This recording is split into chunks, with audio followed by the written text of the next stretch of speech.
Ooh la la, hello. Guess who is streaming today? It's me.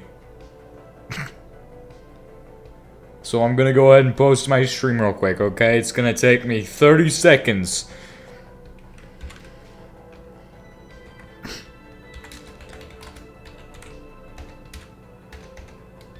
Dumpster diving for my work today, guys.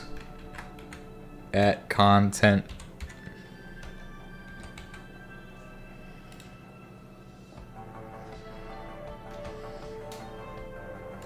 Nice. That is what I need. Whoosh. Now, what's gonna happen today is we are going to complete the objective. To complete the mission. Whatever it may be. 100% and then some. Alright, we're gonna click on single player. Music volume is at 14. Let's go to 22 for the actual album. There we go. Everything is perfect. Yes, we're gonna be Zal gaming today, I hope. It's been a little bit, and I don't really have much motivation to play Minecraft right now. Oh, what's this? Is this an issue? I hope not. Okay, it's not an issue. Good. It's the black screen of doom.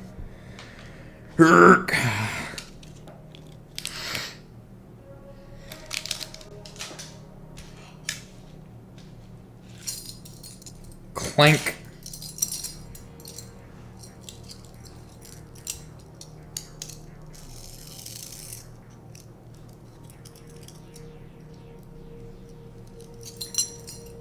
Oh crap, I forgot one other thing that needs to happen. So we can actually use the music real quick. Yes, I need to actually put in that. Just gotta make at white bad audio in the description. Oops. The stream is gonna be deletified in 50 seconds. 5, 4, 3. It should automatically do this, but it doesn't want to. Alright, there we go. Beautiful, okay, everything is fixed. Let's get started with the actual episode. So, we need lubricant, which is where we left off, because we'll soon have the steam turbine. The giant steam turbine to power all of my superconducting madness. Superconductor tree. But it's a huge breakthrough for, pretty much everything, because eventually, once we have that large turbine, we're pushing straight into having every line running on that. It's amazing. It's gonna be amazing. Immensely powerful. Now, the question is, how am I gonna get enough seeds for that? And the answer I have for that is, I actually don't have a good answer for that. It's like most things. When people ask me a question in real life, you don't get an answer. You're just gonna get me saying something I make up because it just sounds better than what it could have been. So that's if you ever interact with me in the real world, that's good to know. So that way you understand where I'm coming from whenever I answer a question. I'm going to try to sidewind your question because I don't like to answer things. I don't like to have answers, okay? I'm too stupid for that. See, I don't have the answers, okay? Don't ask me for the answers. It's not my job.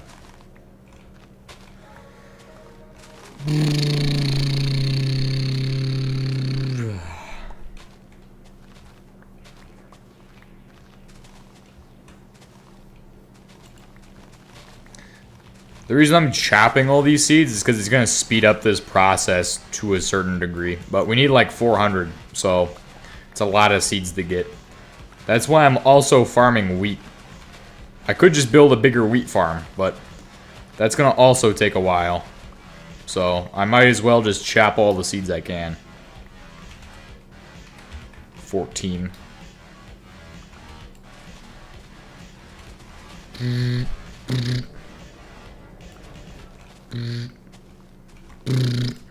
Just gotta chop all of them.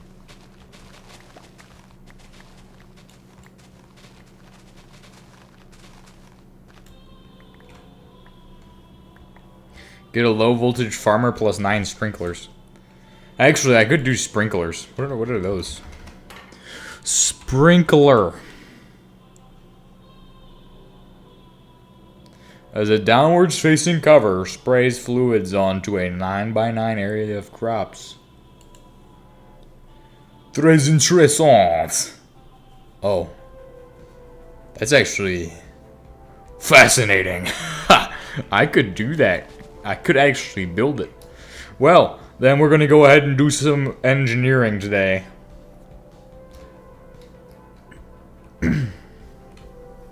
Turbo speedify the process. Yeah, that'd be like, it'd be really useful to have a sprinkler. How much do I actually need though? Because it might be pretty close to being done. We're about halfway, so we could still build it, or I could just wait. But if we get it done now, I can build that. Or I could do, in the meantime, while I'm waiting for stuff to grow, just do work on the structure, which is kind of boring. I don't really need a lot of wheat, so I don't really need to automate that right now. However, it could be good to future-proof with that sprinkler. I might make it later. You should make it, you will need more later. Because I know I'm going to need it for polyethylene, which is the only reason that I'm going to think about consider making it. But I don't know if I'm actually going to make it, because what I am currently thinking is I'm just going to go ahead and run with what I have right now. Like, we're making good progress, right? Soon we're going to have a full field of grown wheat. We just have to wait, and it's not going to take too long. We're like halfway there, so I only need 200 more wheat seeds. In theory, I should be able to actually get 200 more by just doing this, chopping all of these.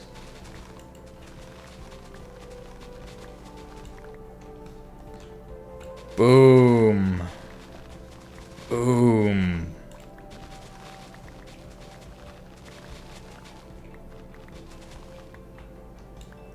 You can have a drum of seed oil collecting from your PE setup. It will slow it down, but you need it periodically.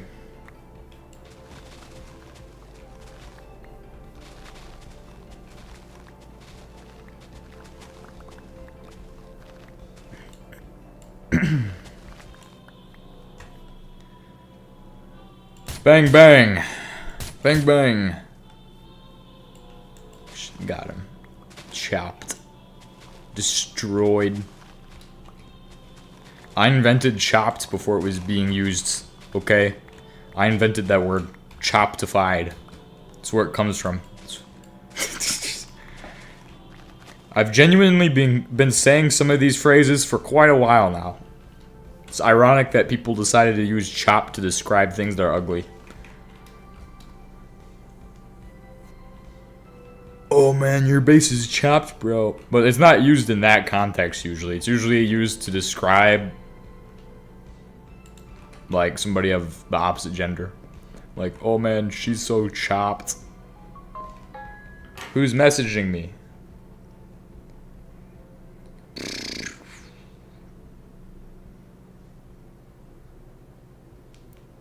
Good. It's nobody bad. Nobody bad is messaging me right now. No bad persons are messaging me. It's good. It's good.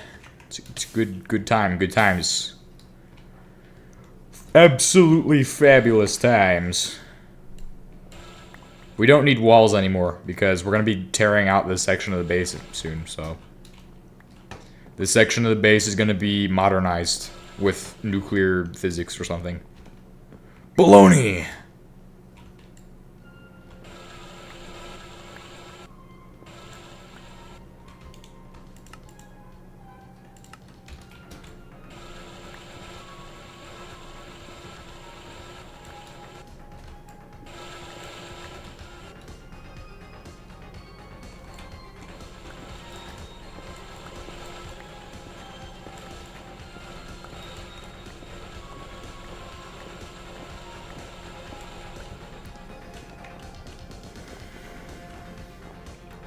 Man, I'm gonna really like how this base is gonna turn out, I hope. I hope this is the best Supersymmetry base I've ever built. I hope it's actually decent. And it should be pretty tileable, too, so I could just build another power plant right next to this. I can just keep building power plants for each level of Gregicness we achieve. Gregicality. Linear Gregging. Gregicness.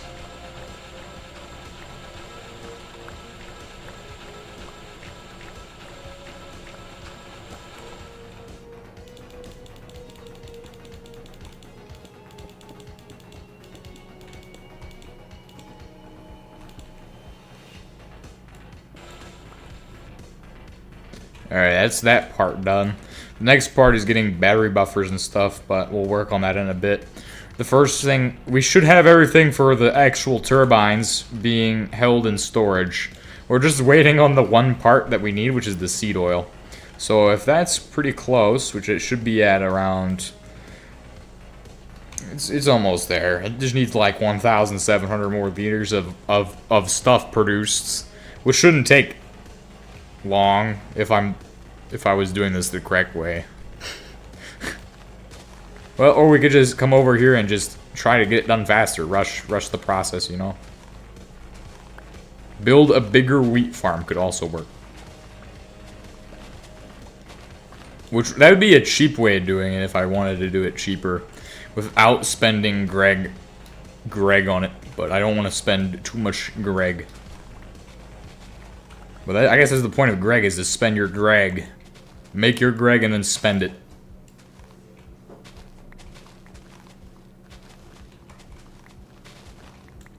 Boom. 21.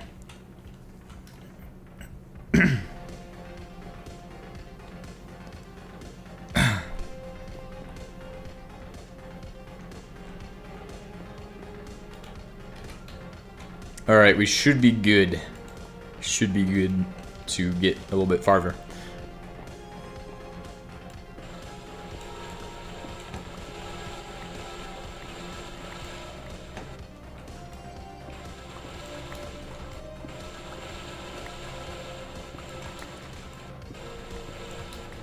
Alright, with this will come a huge base remodel as well.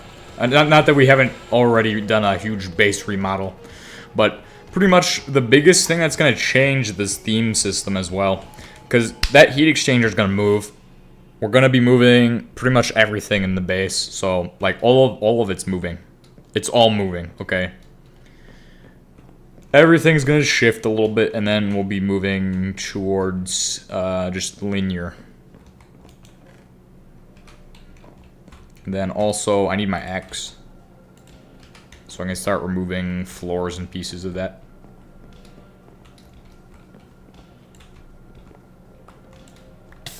Ow! Stop! Stop! Me arm!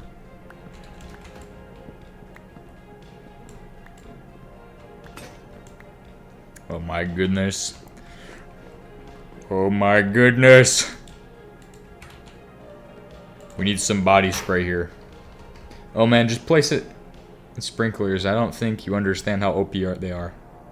I don't want to have to like move all the stuff to make a sprinkler, dude. I don't want to have to move all the stuff. It's just, I'm lazy. It's laziness here. I don't know if that's definitely the wrong move, is laziness. But I really, really would not like to do that. Because I feel like I can do it without that. Just give it a bit of time. Like, yes, we could have the turbine now, but it doesn't matter if I get it now or if I get it in a half hour. The only difference is how much time I wasted. And I don't really care how much time I waste, because for me, I'm enjoying some of the process. The process is pretty enjoyable. You don't have to go fast to be like, oh yeah. No, we can go slow and have fun. It's an experience. In fact, I've actually engaged more with this mod, like, been able to engage more with it than with, like, HBM Nuclear Tech mod lately, or Create mod. And the difference is, I think that I've just been streaming this, so I can just always engage with it more. So I kind of want to get into the streaming side for everything as well. That way I can actually like concentrate and focus on what I'm doing.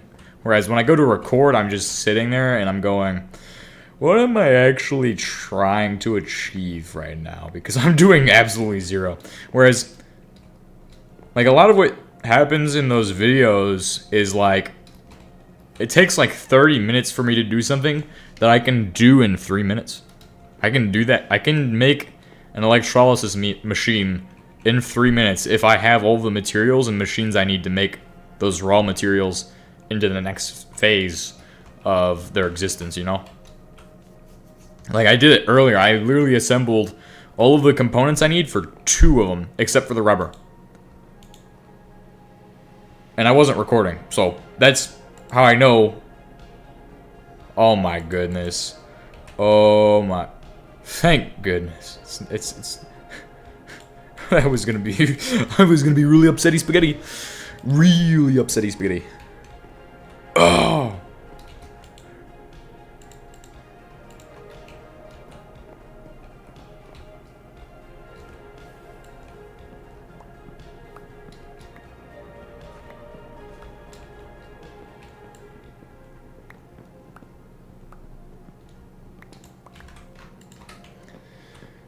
I've got to take down every single wall. We're probably going to change... Well, this creosote and everything here is in a pretty nice spot, but I want to redesign it all. Yes, the massive redesign of the entire base. Oh, my face. I'm guessing that's what broke that time. It was my face. Oops. I broke my face, guys. On October 5th of year 1, this man decided to redesign his entire base. It took him 6 years to finish. That is not even a joke.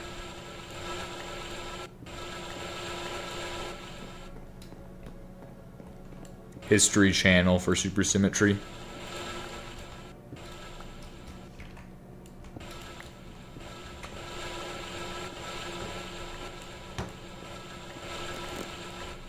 It's a very historic moment for Supersymmetry. This is one small step for Supersymmetry kind, one big leap for Supersymmetry as a whole.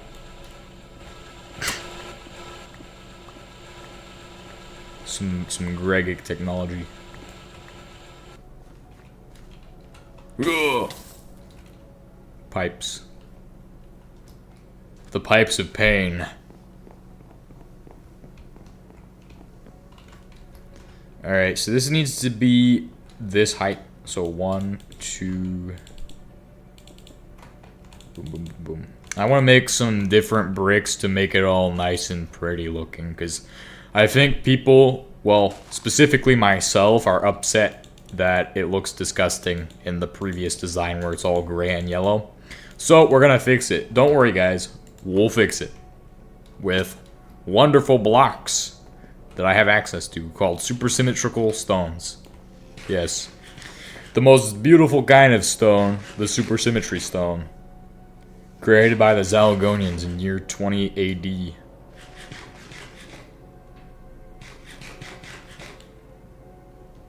Alright, let me see. What kinds of stones do I have? I got soapstone, I got gneiss, which is the expensive option. Because I'll have to go down to absolute Painville to get it.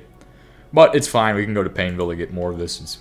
It'll work out. So gneiss is what I'm going to use for my base, and we'll head up and then start working on gneiss stone, turning this into beautiful actual bricks. So begin production of bricks, and the rest is all up to what happens next. In the meantime, we should go ahead and harvest some of this, because I definitely need more of this. You know, if I'd started sooner, I probably would have already had 400 seeds, so... Not that it's a problem. It's just, yes, I definitely should make the sprinkler. And every time I mention this, I know it's just going to make you a little bit more upset that I haven't decided to do so. Which is making me sad as well. But if I'm lucky, I should be able to get it within a couple more batches of me running around collecting seeds from the grass. So soon it will just be like one flat plains biome with 0 grass.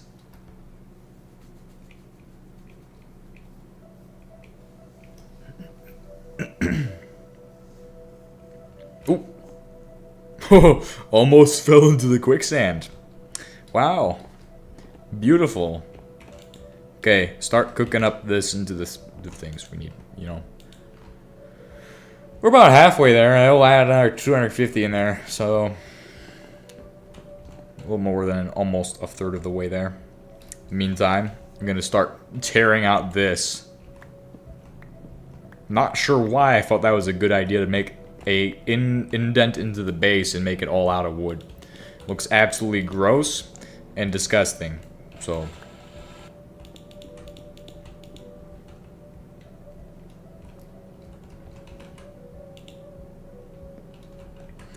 for the actual entrance into the base, I'm thinking we'll do a different design for this. Obviously, this will be probably potentially upwards of 2 chunks long. So that's why that's going to be there for now. We'll just break it into chunk by chunk basis of what I have and what I am setting up. This way I can pretty much see exactly how much I'm fitting in here. This probably will end up being a 2 chunk section, so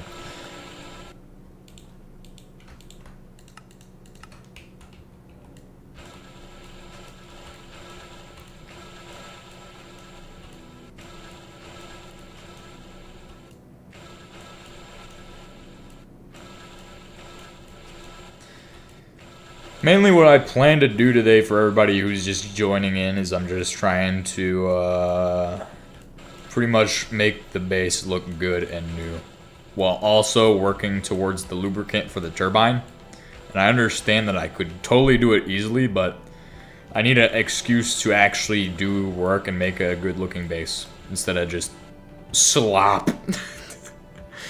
So I'm gonna put a little more time and effort into my bases from now on.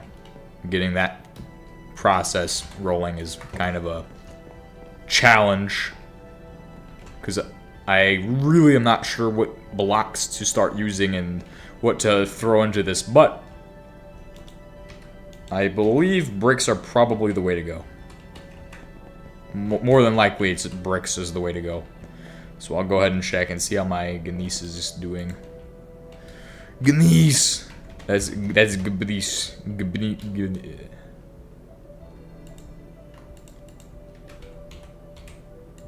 Gubidicity. Huh. Nice bricks. Now this is gonna make everything look beautiful. Are you ready? Are you ready? No, you're not. You're not ready for what I'm about to cook up. For what I'm about to cook off in the base. It's gonna be 10 frag grenades in your face. No, joking. We don't have 10 frag grenades yet. Alright, so then that leaves Shift F3G to tell us exactly... Shift F3 Jesus to tell us exactly where I need to place the rest of these to make it look good. And he's telling me to place one there, then do another one that goes exactly right here. Correct? Yes. Correct? Among Us. Boom. So that means hit Shift F3 Jesus again, and then everything's good. Alright, next album. What do we have next? We have White Bat 20, or we could go with this 21. Go 21. Did I play 21? I think I probably did. I think I already played it, bruh. Well, it's fine. Alright, so then all I have to do left is start construction of a wonderful, gigantic arch. That's the main reason I'm doing this. I want to make the big arches. Biggest arches in the land. 5, 6, 7, 8. 1, 2, 3, 4, 5, 6, 7.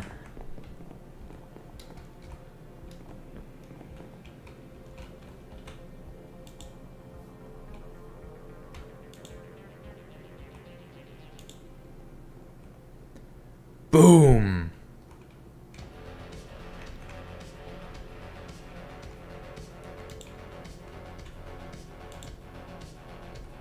This is gonna allow me to put in a catwalk on top of those. This will be the standard model of Supersymmetry base. Now it's time to assemble these. And we need 8 of each. Kaboom! Part Alpha. And we have, I believe this is called Part Bravo. Oh, it's Part Charlie. Beautiful. Everybody liked the phonetic alphabet, especially if they're an air traffic controller. Which I'm not, thankfully, so that's good. Yes. Put those circles in the Minecraft. Put the circles in the Minecraft right here. Then the other thing I need is factory blocks. Those will take the build to the next level. It's the way to go. Factory blocks. If you want to get a good build, factory blocks. You want to have a build that looks functional, factory blocks. If you want to have a build that looks like Walter White's meth lab, factory blocks. We've got you covered. So just Max Verstappen. It's a ring? Crazy. I was crazy once. Factory block. And those used to be called machine blocks, like way back in ancient times, back in the ancient times of Minecraft. So craft 64. Boom, boom, boom. Chisels are gonna allow you to actually chisel these into your various pieces and components. Like, look at this. You have a lot of options. Technically, this is separated into technical blocks, factory blocks, and machine blocks. And now it's just, in 1.12, it's just this. It's all one big thing. So, that's how you can remember.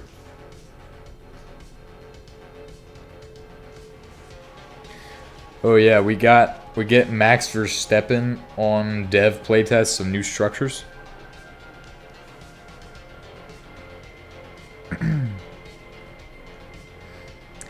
So we got a lot of options, but I think the best choice with these is to just go with the actual standard factory rusty plates, but also a combination of these, and then you have these. Now I actually need a chisel to actually make those other ones.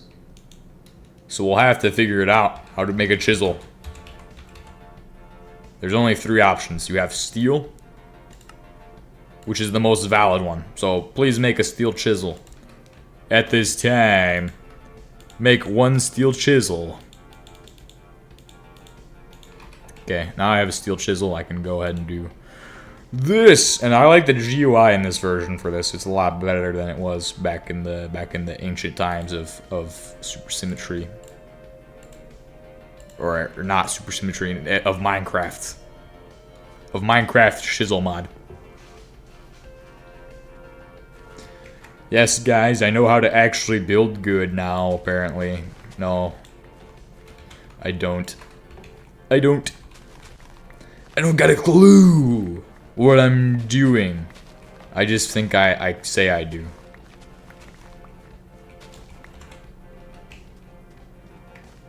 It's gonna take shape for the future of the standard model of Greg base. Greg base Alpha.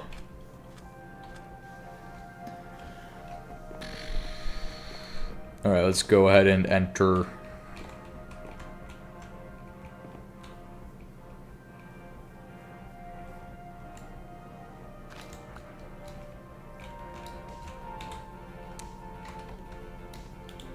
Boom, boom, boom. Now, if you want to add on something to this to make it look better, obviously, these architect blocks that I'm using for the actual round sections are the way to go, because you actually can make rails of those. Now, this is so I can access my piping, my pipage spaghetti, but it's linear. Does running crops not F them up on here? I've noticed. I've never noticed. I'm not sure what you mean. Like, can you give me an example of how it would do that? I don't know. I don't understand. And then you can do some other blocks. Like, okay, we have. I know there's one that will give me like a nice corner on this.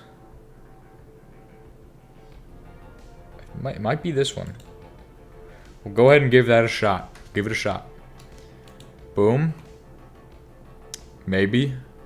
It kind of does give it the nice corner I'm looking for, which allows me to place in more of these like this. So then you have that kind of corner edge piece in the corner. Oh, running on them. Oh, that's what you meant. My bad. I did not understand. I did not read that correctly. I must just be dumb. It's my fault. My apologies. Boom. If you want to add in grading on this, you can do that as well. This is a building tutorial. It's not a Gregtech video. This is a building tutorial. How to build Gregically. Gregicality building. You also have tiny tiles, which allows you to do tiny stuff, but I'm not there yet. I'm not gonna even mess with that. That's a whole other can of beans on toast. Canned beans on toast. It's the future of British culinary tactics. Yeah.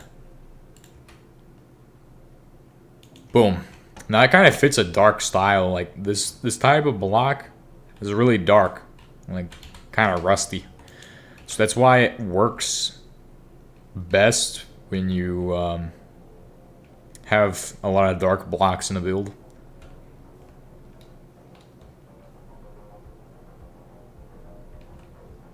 Little Shittles is a cursed mod. Don't use it.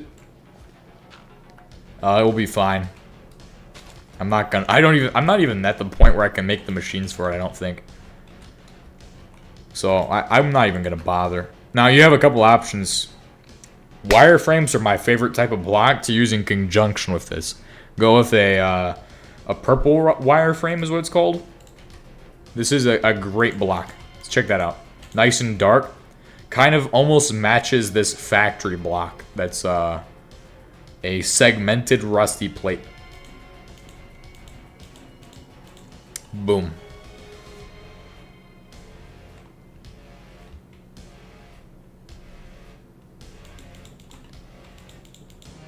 Now I could do the other type of tiling, but I feel like this would look a lot better because usually I find that like with those the base factory block tile texture, it just doesn't look as good. Like, because I would end up doing like something like this in combination with it. It'd probably look better for the floor. So we'll see about how that goes.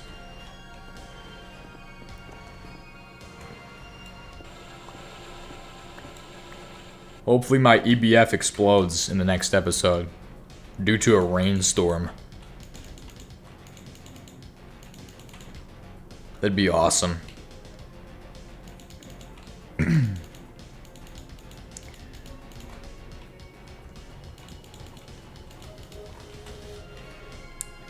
I feel like it'd probably be a decent idea to add in like a corner on this. Oh wait, there is actually another option. Hold on. So as you can see, we have a final option for this. You can add in a rusty grate, which there should be another rusty grate, but there isn't. One that matches these.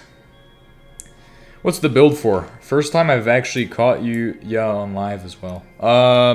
So this build is going to be the future of pretty much how my base is gonna look. Because, as you can see, this section here is very stupid and sucks. The entire thing, just bad. We're basically replacing it. It's like taking an M16 and, or no, not an M16, the M14 and phasing it out for something better. So, it's a gun comparison. Gun comparison. It's like taking flour and making it into bread instead of making it into hardtack.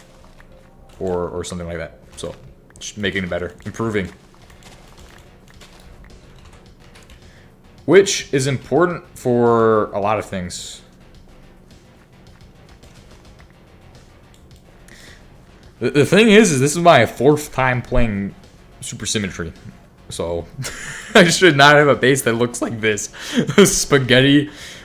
Like, the goal was originally vertical, but it ends up expanding outwards, and I'm like, okay, we weren't strict enough with those rules, that rule set, so now we're ending up with this beautiful kind of, like, I put actual time and effort into it, and then we're just gonna start disassembling everything. Exactly.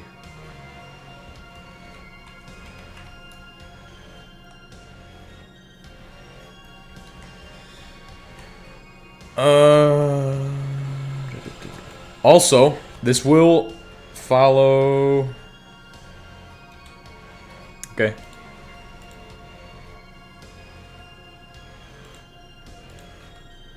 Okay, so this will follow the, another idea I have for how this is gonna work.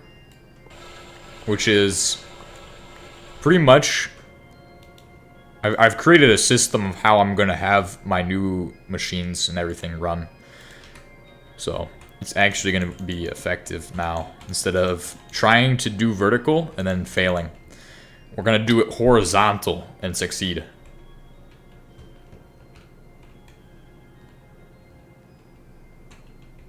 That doesn't look too bad. Honestly, I could do a red block there and it would be better. Or I could do red blocks across. Now I can show you the actual blueprint for the primary setup. But I discussed it in the last stream at like the beginning of that. Pretty early in that stream. Probably like 30 minutes in. So if you would like me to run down how that is, I can do that, but I don't really need to do that necessarily. Because it'll just come together. Okay, it's already set in stone. It's functional in my brain, but my brain is dysfunctional, so. Seeds. Need all of them. All of the seeds, 9, and then some. Yep. Okay, we're gonna be there pretty soon. I just need like 100 more seeds, and then we're set. 100 more seeds at this rate? No. Also, I need the wire cutters to get the EBF to finish doing manganese phosphide superconductor production, whatnot. And then I need to finish producing as many as I can. So we have enough to build a massive chain of them. We'll also have to figure out brass production as well. So let's get started on all of those things while I'm kind of waiting. That way I'm not waiting on them when I actually need them. So obviously we're going to need zinc and copper. So those are the 2 starting points, is zinc. Sphalerite, let's see if we have any. We do. And then copper, which is the other big thing. We have a lot of copper, so it should be fine. I'll take out this copper, and we're going to go ahead and head over to the alloy smelter. High pressure steam alloy smelter. Hook it up with some copper. Just throw it right in there. Then, while that's going on, process up some more sphalerite through whatever machining process it needs to go through. I believe it just needs to go through a forge hammer to be good. So have that get slapped. And then we'll be working forwards. The other huge problem is going to be getting a storage system in this base. Obviously, I have quite a large number of options to achieve some kind of storage and also a central production area. I think what might happen is the storage will end up being above this in the chunk. So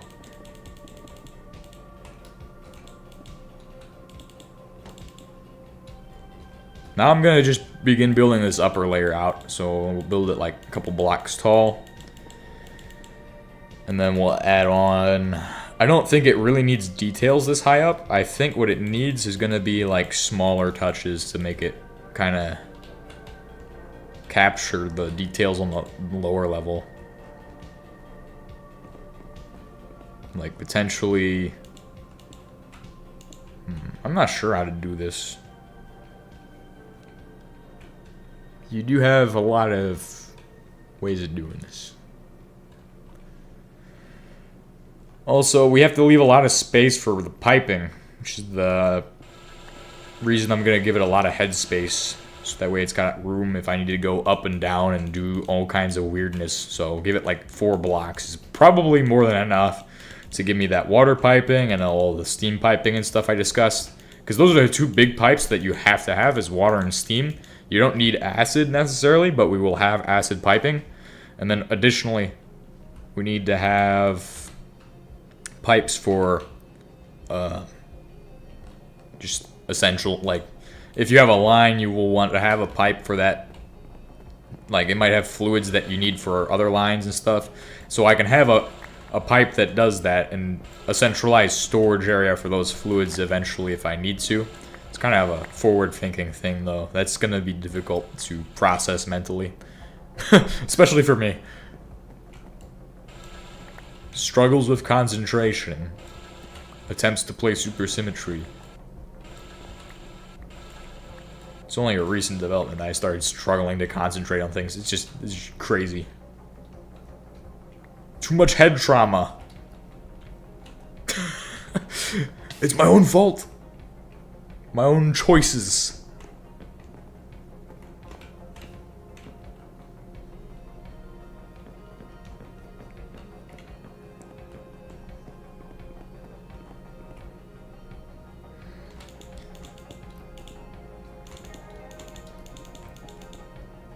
Alright, here we go.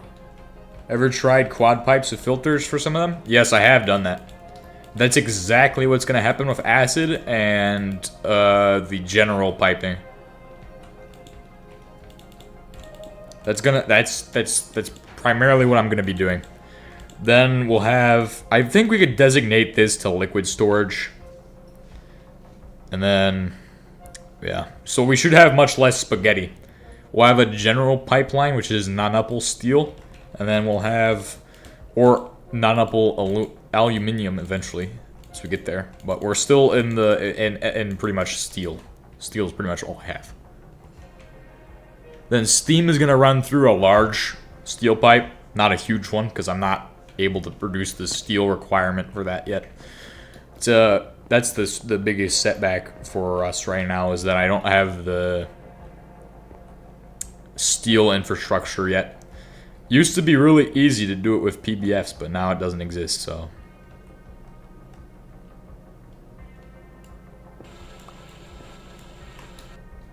Awesome top here. They're so useful for things like Oxy and Hydra. Yes. Yes. Like, the main reason I used them before was for phenolic circuit boards. It was in my, one of my playthroughs, I did that. I needed to make phenolic circuit boards, and I had to move creosote and a whole bunch of random stuff. Or, like, it pretty much ended up being just a bunch of lines.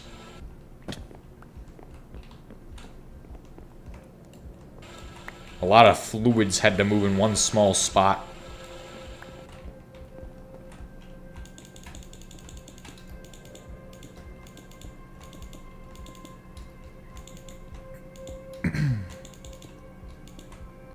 The cathedral base.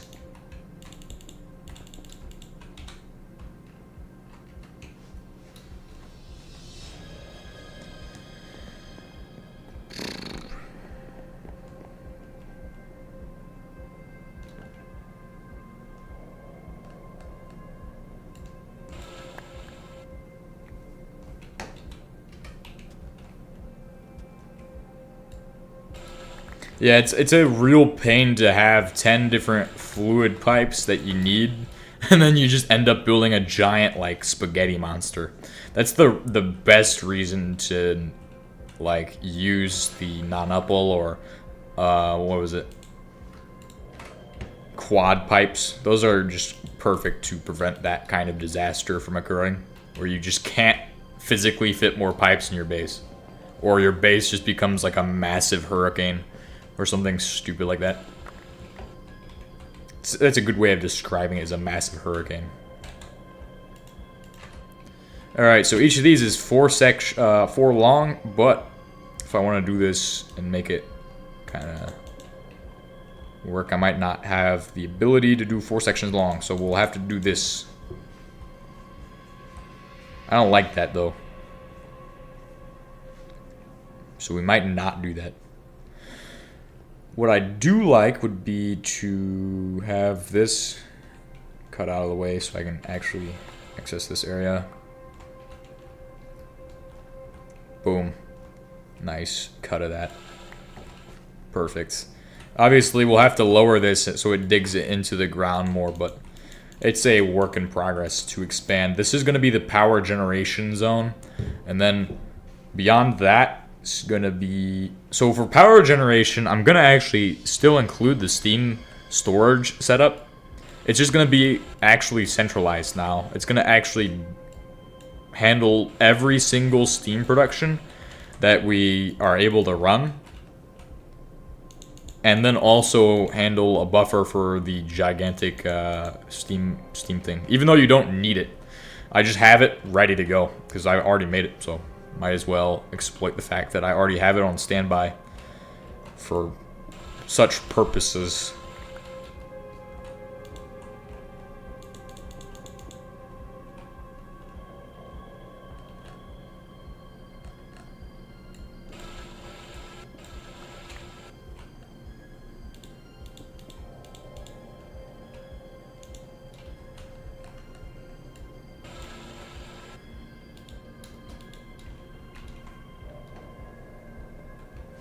That looks a little better. There's obviously one more thing I can do to make it look a lot better, which is to add in more of those curves on it.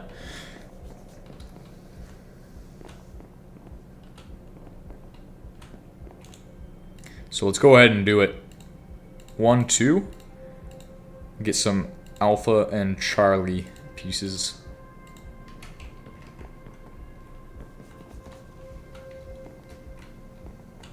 Now all I have to do is hook those up so it looks like it's kind of natural and fits into the base kind of, but then still be able to have some weirdness going on. Now, the issue is now this is going to mean this has to kind of be extended a bit, but I don't necessarily have to extend it as long as I can find some other way of doing it that does not involve extending it. So I will try to find that way of doing it. So because I really don't want to have to do that. I figure the best way is to... Oh, crap, we're under attack. It's a good thing I was looking at the sky. I gotta change the soundtrack as well. Can chisel... yes, they can, in fact. They should be able to. At least in 1.7 they can, so... If they can do it in 1.7... It's more likely 1.12 handles that as well. Alright, ready? Oh, this is not a good soundtrack for this. Because we're about to go do violence. We need some violent music, please.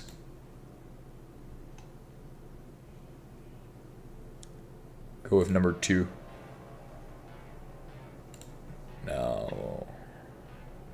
Nope. There we go. Yes, perfect.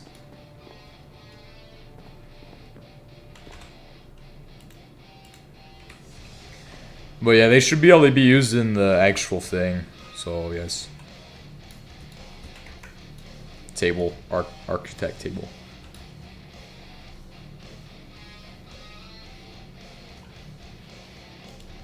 Oh crap. There's a guy right there. Apparently I'm able to survive bullets.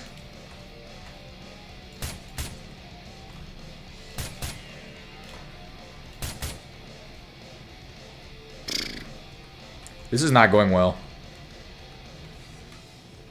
You can't hear the music? Maybe it's not loud enough. I do have it low.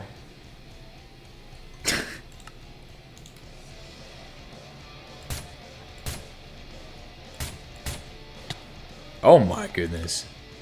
Brain damage. Brain damage. Brain damage alert. Guys, we have a major brain damage alert. What the heck? Why? Why? This could be so simple, but they're choosing to make it hard. Choosing to make it hard right now. So I just gotta do /home. Hurry up and do the /home command so I can get there. 4, 3, 2, 1.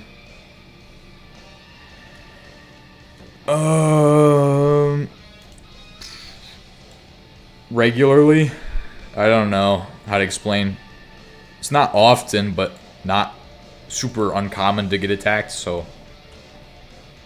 Pistol. This is the worst choice of weapon. I usually don't attack them directly. I usually lure them into the actual stuff. So this is like my first time actually trying to fight them.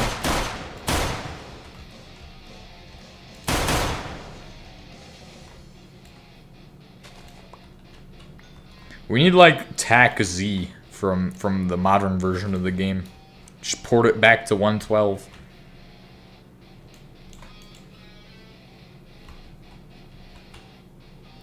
Come and get some, bro. Okay, I can see him actually.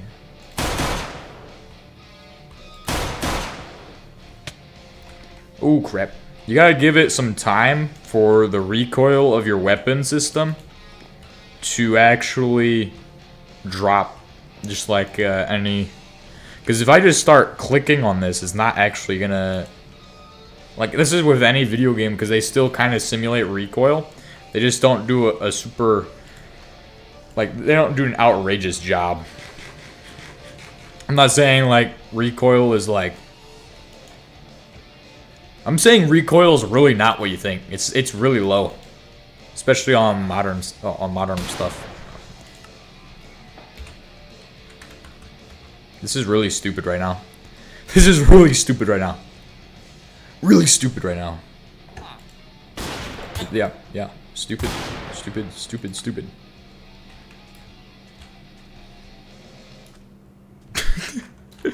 This is why I don't fight them, because they're annoying. They're genuinely just a nuisance. But they also have great rewards, so really, I feel like the raids need to either become more challenging or just not that, like, just not a nuisance.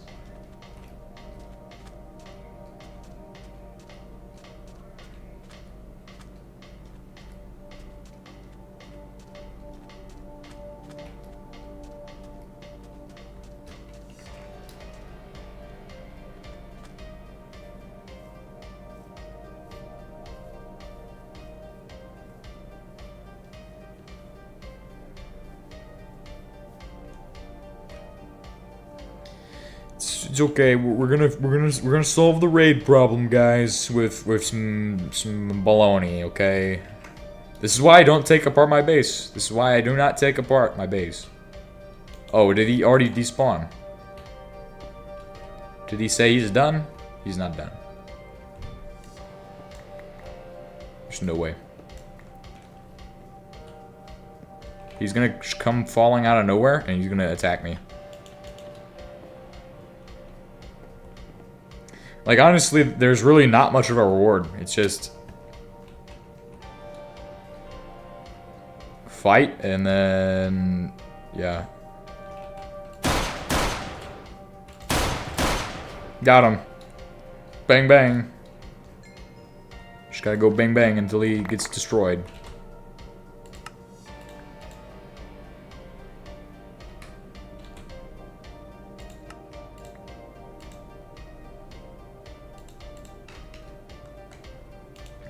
Bang. So much pistol ammo. So much pistol ammo. No more shotgun ammo, though. No more of that.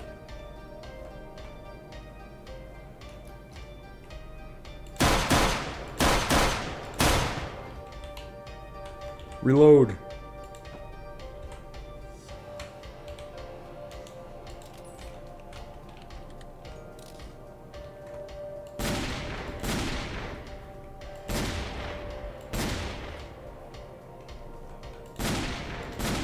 They tend to prefer low ground for some reason. It's weird.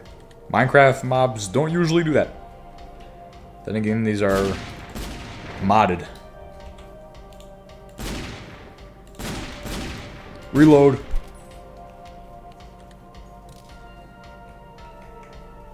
That's the weapon to go with. Throw all this other baloney in there. Don't need it. Don't need it. What I really need is gneiss stone to do its gneiss stuff. Right, where were we at? We were like getting this kind of shape. It's actually looking really good. Looks like something I saw somebody else build. But different.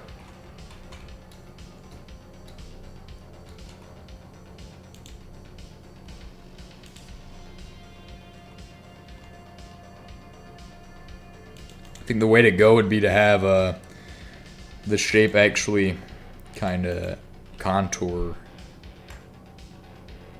Maybe. I don't want to have it super vertical like that though. I don't like that.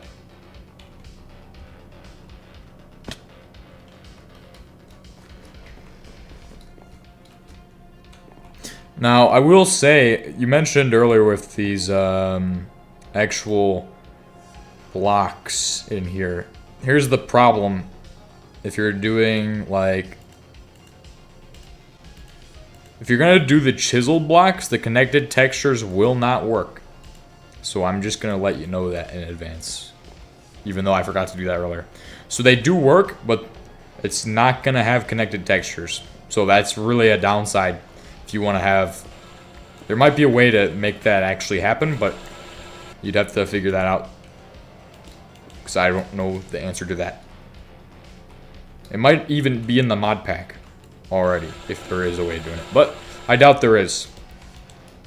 And it probably would get overlooked, so...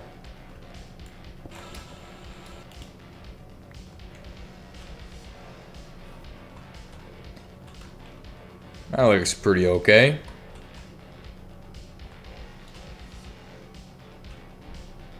And then we can have the same thing throughout the rest of the base.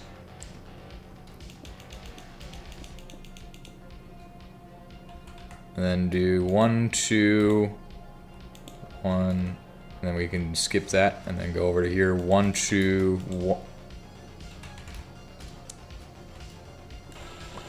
Okay. 1. Come down to here. Boom, boom, boom, boom, boom. Boom.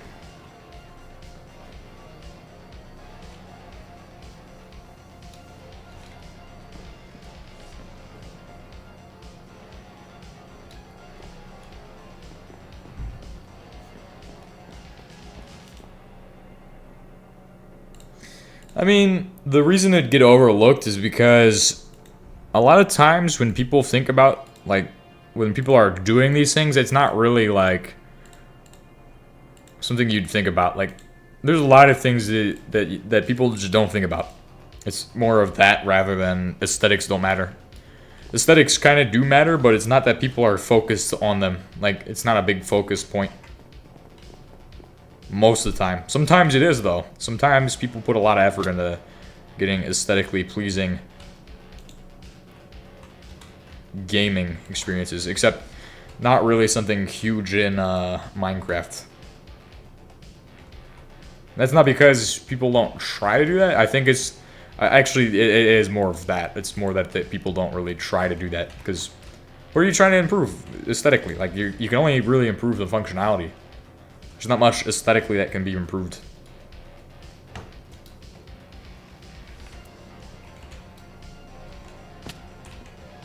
Well, that's just my idea of that, so take that with a salt shaker and a half.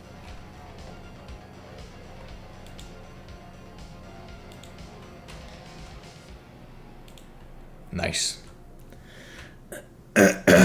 Everything's looking good. Look at how the base is built. Beautiful.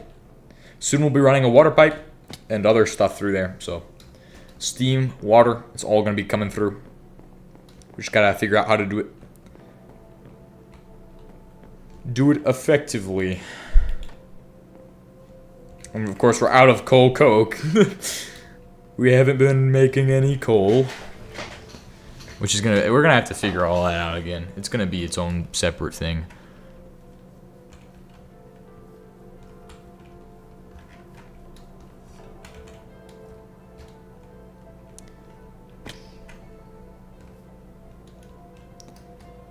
I meant towards the pack, and I know development is more towards progression systems and down. Yeah. I mean, there's some things that do focus on aesthetics, but it's just not really a Minecraft thing. It's not a. I don't see any Minecraft mod that focuses specifically on, oh, let's make the aesthetics like super out there or something. But that's really what shaders do. Shaders are for that. At the same time, I honestly feel like there could be a great potential to actually just throw away like the cube-based voxel game, but that does come out at its disadvantages. Like, I feel like you could redesign this game from the ground up, but you run into a lot of issues trying to do that. Like, the simplicity of how Minecraft works as well is just, it gives it a lot of space engineers, or like a game like that where you have voxels that are different from the Minecraft style of cube, where the voxels are like actually fully modeled out terrain. It's it'd be a huge undertaking to redesign something and then have it perform well like that. Obviously, it's possible. You'd have to do a really low poly voxel kind of style. But I don't see that ever beating this, because you can do a lot with just cubes. Obviously, if we broke down the cubes into smaller cubes, then you have... Well, the way that Minecraft works is that it actually takes all the cubes together and slaps them all together into a chunk. That's how it loads everything and how it keeps the game performing well. There's a little more to it than that, but super interesting stuff to think about with improving the game as a whole, or just redesigning it from the ground up. Because there's a great reason to... There's great potential for a new game. Just definitely not with the same name as Minecraft, and definitely not by the same developers. Yeah, that's what I mean. It's just a cube voxel versus a generated terrain style. But that's... I mean, it's interesting to think about all the considerations and the technical aspects of that. Like, there's the no cubes mod, which makes no cubes, but... I mean, it's weird. Definitely weird.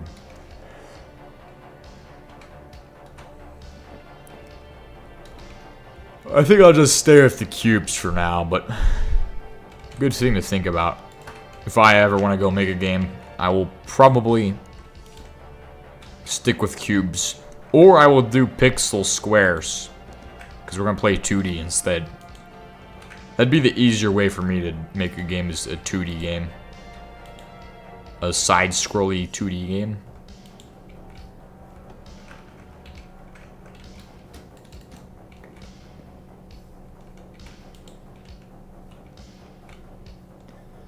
Alright, so now that we've done that, we gotta get the machines and stuff beginning to be put into the cathedral.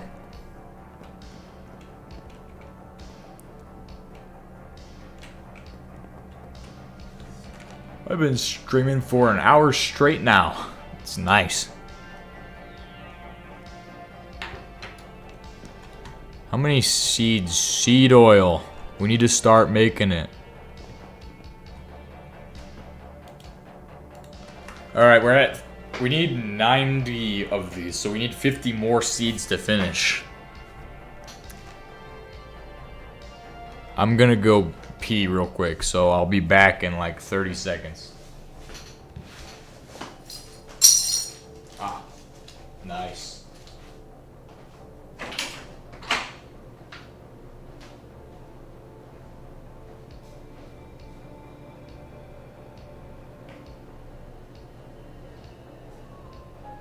Oh,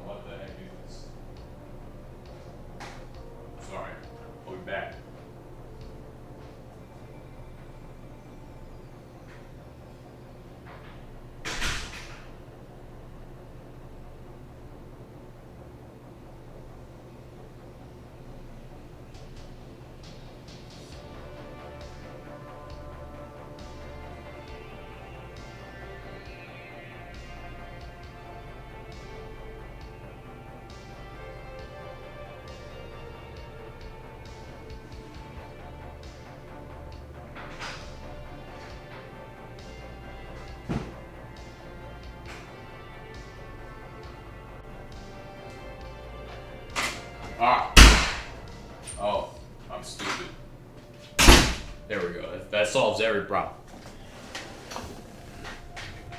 I have returned, and I'm back to do more stuff and things. So we're almost to the turbine. Let's actually check and see how much we need. Seed oil, we need just 50 more, yeah. Literally 44 more seeds, and we have the seed oil pretty much eliminated. In the meantime, I'm just going to begin working on the floor. It's a really huge point that I should probably knock out before I have to start placing machines. So, what am I getting notified about?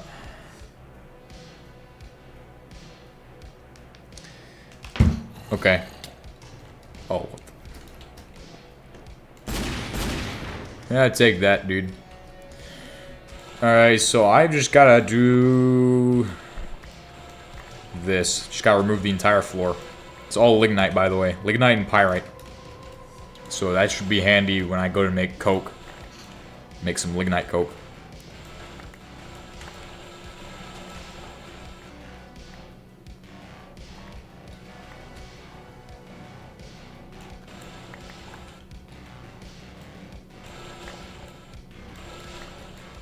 Then on top of that, we're gonna begin a floor of just all factory blocks for the most part. I honestly say the same 5 statements over and over again. So if you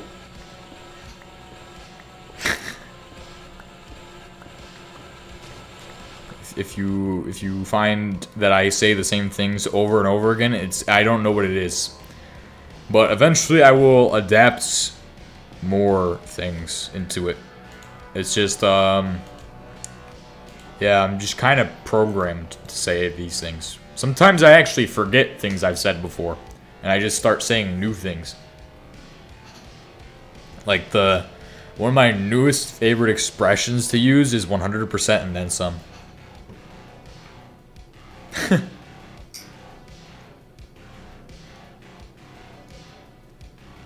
Alright guys, welcome back to another episode of Create. Today we're gonna do some stuff and things. Oh, there we go. That's it. That's the intro usually. That's the typical intro. We're gonna do some stuff and things, guys. Stuff and things.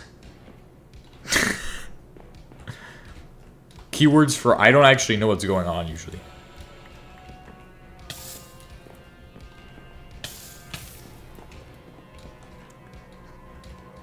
We have projects to be figured out. I just kind of want to get better at speaking. I feel like it's a useful skill for improving on. Like, you can remove a lot of words from speaking and make it a lot more effective. And something I don't understand yet. Honestly, gotta remove those same words over and over again. But that's difficult to realize that you're actually doing it. You have to like make a mental note of, oh, I say honestly a lot, I say like a lot, I say what, oh,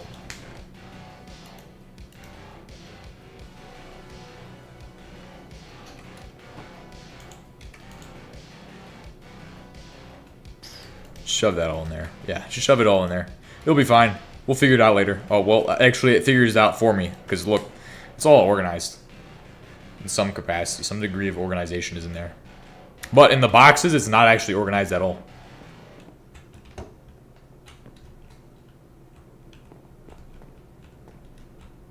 Alrighty, y'all, we're gonna get some shit done. Not sure what that shit or where to find it, but we're gonna find it and we'll get it done. Thumbs up. I did start an episode swearing one time, but that's an episode that hasn't come out yet, and I'm not sure if it will. I do have to screen those episodes because I said some stuff in those that I'm not really sure I want to talk about because it's super deep and personal, so.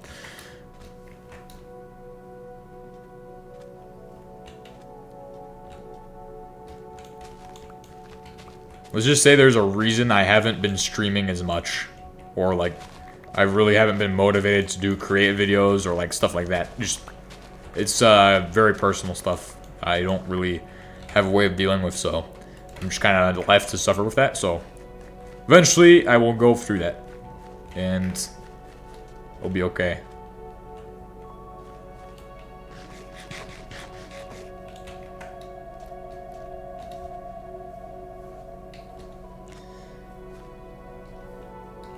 But what does help me get motivated to make videos is just to stream them usually, because like I said earlier, it's just a whole focus thing.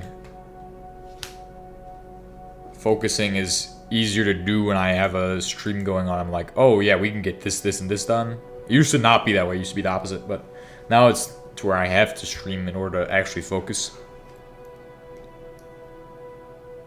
Yeah. I don't know, I just... See, for me, I kind of am just stuck. Like, actually, literally stuck. In a place that I would like to get away from.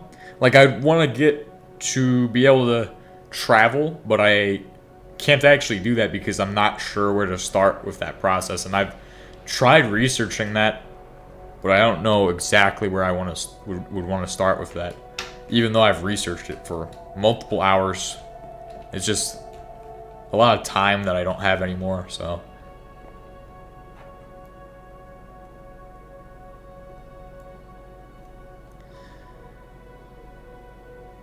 Like, I'm just kind of trapped, is what it is. It's just I'm like in a place where I want to be able to go places, right? But I cannot do that because I don't actually have the knowledge of how I would be able to achieve such a thing where I can figure out that, oh, this is how I'm going to be able to obtain the ability to drive and stuff. Like, that's one thing, and it's like all of these things just pile up, really, and if you just let them pile up and you can't do anything about them, or you just think you can't do anything about them, I'm certain I could do something about it, but even if I wanted to, I just couldn't try to do it. And then there's other issues besides that, which I have to deal with regularly. I don't want to talk too much about that, because that's just part of life. Part of my life, my work. Just, it's pretty stupid. It's like, let's say your neighbor doesn't pay taxes, so you have to pay his taxes for him because he didn't do it. Like, think of that. Oh, well, it's not just you paying for his taxes, it's also... You're also paying for the other 3 neighbors' taxes. But that's not the actual thing. That's just an example of what it's like. It's pretty stupid. And it could be a lot easier. In fact, there's a lot of things that I've learned. In fact, I've learned that... One of the things I've learned is that if you want to learn effectively, you kind of actually... One of the aspects of learning is coursework. Because if you don't have that coursework behind that, you need to, like, to learn, you're left with just studying, which is not super engaging. Like, also study apps, which are a little more engaging. Reading, and, like, if you have to have the whole of everything. But coursework really takes the cake for the best way to learn, because then you're engaging. You're like, oh, hey guys, you have until get this work done by tomorrow, right? You have this work you guys need to get done by tomorrow. Figure it out. And it really pushes critical thinking. It's not a roommate situation. It's just, that's my work. I go and I pay for my friend's mistakes. It's just a usual, typical thing for me. Just, Now, is it solvable? Just give it like 3 years and it will solve itself. But, like in an environment like that, where I'm kind of have to learn, right? I have to learn a lot of complex things, okay? Things that aren't like super simple. And there's no coursework. and I'm also in a negative environment. It makes it difficult to learn, difficult to concentrate, difficult to focus. And really, if you start taking all of that back home with you after you, like, it gets in your head. It just gets in there. I mean, this just talking about it is kind of helping me figure out exactly what it is that is holding me from. I mean, there's a lot of other things too. Like, I genuinely am stuck, not able to figure out the vehicle situation, how to get a vehicle.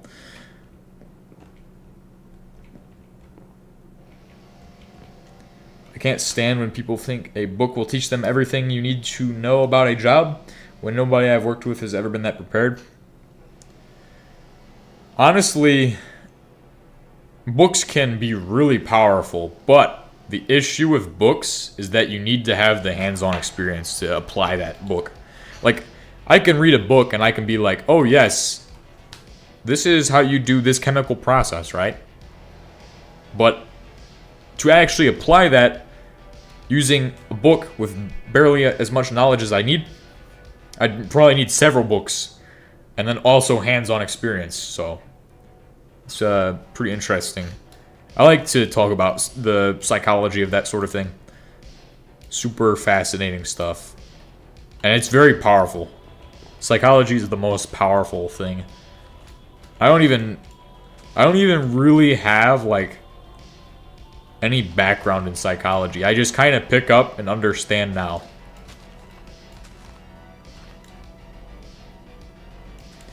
Like, one of the things that's interesting with psychology is the actual... If you want to lead people, you want to be a leader, right? You want to get guys to be able to do stuff. You have to understand them. Like, you have to actually understand a person, not just go like, oh yeah, just look at him for face value and be like, well, he's not doing anything. You have to understand why he's not doing anything, like when you're telling him to do stuff like that. I'm not a leader, but I know what I think I will be when I'm a leader is going to be more of an understanding type, because I know exactly what a person goes through, and because I've been through that.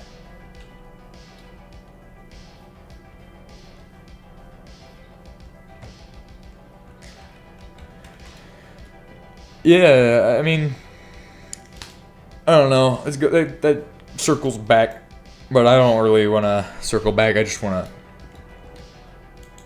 I mean, and then also you have to consider how coursework falls into that reading and applying. Obviously, application is like a lab. It's like that's like coursework, but coursework can also be a worksheet where you have to take what you've read in the book and put it into paper, or like maybe you have to write an essay about something. It's a lot more, a lot more to how teaching and learning works than what I used to think was just. When I was in school, I used to think, oh, wow, this just really sucks. But I didn't understand that it's actually, there's a reason that it is the way it is and how it works, because it works that way and it doesn't work any other way. I mean, I'm certain there's other ways you can get. Like, some people can just study. It's a mental thing for those people to some capacity. Anyway, we need to make lubricant now. So I need talc. So let's figure that out. Figure it out, bro. Figure it out. Talc. And we do have talc. What is this? Yes, talc. We should only need 4 pieces, so... Or less than that. Hopefully. Hopefully less than that. Talc. How much brass have I produced, by the way? Because that is one of the big factors that I need to deal with.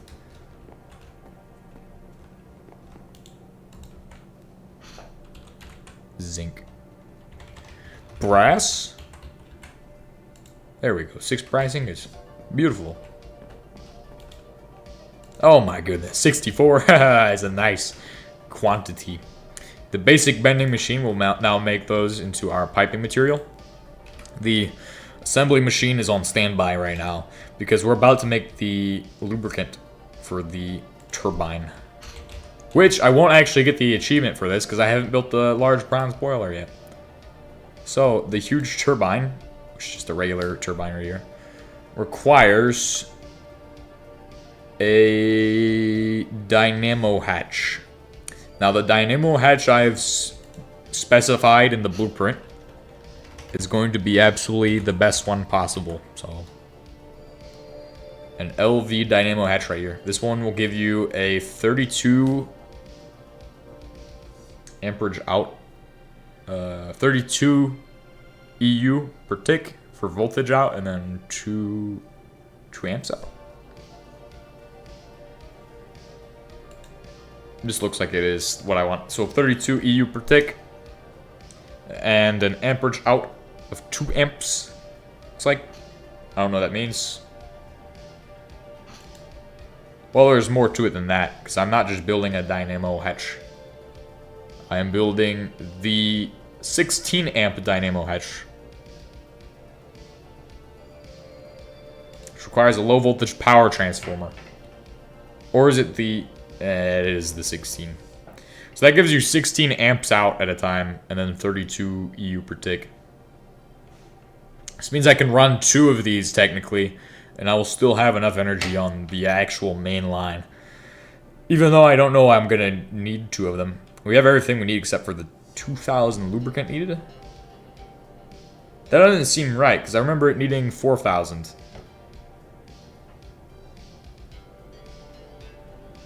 This is odd. And I used it needed a lot. Okay, what is this? It's just a regular dynamo hatch. So then this one, 4 amps, 128.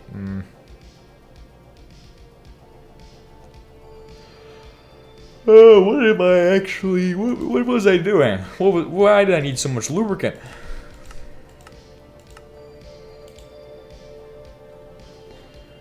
Okay. So this gives you the 64 amperage.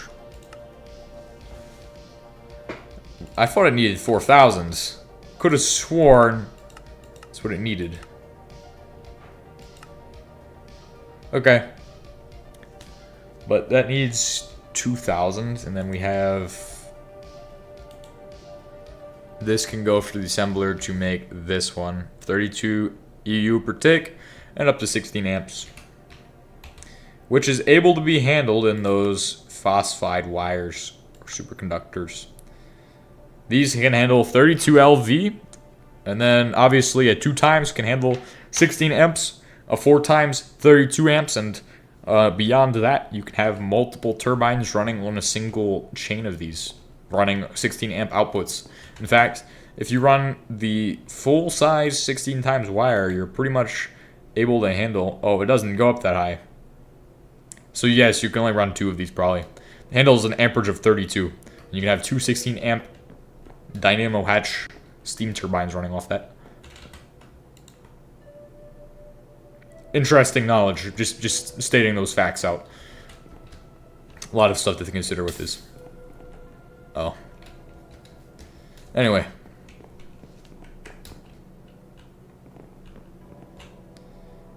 So all I have to do is grab a barrel, a drum of any kind, and extract all of that. So we'll just grab out of this. Grab this. Boom. Where's that? Where did it go? Oh, there it is. Put it into the mixer. Remove all of that baloney. Seed oil. Now let's go up and grab the talc. Should just be powderized. Should also be stuck in one of the setups here. Ah, yes. Here's the ground talc. Boom, boom, boom. Produce all that.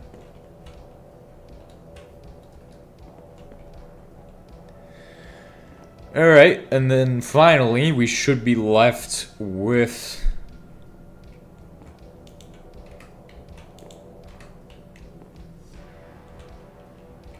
Where's it at? Talc in here. Talc. We have 6 talc powder. This will now make my lubricant. I'm not sure why I made more than I actually need. Could have sworn you need 4,000. Okay, I could have sworn. Guess I'm wrong? Yeah.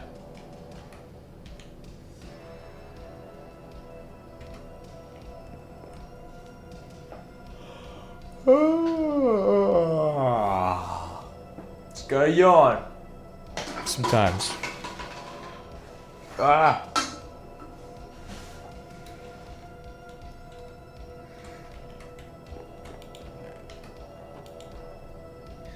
Do some talc production.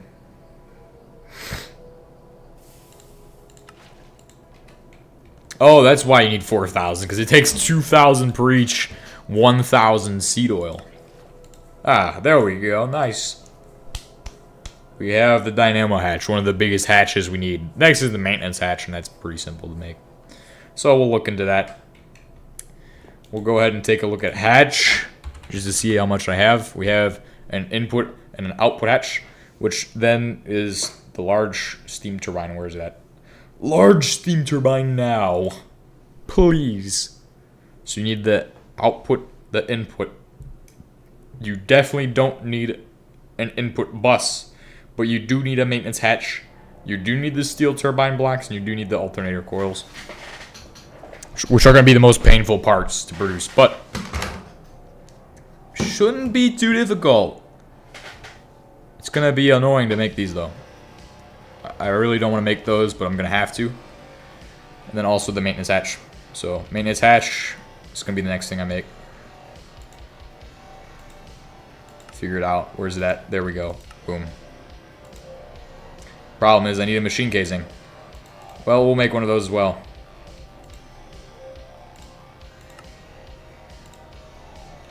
Produce as many as possible, and then we'll produce the next layer. Okay, we got 3 of them.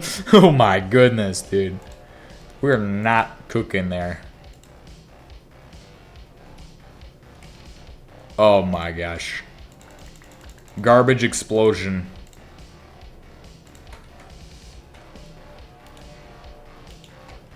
Alright, and that leaves me with the final steps to produce, to build.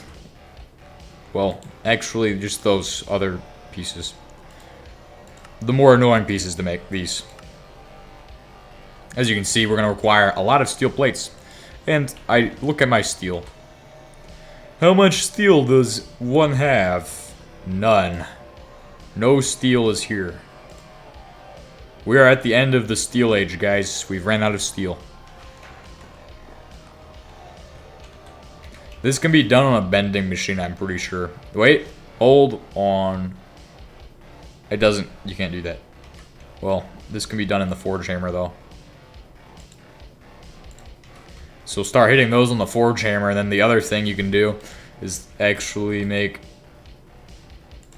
this, and then do that.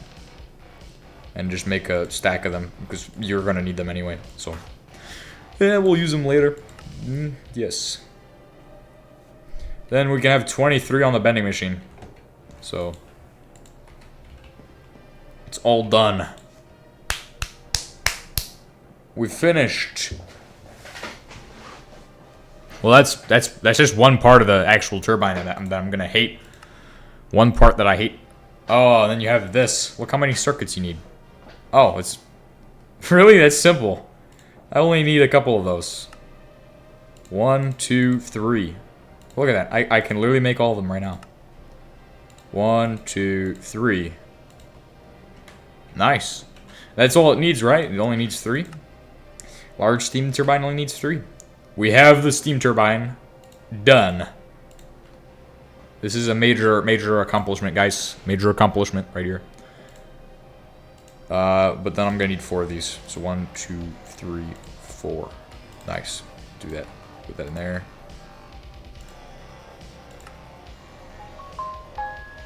Oh my goodness. What is this now?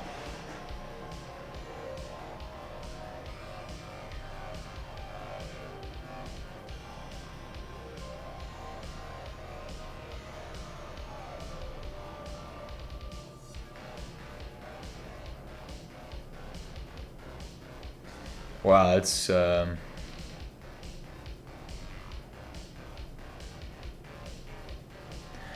awesome. I like my life. I love it a lot.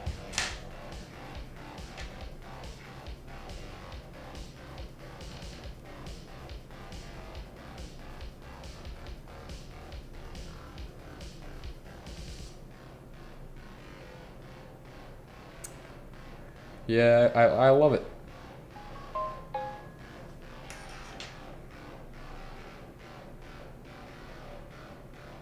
Oh my god. Stop! No, I'm gonna have to put my phone in the fridge again. It's just what I have to do now. This is getting out of hand. It's getting out of hand. It's out of my control now. Oh my goodness. They're doing the same thing. They make the same mistake over and over again. Same mistake over and over again. That's what my friends do. My friends make the same mistakes, and then I have to pay for that every single time. It just is it what it is. Like, they can't learn. This is my biggest stress in life that I keep secret, because if I complain about it, I will just end up suffering more. So I don't usually talk about it to people who it concerns the most. So what are these anyway? Steel turbine blocks? Can we make those? Well, I put it in the fridge because it keeps it silent. Well, they're just... So we got a bunch of guys who pretty much are just too open. They're just too open. That's the problem they have. They're like, just arrive on day one, and they're already acting like they've been here for like more than a month. Whereas I'm closed off. I don't make that mistake. I don't really open up much when it's when it's people I know. When it's like here, I can open up because I don't have to be like, oh yeah, there's a person right here who could be like, I don't know, anybody. But for the actual phone in the fridge thing, that's because I can't actually turn off my phone's notification. Because the second I do that, then, well, I will end up... And it's really stupid. It's really stupid, but I have to have the notifications on constantly because that's what they want me to have. So, if I put it in the fridge, technically the notifications are still on, and it was just in the fridge. So, because I'm on standby pretty much for some quick reaction force, which is complete stupidity, and it makes sense, but it's just insanity at this point. Just insanity. Insanity. That's what my life is. It's just evolving. My life advice for anybody is to not make the same life decisions I make, okay? It's the best life advice I can give you. Because you do not want to have the same job as me. Anyway, what they're actually saying is that I'd probably... So basically, somebody said there's a new punishment, and then...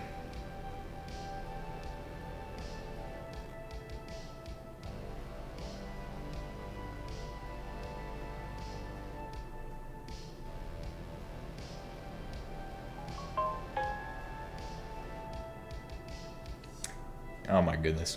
But they're making some kind of new punishment.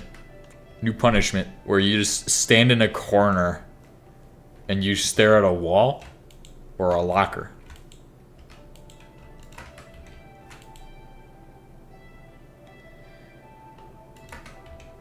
Pretty sure they didn't hear you? I don't know. I don't know what you mean. I just know that pretty much, so they're doing a new punishment system where they make you stand facing a wall locker. Honestly, I've got 6 more years of this, and well, 5 years soon. 5 years. It's gonna pay off in the end. Just the suffering now, it will pay off. But that's a fallacy in itself. Is it? That's the sunk cost fallacy right there. Just right in my face. Sunk cost fallacy. Gotta use my brain to not fall into that. Because the second I can get out, I should definitely do that for my own mental sake. Because sanity is very important.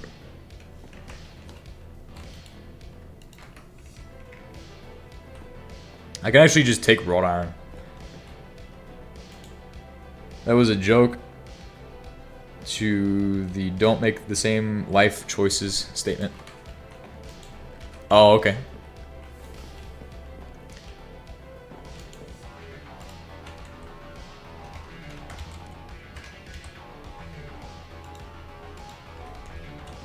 See, the second I can not be doing what I'm currently doing as my main job is the second that my life will be full of... I don't know, because I haven't been there yet, so who knows what will enter my life. It could be good, it could be bad. I could be like, oh man, I really should go back, I should have stayed. Or I could be like, oh yes, finally I am not in this same position where I'm just mentally dying inside. Absolute mental pain.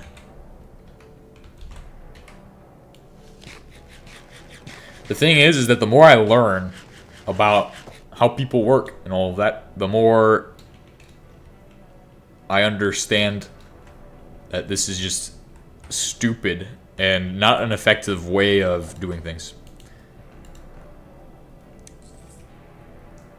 Because I used to just go through it and just not even care, but now I understand more about, like, I'm just like done with it. I've been doing the same exact suffering for, yeah. Well, I don't even have to accept the best. Well, I don't even have to prepare for the worst, because it's set in stone to always be the worst possible thing that happens each day. Legitimate anxiety every time this one guy posts in the group chat. Because he's just so stupid. Like, he is the #1 reason that I will always get messed up. Pretty much. Well, he will get all 4 of us messed up every single time. And then there's always the chance that I will see one of the other 2 doing something similar. Which they already should have learned from. And sometimes I just let it happen because I go to myself, it doesn't matter. But that also is kind of bad because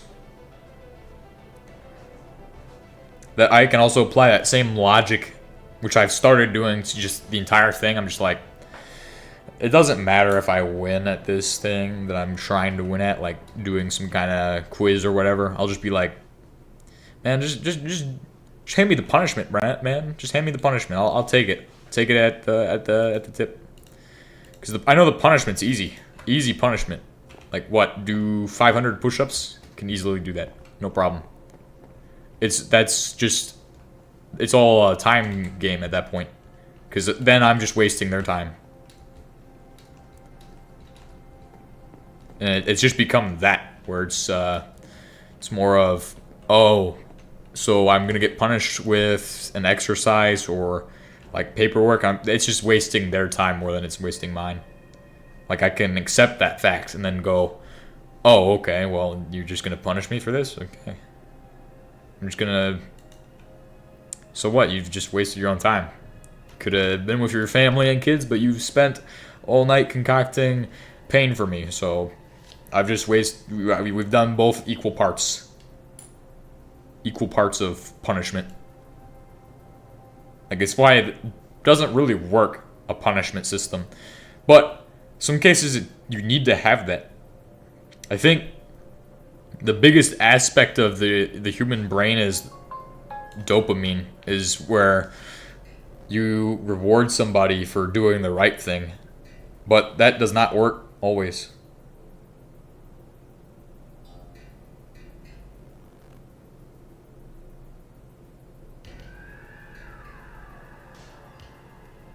I'm like, what? Oh, this is stupid. Stupidness.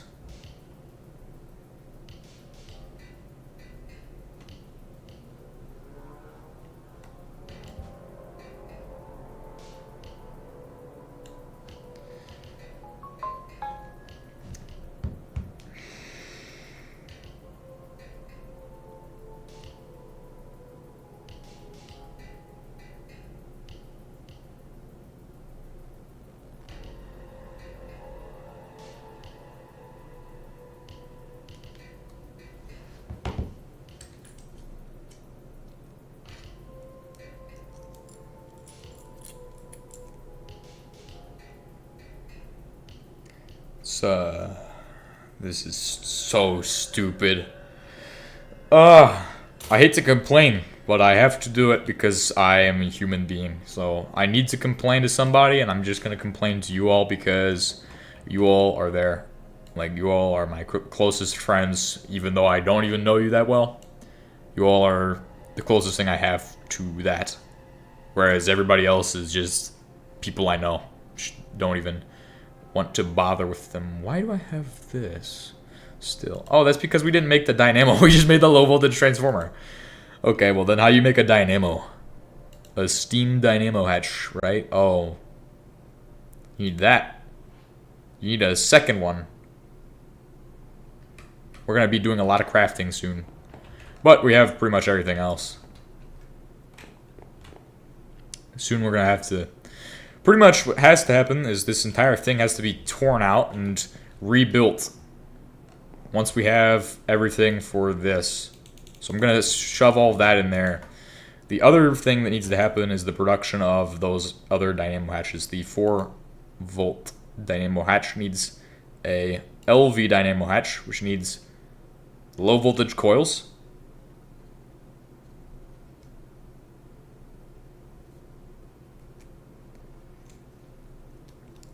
I've been a department manager. I absolutely hated the way they wanted me to treat people. They liked because and didn't like because of something, how they someone say or how they didn't want a lavish style. It was pointless. I mean, honestly.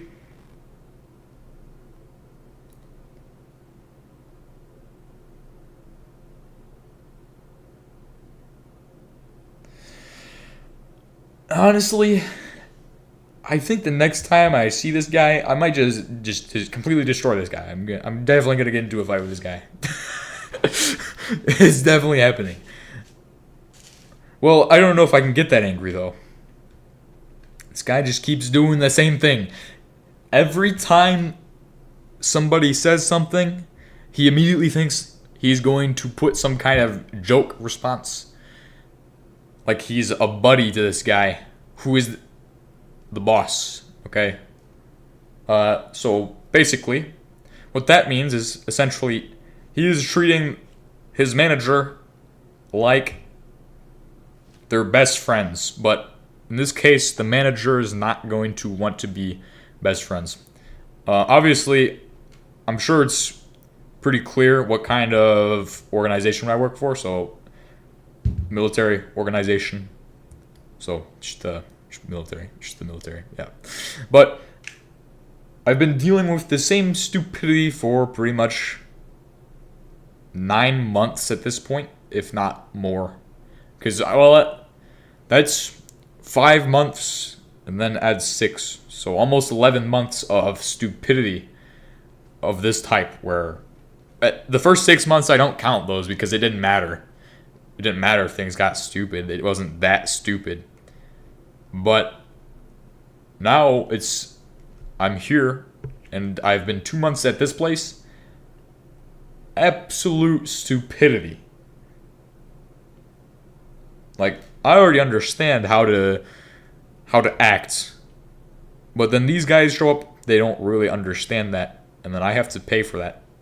Because I guess, and this is the case, it is my job to make sure that they are doing that correctly. It's everybody's job at the lowest level to make sure that everybody else is squared away.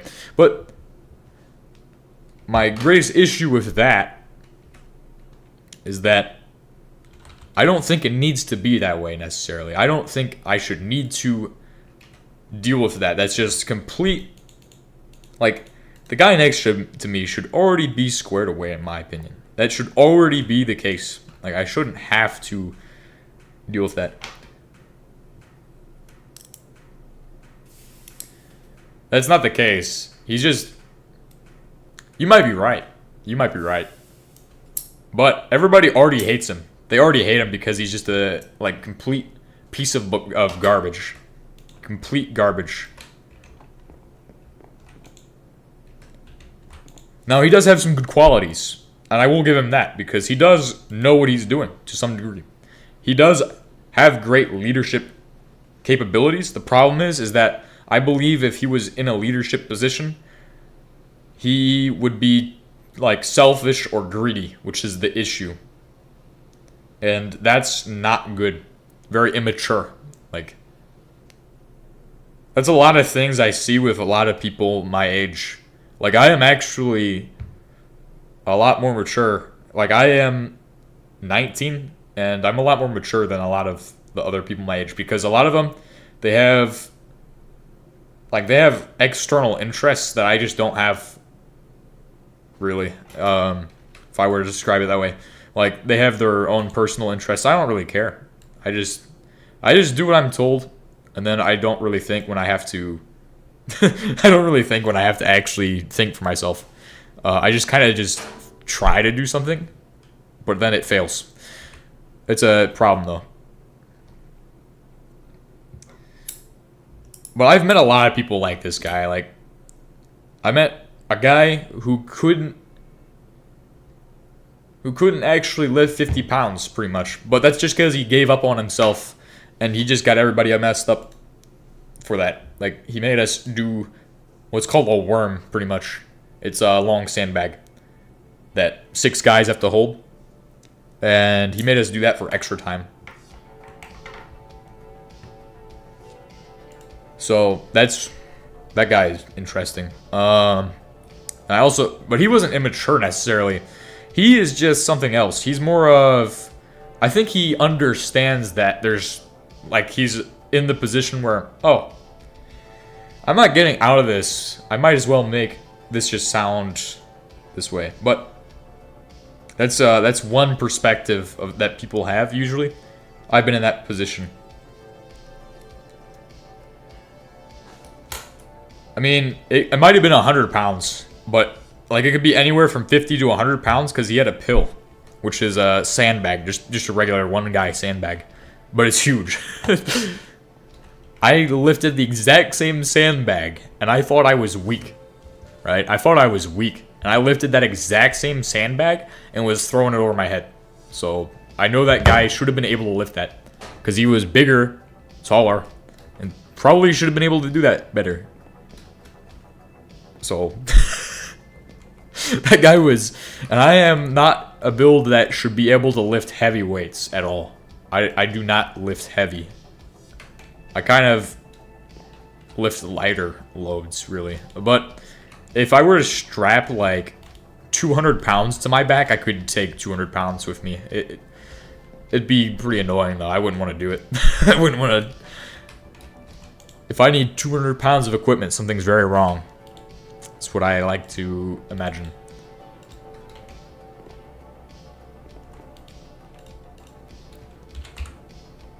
Oh, nice. It's already done. Perfect.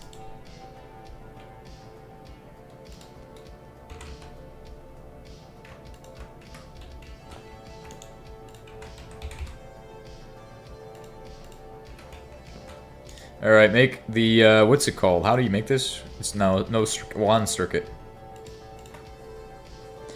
There was another guy I met who didn't really care at all. He just,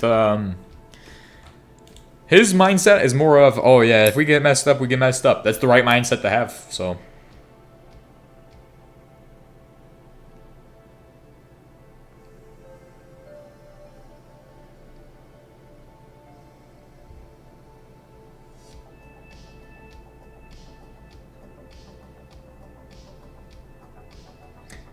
Yeah, as far as hobbies go, outside of Gregtech, I used to have a lot more hobbies, but this is kind of like the only one I can actually do right now, obviously, until I can travel.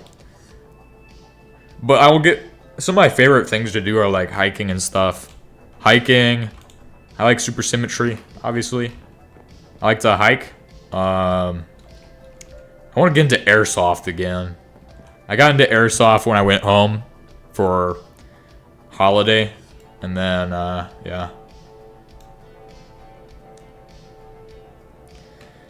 I'm not into like sports, but if it comes to like airsoft, I'm actually, one of the things I'm designing is what I believe is the most optimal way of actually doing an airsoft team kind of thing, or doing any kind of tactical thing, because I believe that there's fundamental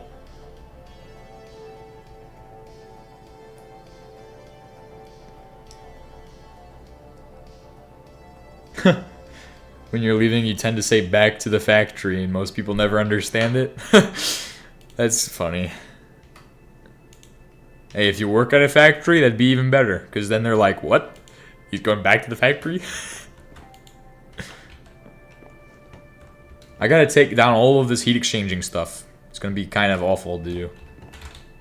So we'll have to figure out how that's gonna pan out.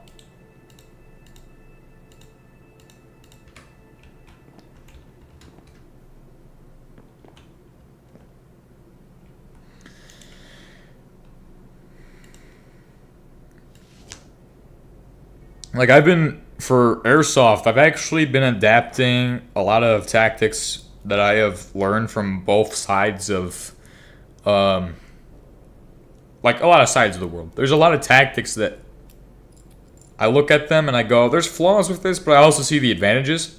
And I've been looking at, so I actually got recommended a Russian tactic video from a Russian channel, and I'm like, okay, I'll check this out. And it was called, I don't remember what it was called, but it was from a channel called Onward RUS, and it was just like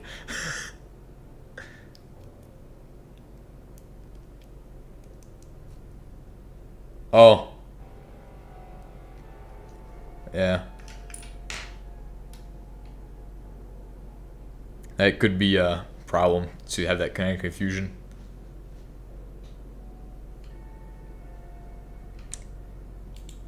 But as I was saying, with the I got recommended a channel called Onward RUS, which honestly is within like what my algorithm would recommend me, because like it would recommend me that, obviously, but got recommended that. I look at their tactics and I go, I like the way that they're intuitively working together and moving. That's a lot better than just mindlessly executing something.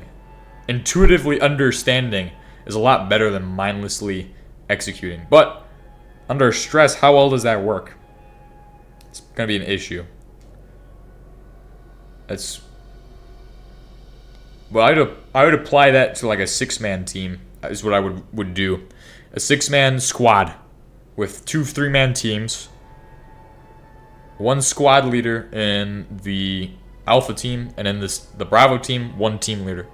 The squad leader obviously has to manage a squad and a team, which kind of puts a lot of stress on that guy, but it's not difficult to handle both. He could be like, hey, pretty much it's just a team leader with a little more extra job. It could do a 7-man team and then have a extra for the squad leader, but I feel a 6-man team really hits the nail for like covert movements and hit and run tactics, which is what I would probably do. It's much more favorable in the modern battlefield than just a full out let's go ahead and have one team sit here and just shoot at the enemy while to stop them from shooting at us, and have another team run up at them, which does work. You have the numbers to do that if you have a 9-man team, but what you lose with that is the capability of being as stealth, and you don't necessarily lose that assault capability with a 6-man team. So theoretically, you could have 2 6-man squads with 4 3-man teams work together to achieve that exact same purpose, but dedicates a lot more manpower to that. Still, less than the typical, what do you have, 12?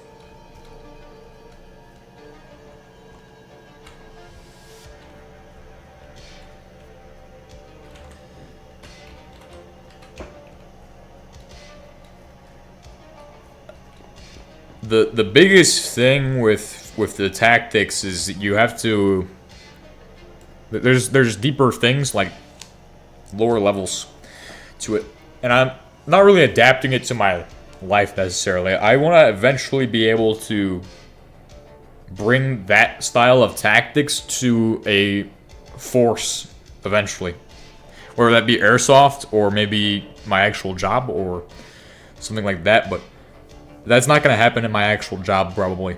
I'm never going to be able to achieve that unless I really stick with my job. I'm not sure I want to do that.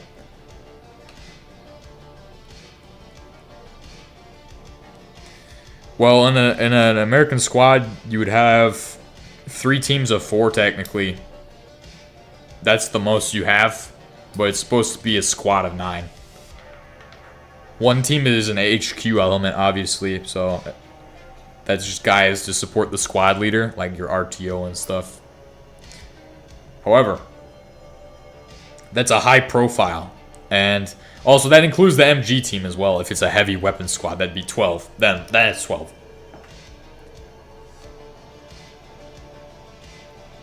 Ah, okay. But I would run like, obviously you get the same amount with 2 squads of 6. So then it's just, you don't have, you're putting a lot more equipment on the guys who need to, and a lot more responsibilities on them. So that's the issue with that, is, but it could be possible to do that effectively. It's the real benefit of this would be for like a hit and run tactic. If you wanna drill, oh, it's in here. If you want to be able to strike and retreat quickly, you need less guys, and you need to have a lower profile, because then they won't see you as well if you have less guys. It also allows for that more intuitive level of being able to communicate and do it effectively without being too noisy or whatnot, through hand signals obviously, but you can also keep your guys closer together if you wanted to in that, without having to worry about, well, the profile too much, really. Still, you would want them spaced out, but you could potentially keep them closer together. There's a lot of things with that. Alright, so we have the low voltage power transformer. We're working on, did we just make the thing for this? Coil. Yes, we did. Coils are done, and then we should have springs. And we need a machine casing. Machine casing. I only have 2 left, so we better make them count. Nice. That will hopefully assemble what I need. And then the next thing is that. So this is a low voltage transformer. We should have copper. We need to insulate. So shift one of the. Oh, give me one of them.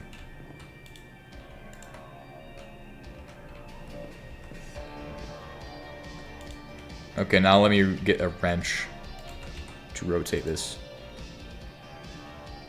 Yeah, it would be dependent on the situation.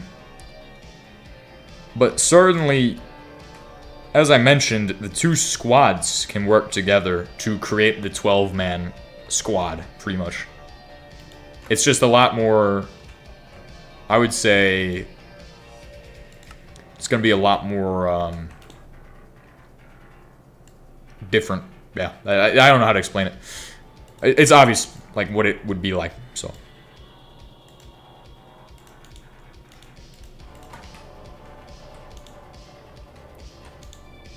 The biggest tactical advantage is that intuitive, being able to understand the guys around you, being able to move quickly and more effectively, and less mindlessly, which is a lot of what is drilled into, like, US tactics are, like, they haven't really changed at all since World War II and stuff, so it's just what's drilled is just to mindlessly execute this maneuver, so that way we are able to not have to worry about stress, because we've done this 8,000 times and we know exactly what we're doing. But an intuitive thing, you would have, like, obviously you need the element of surprise for that to be as effective, or to drill in those basic concepts of, okay, let's figure out how we're going to get everybody together so we can attack or defeat the enemy, regardless of stress. But it would still have the intuitive capabilities. So, I mean, it's not really a matter of how effective it would be. It'd still be the same effectiveness almost. The difference is how you need to have the second squad. What's the block with the item list?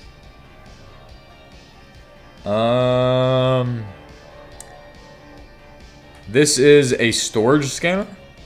Or if you're talking about this is just yeah. But I believe you're talking about the storage scanner. So this is just my storage, which is pretty much everything in these blocks here. So you can see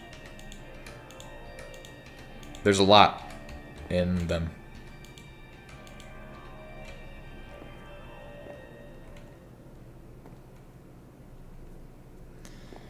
All right, let's continue. We should be able to make this. Yes. Perfect.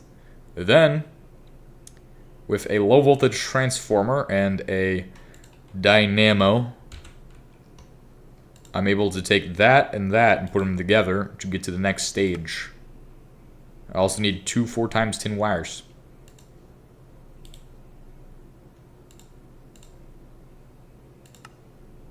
One, two.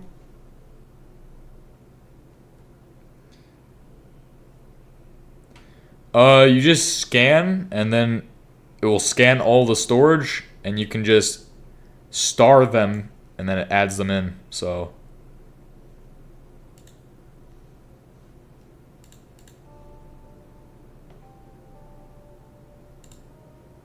Change up what we're listening to as far as music goes.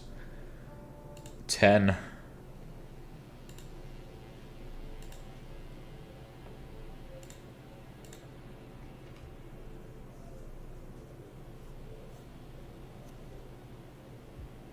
Alright, so we have our 4x10 wires. We have our other pieces. I should be able to just assemble it as is, right? Just a assembly machine. Yep. Boom.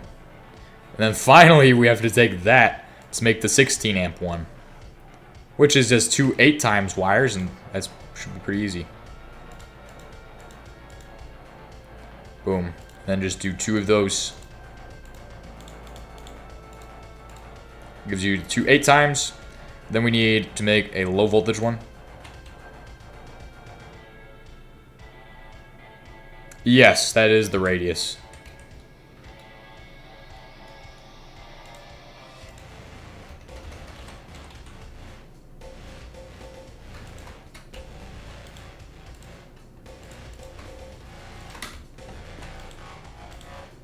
Alright, then I should have my coils done soon. Give it 30 seconds. There it goes. And then I have my dynamo. My 8x wires. Who's in my house? Get out of my house, bro. Get out of my house. Get out of my house. This is gonna actually be an issue. I'm gonna beat him to death with this machine casing. It's gonna happen. Get on my house!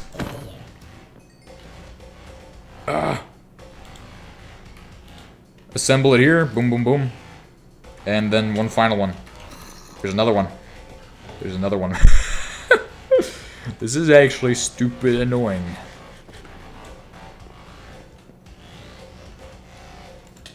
Oh, crap. It's not good. It's no good.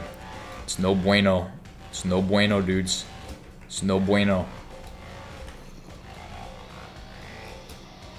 There you go. That's where I want you to be. Having a nice time on the pipes. He's riding the pipes right there. To his death. So I can just go clack, clack.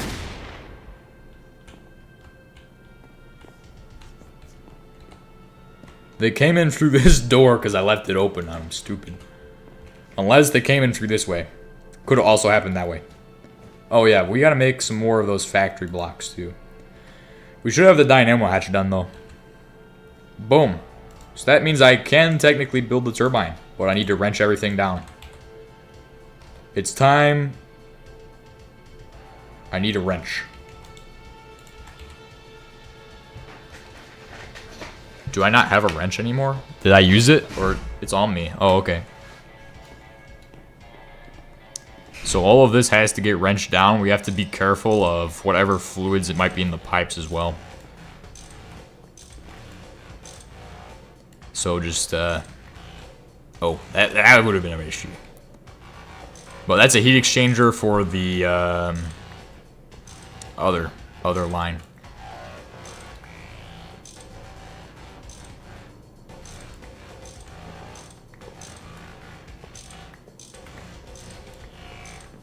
We can figure out how to set this back up later, but I don't want to do it right now, so.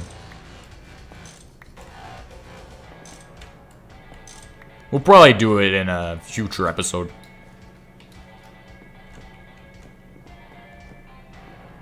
So the steam is produced and it's sent out of this thing through that pipe there. We need to tear down the entire thing.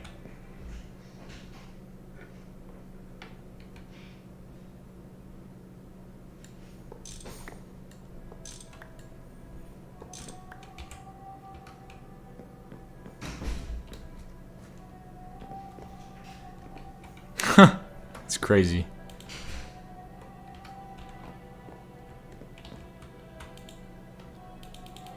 Boom, boom, boom, boom, boom. Alright, then I have to tear out all of this. Still. The steel tank also needs to get teared out.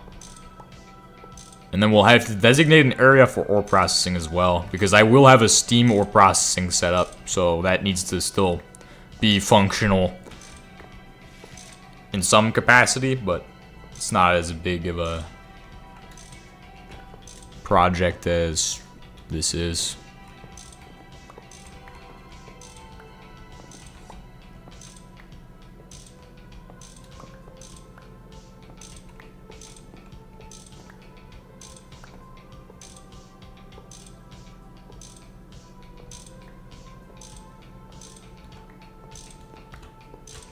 And here's the section I need to tear down.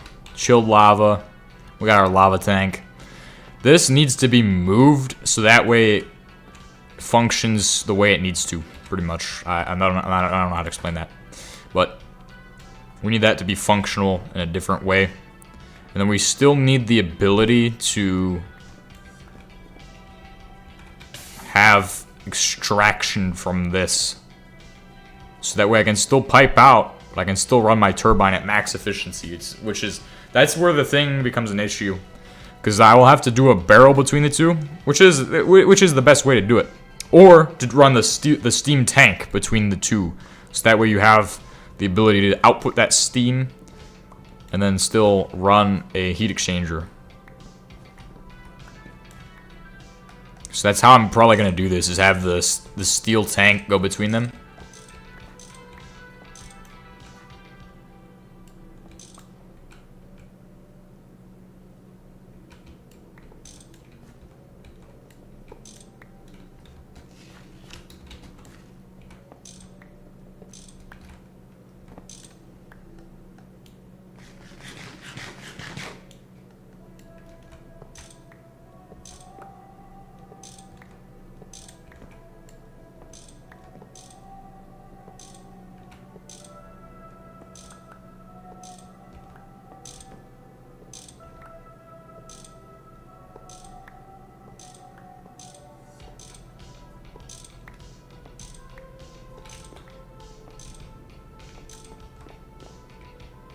Oh, we have liquid oxygen here, right? High pressure oxygen gas. Ah! Problematic. That's fun. That's fun. It's the joy. Oh my goodness. So much stuff in this spaghetti base right now.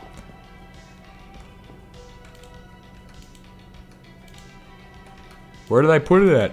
Which one? Is it this one? Oh, there we go.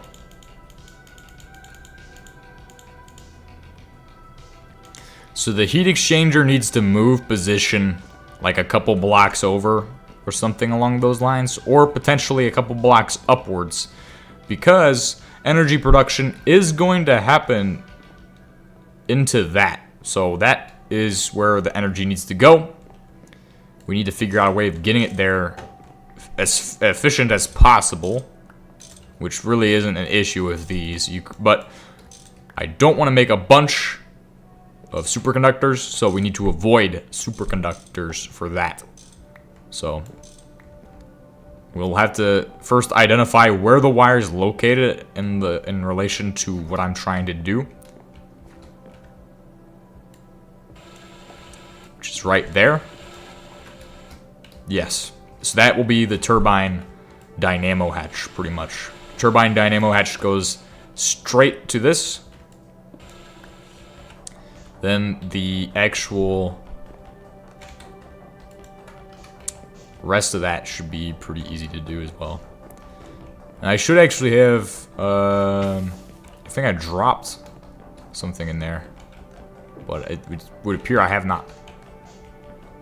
I'm sure we're gonna regret whatever fell into there later.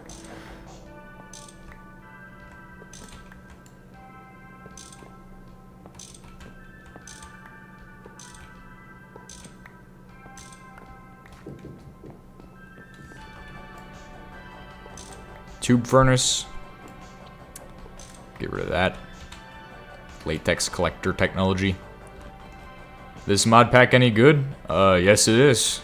Yeah, it's really good.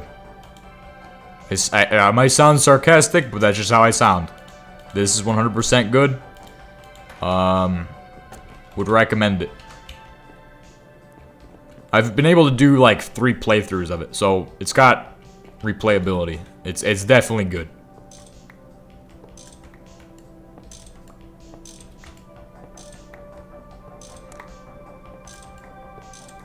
As for what I'm doing, I'm just tearing down everything, if you're wondering. So,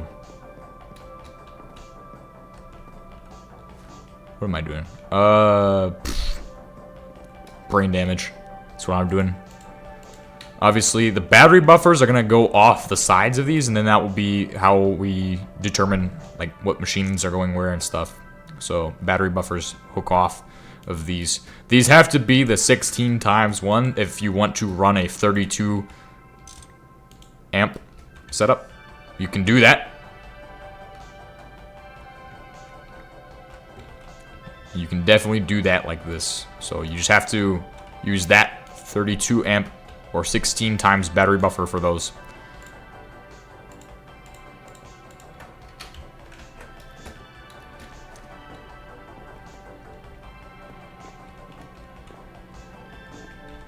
Just gotta make sure there's no actual machines and stuff down here. That should be good. Oh, there's a pipe there. That was fun.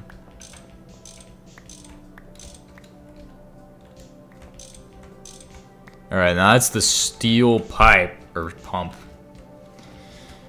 Now obviously I'm not going to actually be able to fully run the turbine until I do maintenance on it.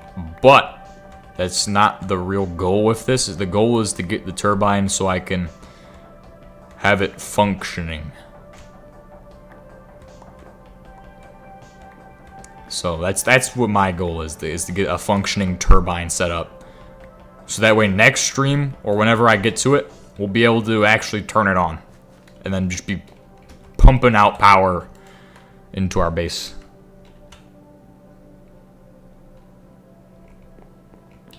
So now, what I need to do is dump off all of the random garbage I just collected into here. Alright, so now we're ready to begin actually assembling what I want to assemble. The big turbine.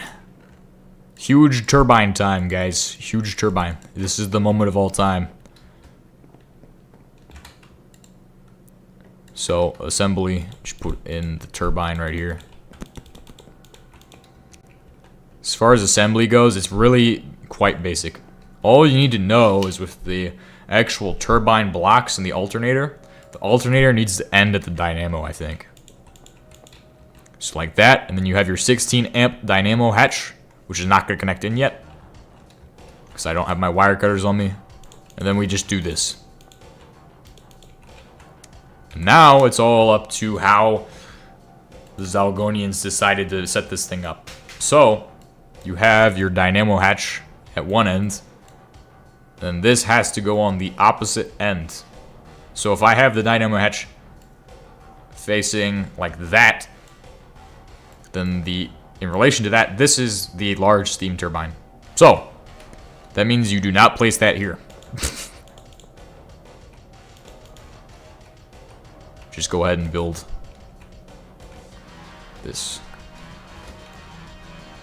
Now, there is not really a limitation on how you can place the input, output hatches and whatnot.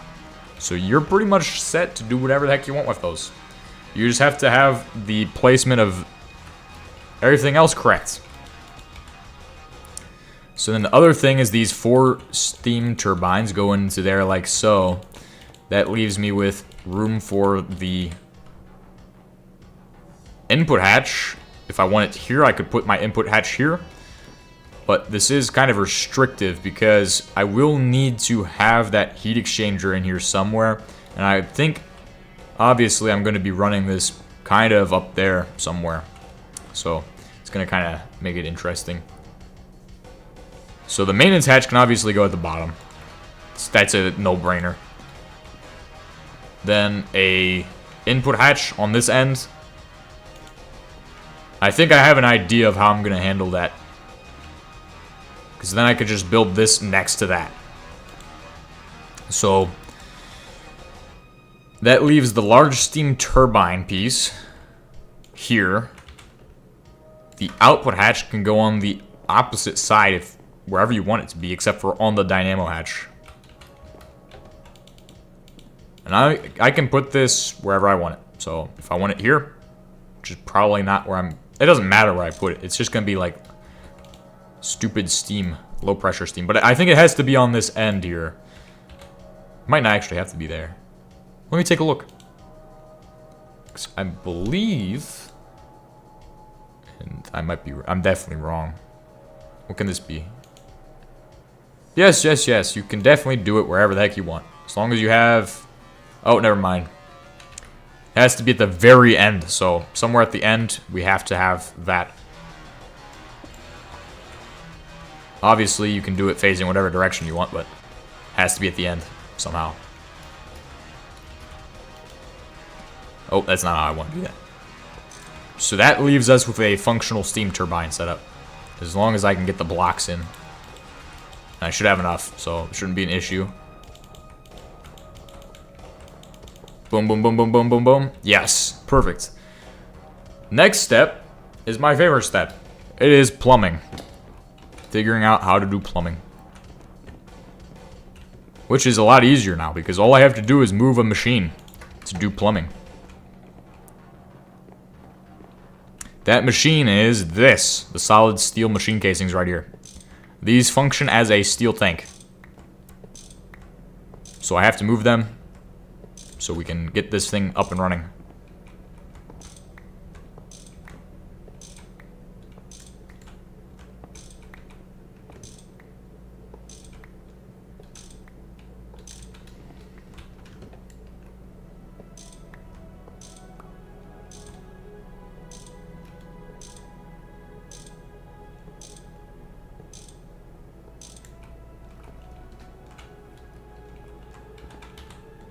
Alright, we have our steel tank valve. So now the question remains, how exactly am I going to get this to flow into there? This will probably be done via this valve. We need to have a couple of these. One that goes out the bottom. I believe you can potentially route through one of those, one of the other things.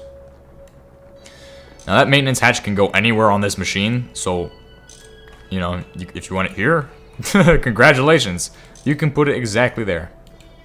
That's exactly how I'm going to put it. Except, that's a solid steel machine casing, and that's not how you do that. Needs to be a steel turbine block.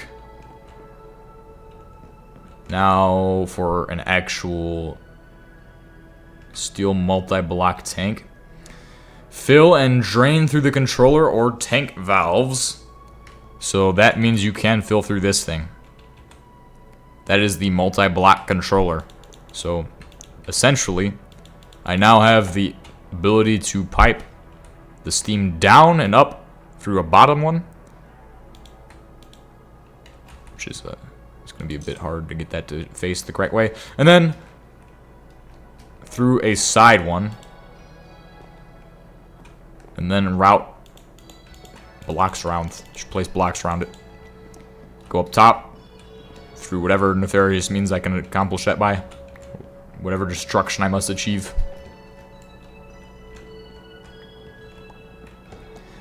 And then it should be one final step.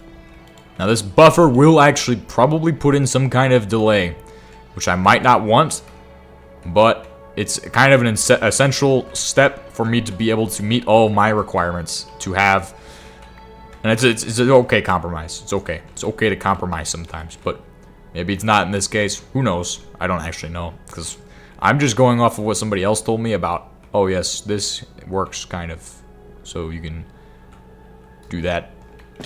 How to make this work.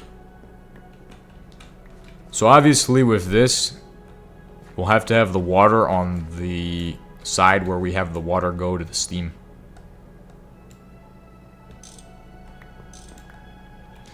So we'll have our output hatch here.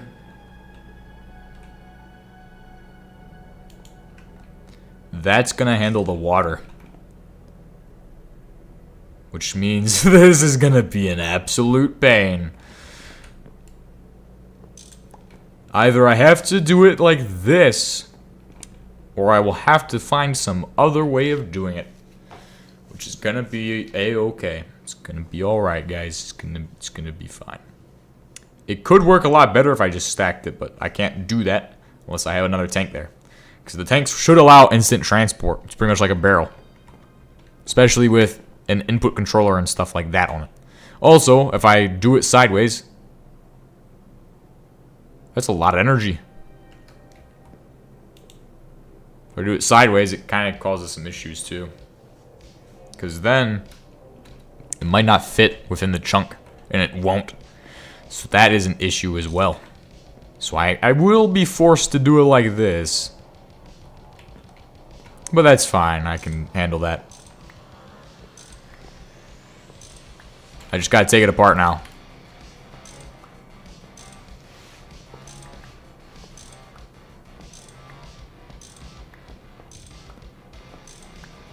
Now the reason I would need to orient it differently is to pipe lava. I have to go for a second. So I'll be back in a bit. Just 30 seconds. Should be back.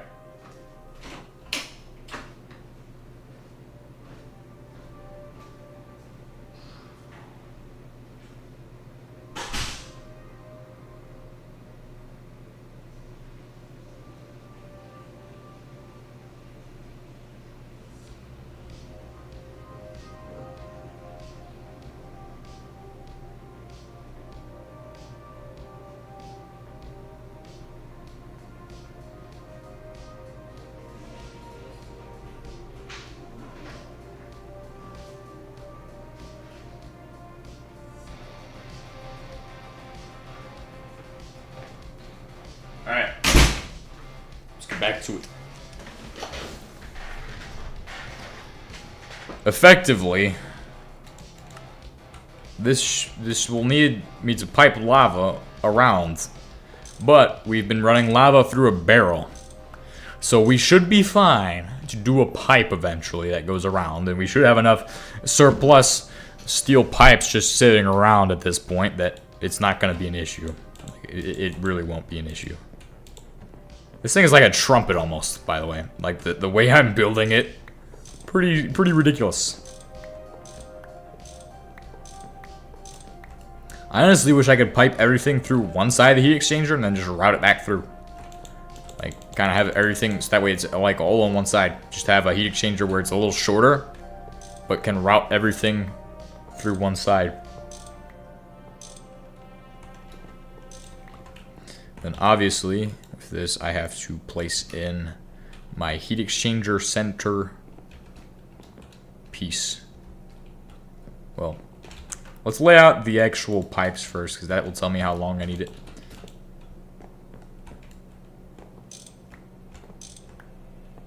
This is a huge block of a machine. I actually am excited because I'm about to have this thing running. This is a very exciting moment. The only other thing it needs, beyond the components I already have introduced in this episode, is a single... it's just one single thing. It's exhaust. So that way you don't just have a buildup of whatever stupid stuff it can build up. Which is steam. Low pressure steam. And you don't need that at all. So it's best we get rid of that.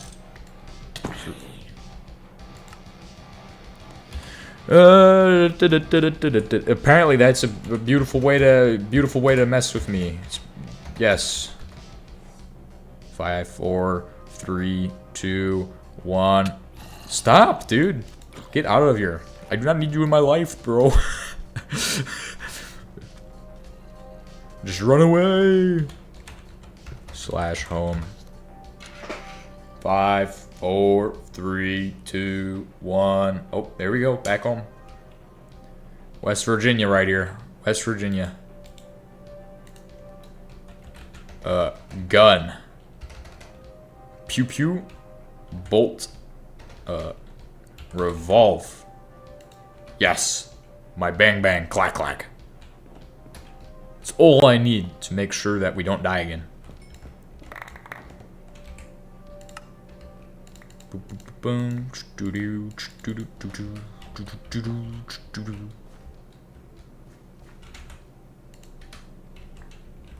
Oh my goodness. Oh my goodness. Losing so much random stuff.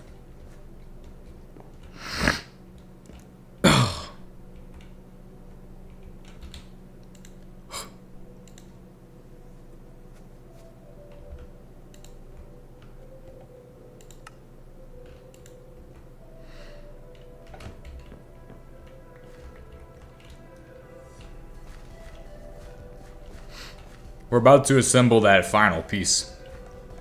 It's a big piece. A heat exchanger piece.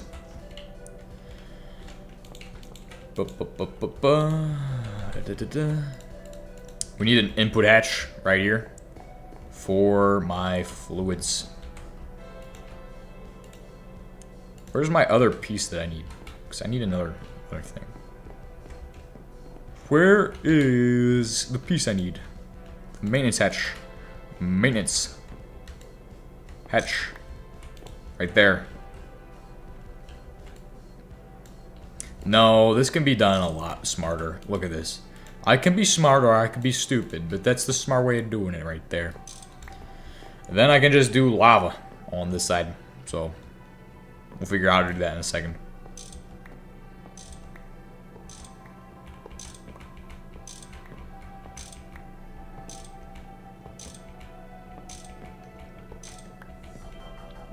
Now that we have all these extra turbines and stuff, it's going to make it easy when I actually automate the lava. But we don't need to do that until MV, from what I've heard. So, that does change kind of how I'm going to do things, but not really. It's kind of not changing anything at all. There we go. And then do a input hatch on this side, so it's on the opposite side. And finally, this should be the last part of my giant engine block. So this is what I'm going to call it, the engine block. It is quite literally an engine. It's not a heat exchanger. This is an engine. It's not a steam turbine. It's an engine. It's got a fuel tank. It's got a yeah, it's just an engine. It makes power. It's not measured in horses though, so it's measured in Greg units. Greg units. It's Gregtech 6 right there. G units. Thermal units. I do like Gregtech 6. It offers a lot of new stuff.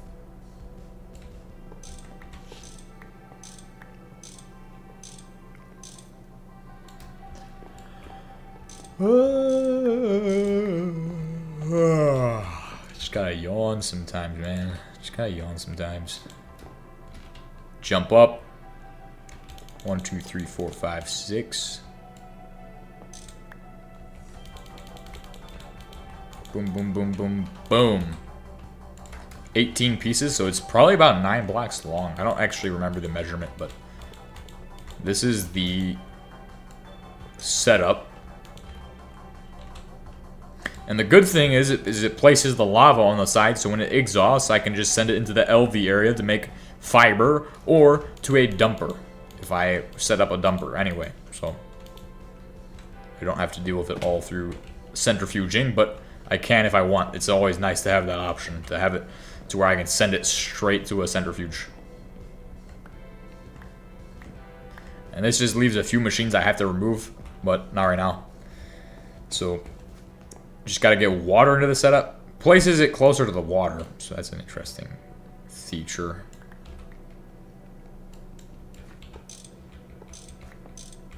Definitely where I want my water pipe to be. Because then I can just raise the pipe up over the thing and it's in the position it needs to be in.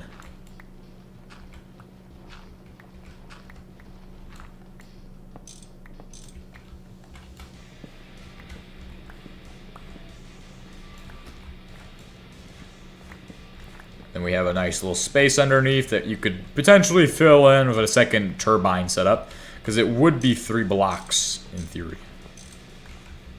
Alright, so now I'll take these treated wood pipes and just start placing them in.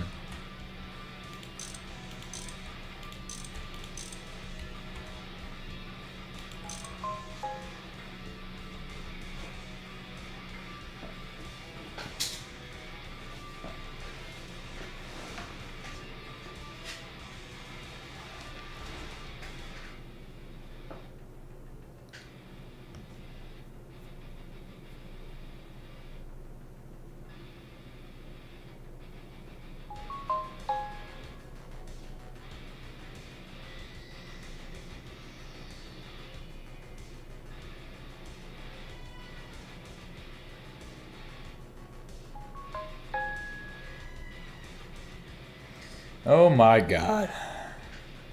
Oh my goodness.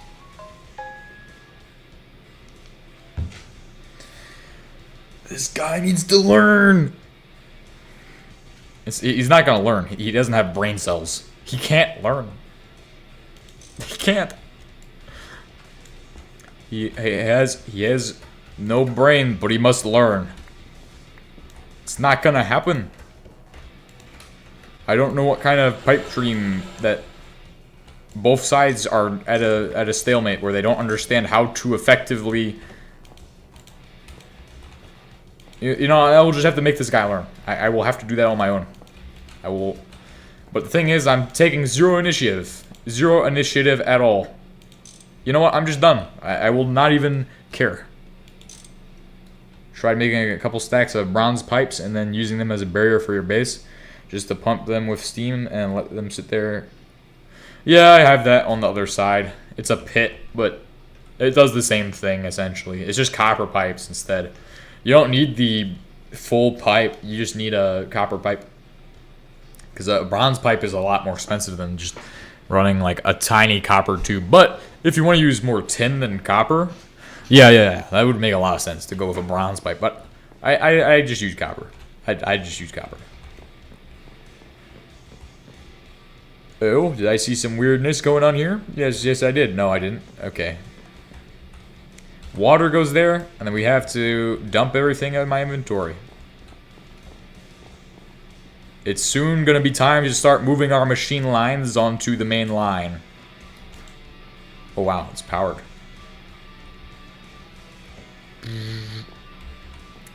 It's gonna be an awesome moment once I get this actually set up.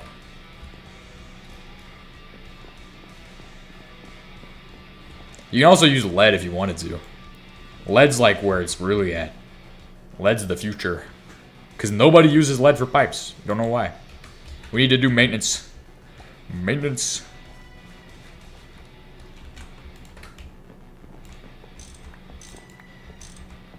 A whole lot of rebuilding's about to happen soon.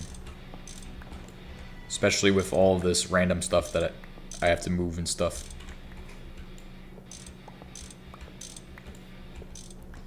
Gotta redo the whole water pipeline as well. Just, that's tragic right now. Absolutely tragic. At least the heat exchanger won't explode if I do something stupid. That's a good thing. The boilers will explode if you do something stupid. Heat exchanger is kind of very chill. He doesn't care. He doesn't care what you do. You don't have to treat the heat exchanger good. You can treat it like garbage and it will do its job.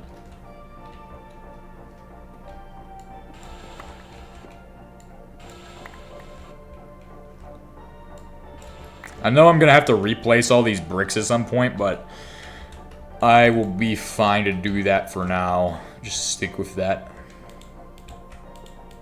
So I can get this thing more natural. Because this is not where it's at right now. It's also pretty interesting to see how the base strips down and you have all these machines you didn't remember making, but they're there. Like that boiler, I knew it was there, I just forgot about it and forgot how it would be in relation to the other stuff that we saw.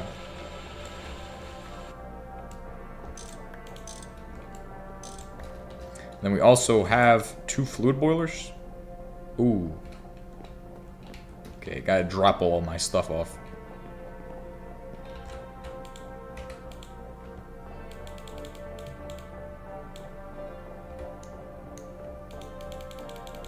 Drop everything in there. Yep. So I can go collect more stuff while I'm actually tearing things apart. Tear down.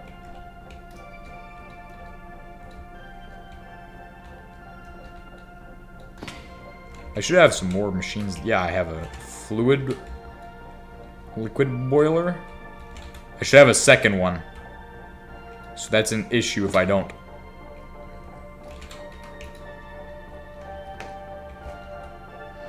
Could be up here, though.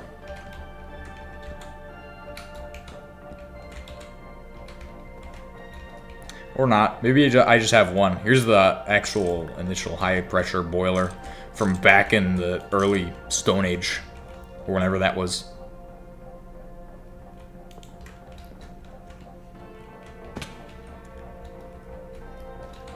This is kind of like a mega stream almost. It's like a super long stream.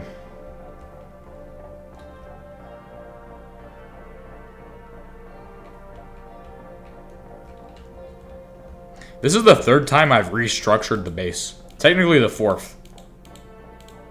We didn't even have a base when I did the first restructure. I just was like, yeah, let's just start moving all the machines over here. Start rebuilding it. And I was like, let's do it this way. Oh, let's do it this way. All right, yeah, well, let's do it that way. Change it up every single time. Boom. So now all the pipes are more natural. This means every single line is now not only unpowered, but it is all going to need to be rebuilt from the ground up.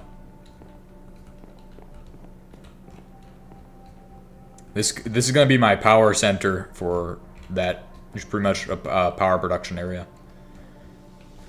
Then I gotta figure out how I can get input for this. That'd be interesting.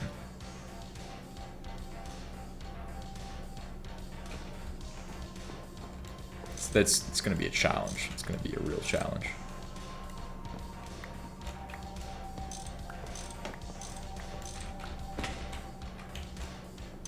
There we go. Do we have a steam boiler down here? I could have sworn I had a second fluid steam boiler that's high pressure for creosote, because creosote is really useful for power production. Also for phenolic balonies. Hey, we also need to get the stuff for the machine. So that means like the crowbar, the saw, and everything.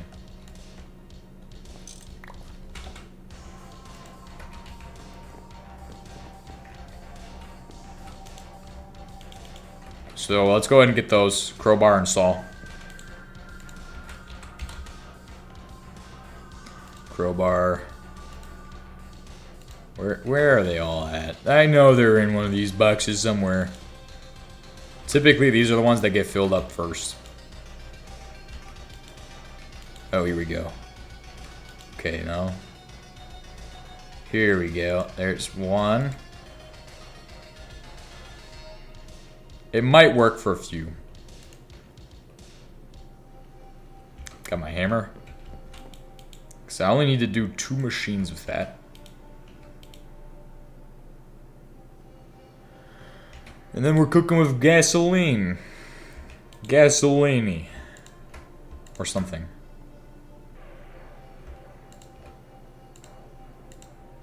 Is that? I think that is everything I need.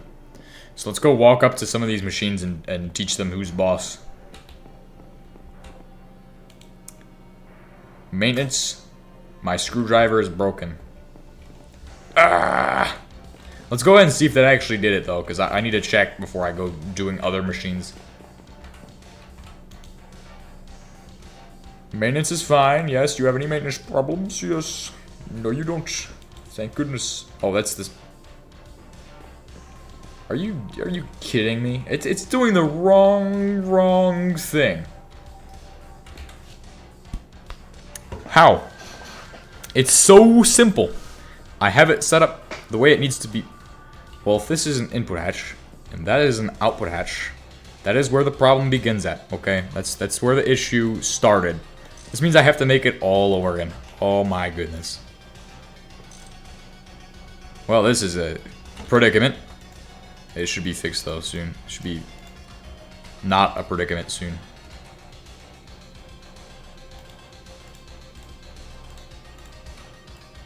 Just gotta change where the hatches are at.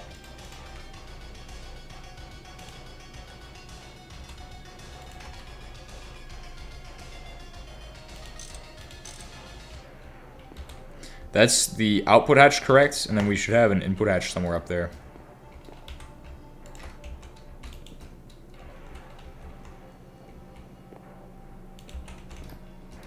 Yeah, do I have that up here? Do I not have that up here? Where is it at? Where's it at?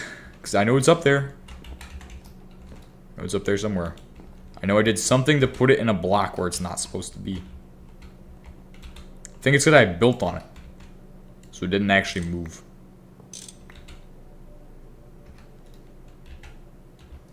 Or not. I can't actually see where the blocks are. Oh, is that it? No, that's not it. Well, then it's gone. It's just gone. It's out of existence. That is annoying.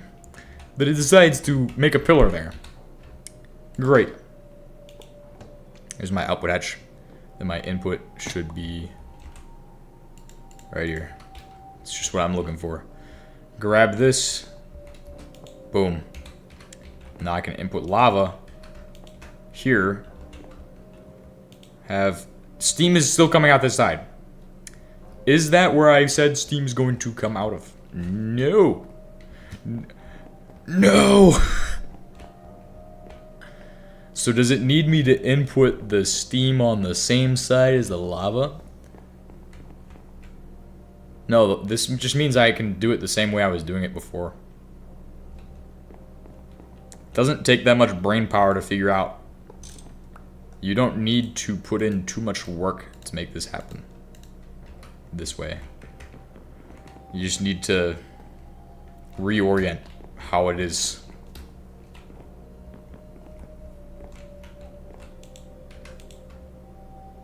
Like, it's literally just as simple as reorienting the piping so it all is the way it was originally.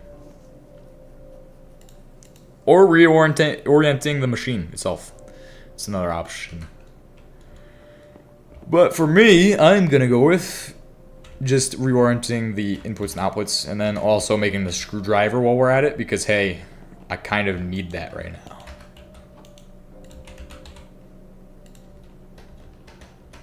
Stop doing that. Do the screwdriver.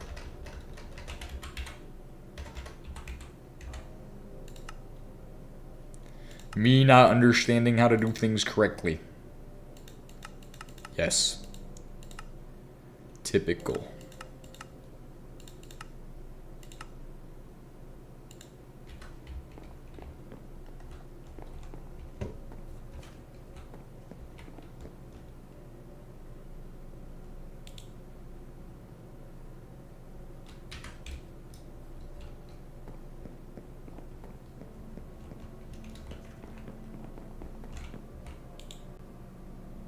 Not on that one, but on the other machine needs to change. What is going on here?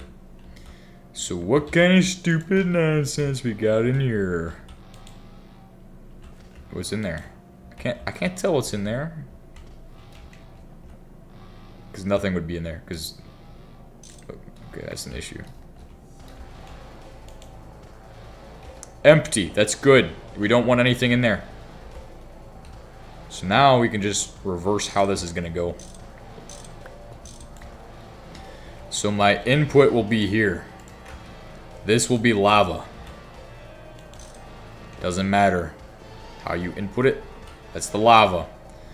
This is the output for lava.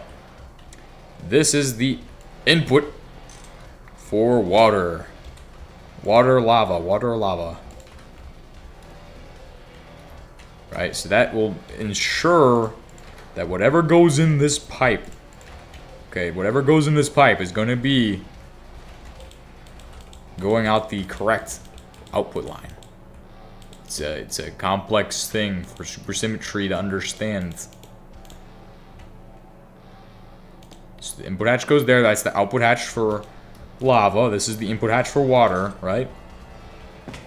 So now all I gotta do is destroy all of this nonsense, which doesn't need to exist anymore, and just reorient this pipe so it now does that. Which means all I have to do should be as simple as put lava on this side and the actual LV output hatch as well. This means lava. Boom, boom, boom, boom, boom, boom. Make steam. Filling this guy with steam, right? Yep. Filling that guy with steam, right? Does it not work? What? What kind of brain logic is this? The steam is wanting to go out the wrong side. Guys, it's Zalg over. It's Zalg over, guys. That's not how that's supposed to run. You know how it's supposed to run? It's supposed to run how I just figured it out to run. Okay, it's supposed to work the way I just set it up. But no. It's gotta be stupid today. It just wants to, you know, it just wants to be stupid today. It knows. It already knows to follow the trend of everything else. Just remember, act stupid. Act stupid. Okay, now how's that? And it puts the steam in this guy now. Because for whatever reason, it doesn't want to do it in a way that makes sense. Which is fine, because I'm just going to reorient the entire machine and do it backwards. Which should,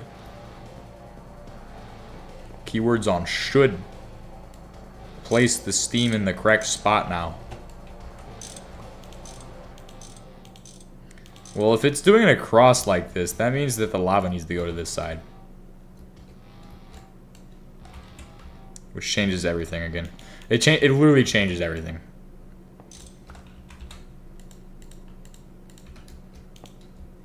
So that's my input hatch, that's my output hatch. Right, okay, it's my output hatch. It's full of steam right now, okay? See that? It's full of steam. Now, when I do this, what's going to happen is this is going to be lava. Right? It's going to be lava. My wrench decides to explode now. This is where we're at with supersymmetry. The lowness, it's got to stoop so low. Plate. We're going to be stuck with wrought iron plating for, like, my tools now. This is a sad moment because we have to get the EBF back up and running. It's the biggest thing right now. Get the EBF running. We're going to be cooking steel. Or not. We're cooking something else. Who knows? Meth. That's what we're going to be cooking. So my lava's gonna go there, this is gonna go there, and then we're gonna be able to do this thing correctly because I said so. Okay. That should be everything that needs to happen.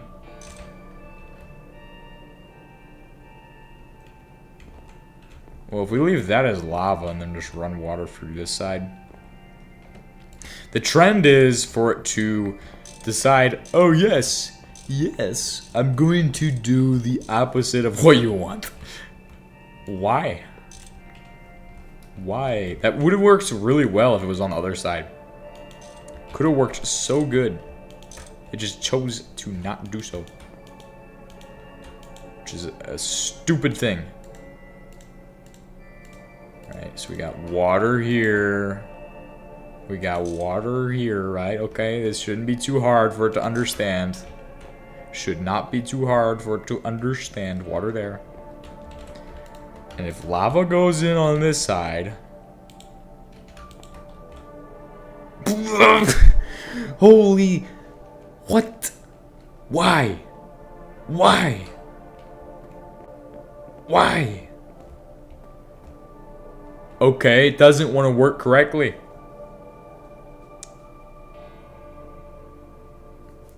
It just doesn't want to do what it wants. It wants to do the wrong thing. It knows the right thing, but it's choosing to do the wrong thing anyway. Now, how much lava is ending up in this guy? Okay, none. So that means it shouldn't be an issue, right? Should not be an issue. Because it's all going into this instead. That's where it's at. As you can see, that's not where it's at. It's in this guy. So I can check. Chilled lava. Yeah, exactly. If there is a way to switch these... So if the chilled lava comes out this side, and the water can go in through that side, then in theory, what I need to do is actually just rotate again. But you know what's going to happen when I rotate this? It's going to do the exact opposite yet again. Zalgo, your machine is stupid, and you need to fix it before it accidentally destroys the world. It's making me angry. Okay, it's gonna destroy the world if it makes me too angry, bro. It's making me too angry right now. Too angry.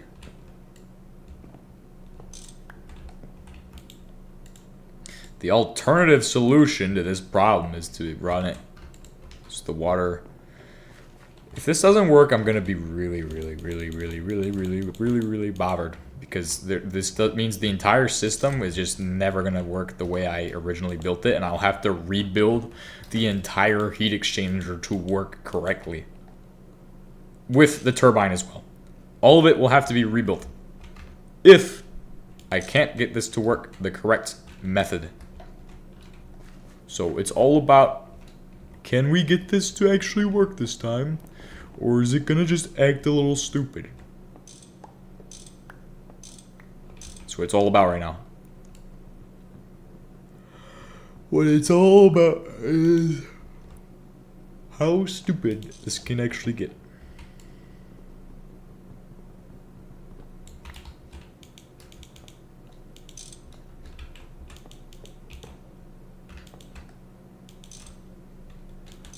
Boom. That means the water goes in, and then boom, we have water filling it up. Then I can just go ahead and put in some lava now, and it should be all okay, right? It should work. No, it doesn't want to work, because guess what? Guess what happened? Okay, you know exactly what's happening here, right? This is actually stupid. I'm not gonna change it. I'm gonna try to figure it out so I can force what I want to happen. I'm gonna force what I want to happen. Okay, so we already know we want water into here. Okay, this is bad. It's not what I want. So we're gonna redo it, and we're going to try it again. Okay, so we have our output hatch. Then we have... It needs to have the output hatch on the other side. It should be the opposite. Well, the thing is it tries to output across the heat exchanger. So that means that when I actually heat exchange, it needs to... Hold on. So that means... Steam. Steam gas. Steam gas. Steam gas. Yes, yes, yes, yes. Everybody understand? It is now steam gas. Now, let's go ahead and run it again. Let's do it again. Let's do it again until we get it right. Okay, it's gonna be quite simple. There we go. It's that easy, guys. It's this easy, okay?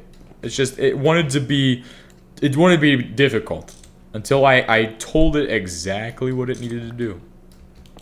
Wow, this is actually amazing. That took way too long. But now we have steam gas in there. If I hit this, I've activated my turbine. My turbine power is now active. We now have active steam turbine, guys. We now have an active steam turbine. The problem is idling. It's idling. What the heck? So, what about fluid does not support voiding mode? Okay. On. Work paused, which means it must have done something, right? Oh, it is on. It's idling. But why? Why does it idle? Is that because it cannot output into this? That's the recipe problem for the turbine. It's the problem for the... Holy crap. Dude, if this is an issue... Needs to have an LV output hatch. Let me see the recipe. The recipe for the steam is the most important part, okay? So 960 liters, one circuit that does the circuit on level 1.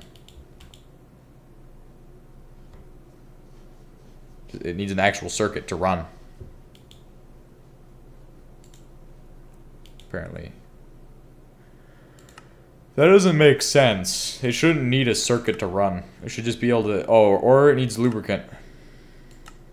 You either need lubricant...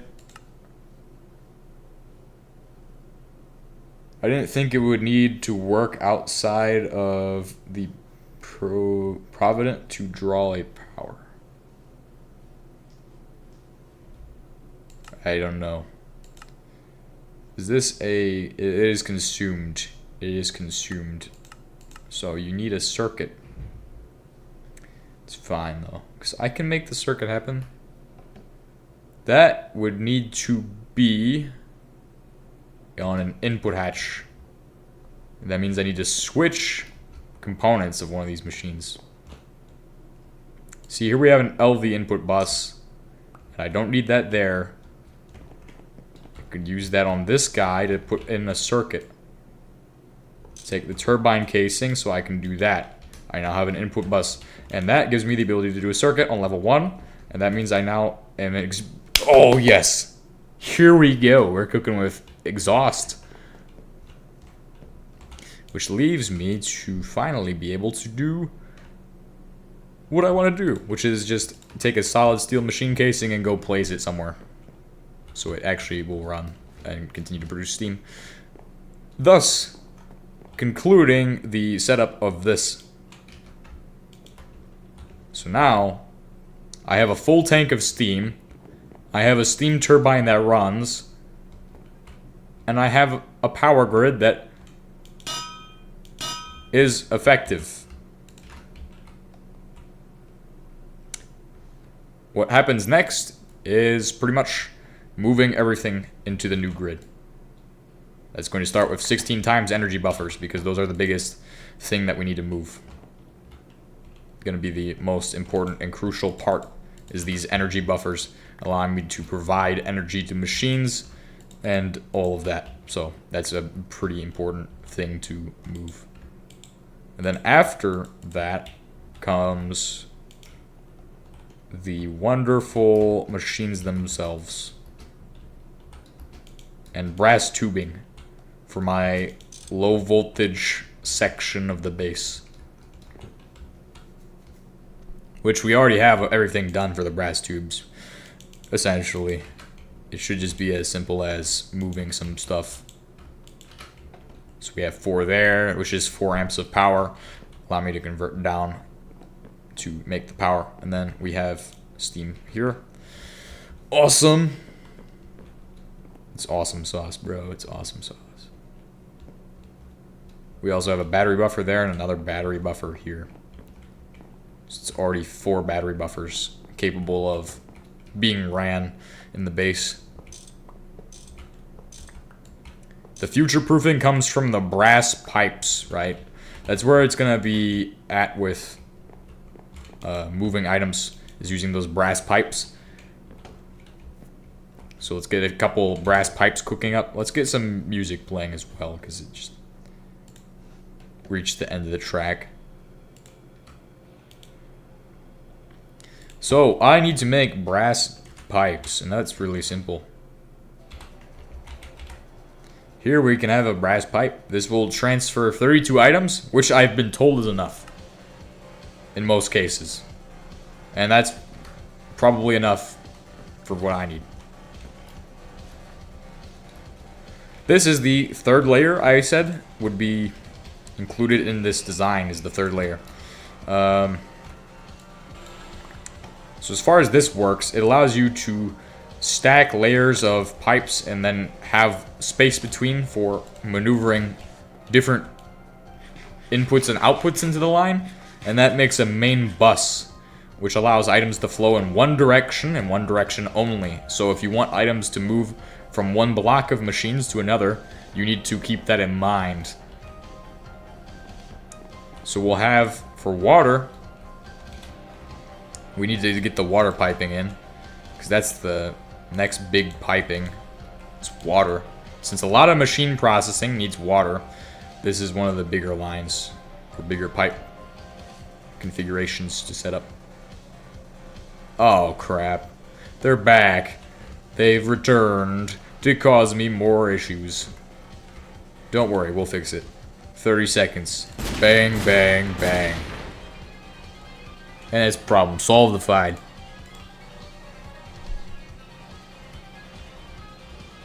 So this will be the main piping for the water. Water main is done. And I will have the brass pipe run underneath this on top of the superconductor. Oh crap. Now this is going to be fun. This is going to be absolutely fun. I need to get up to the top layer so I can actually do stuff up there. This base is like falling apart now, because I haven't gotten the stairs and things set up to actually move throughout the base. Obviously, we'll start the actual piping here. This will be for my main machine block.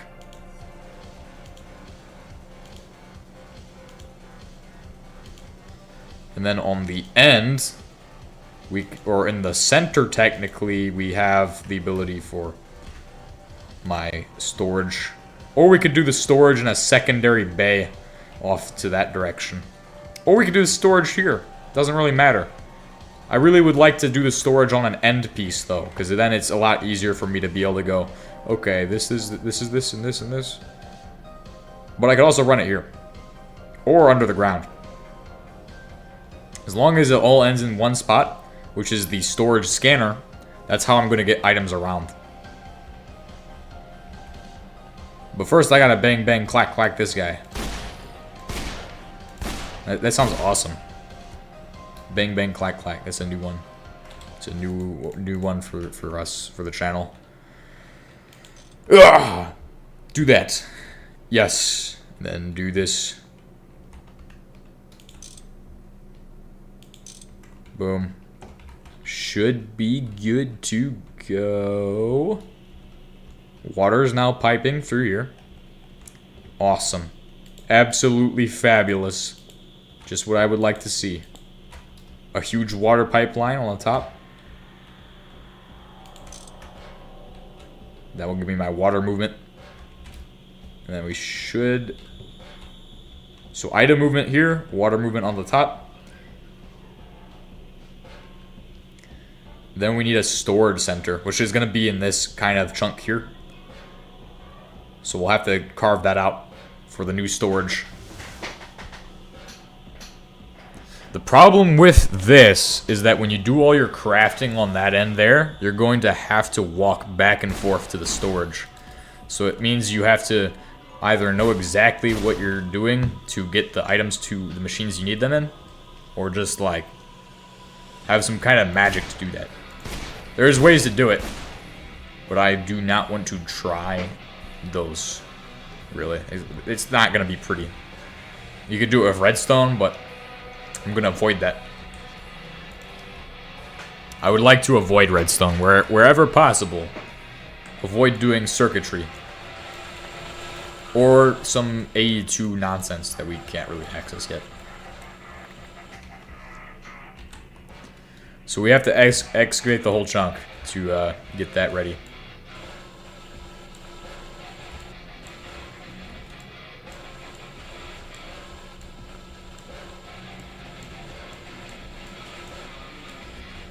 One, two, three. Perfect.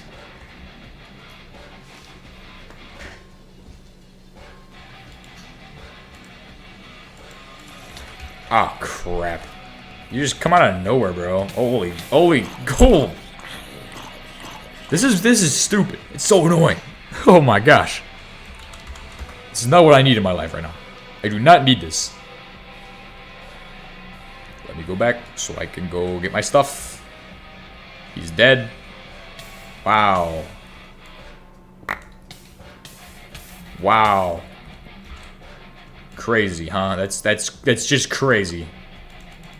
Actually crazy and stupid and annoying. Came out of nowhere. Completely destroyed the plan. Almost. Almost eradicated me permanently. Yeah, that's exactly what happened. Issue. Stupid issue.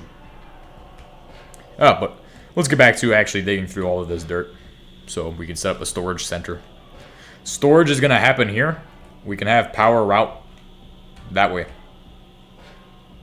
So, storage scanner goes here. Then that gives us close access. We still technically, as long as it's in 4 blocks of this, you have access to all of it. And you could even do the machining at the same site as you do your storage. So that's what I'm going to probably run, is the storage and the machining for my crafting and stuff all at the same place, so I have it all in one spot. I don't have to maneuver to do that. But it does leave the question, should I just do it in here? My answer is this is going to be like the main line. And then here we'll have all of our storage and the machines to craft stuff.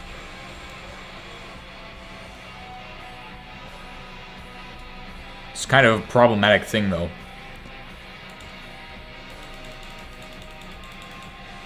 So we'll get started on that. Obviously we're going to need a bunch more of these. The 4 times wires. It's going to create an issue as far as like how many I have available for the lines themselves. But really, they don't need too much in the way of the resistance. Like, you can run a tin wire off of a superconductor, and it should be able to handle the power. So,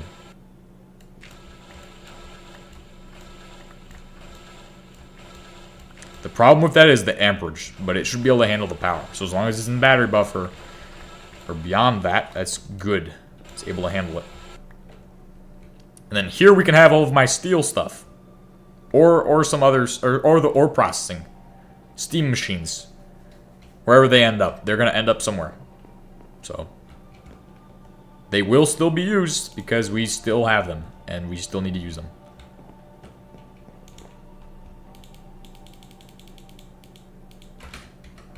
I need to start throwing all my machines into here. What is this even? A basic extruder? That is used in crafting for something. Can't remember what exactly that was, but I don't need an extruder right away for... That's for superconductors, though. Yeah, superconductors will end up in this area. For sure. Because that is something I would need to produce. Just constantly churn out superconductors. It will happen. It will happen. We've entered into the space age of bases. Base technology here. Base 65,000.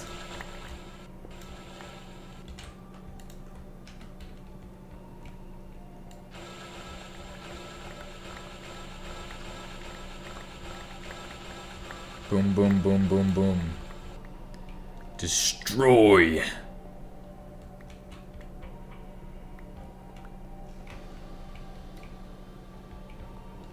The cathedral is under production. How fast is that charge? Oh, it charges not super fast, but charges nicely. We are constructing the greatest cathedral of all time.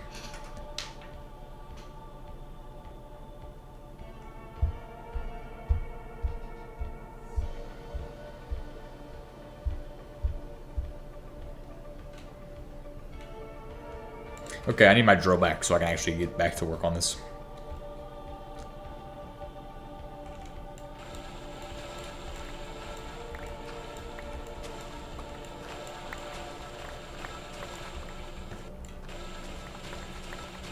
There's a lot of stuff that I have to do to put this thing together. I have to mine so much now because there's a giant hill here. This hill wasn't here before. It's making things a lot more difficult than they need to be. I can just not mine the dirt. Like, I don't need to mine it.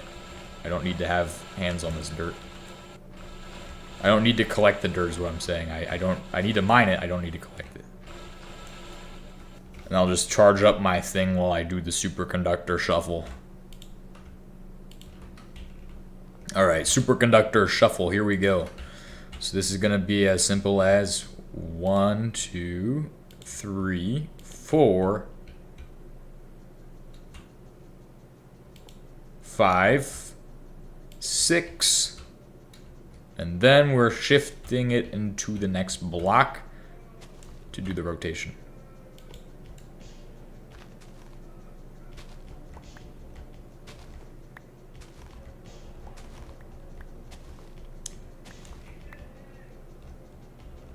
Turn around and then do this. It should use all 16 of them if I did the math wrong or correct, or it doesn't matter. Boom, and here's the central hub of all of the technology here. Central technology hub for the processor and all the stuff. All of the baloney 9.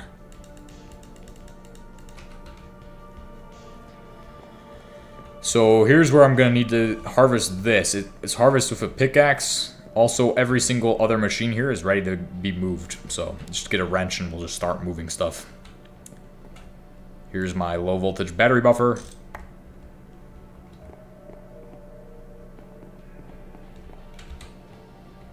That should have all of my batteries and stuff in there. Okay, what the heck are we doing? What are we doing, bro? Put that all in there. We'll have to set up more assemblers as well, because I feel like I could really use a lot more assembling power a lot of the time. This is a 16 times battery buffer, correct? Yes. So that will allow me to hook up this machine setup here. The central hub of Gregtopia. Gregtopolis. It's starting to look like an anarchy server, but it is what it is. Gotta do what you gotta do to put together all the machines you need to.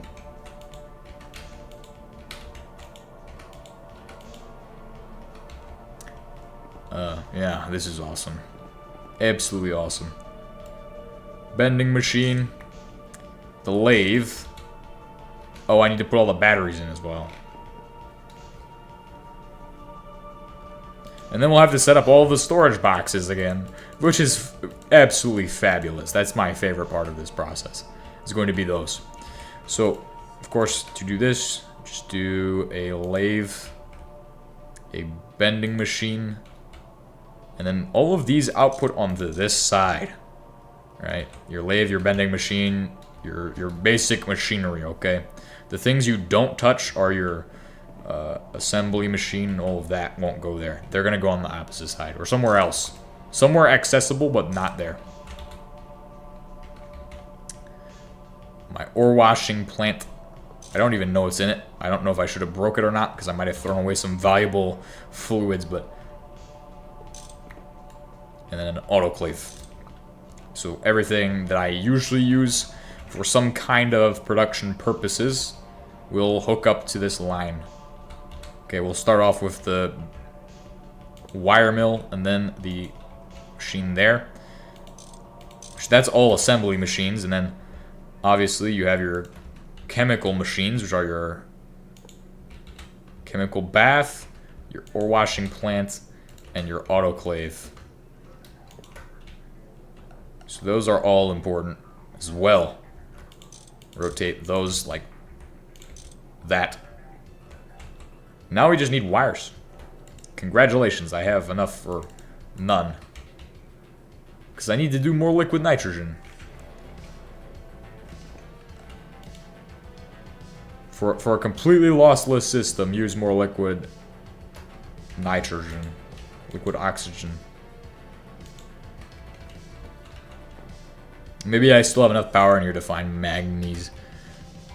Boom, I got some more.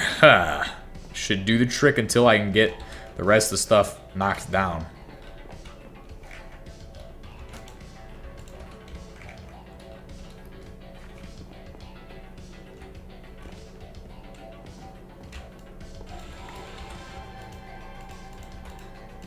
This is really changing the face of Greg reality in the save. I don't know what I'm saying half the time. Okay, if anybody's wondering, I'm just not even sure what I'm saying half the time. It's okay though. It's okay.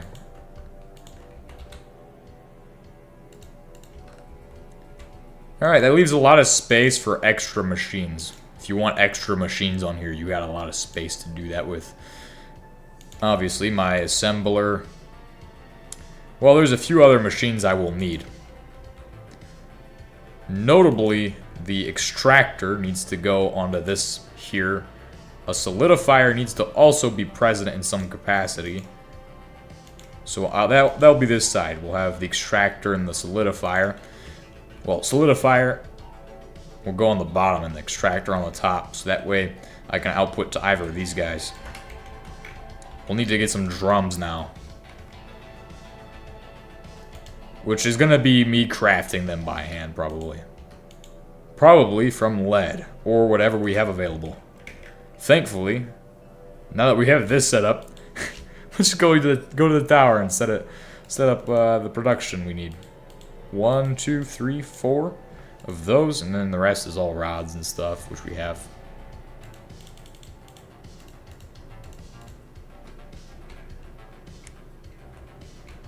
It's all about moving boxes now, so I can start storing items. Then scanning those boxes in. Check which boxes have items in them. This one doesn't. It's dirt. It's all dirt. So if it's got dirt, It's exactly what you think it is. Nothing useful at all. So do not use dirt. Do not bring dirt with you when you need a crate. Boom. And we'll have a steel box there. This will allow me to store the maximum amount of items, by the way. If I wanted to do that. I might make it a little more decorative as well. So obviously, when you have this build here, you have those 1, 2, 3, 4.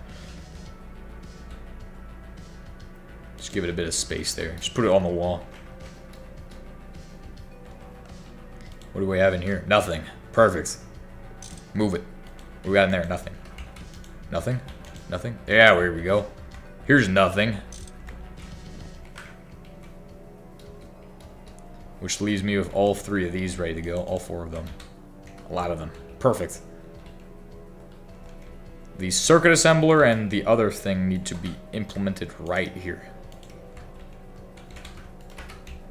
But that's why I need the drums.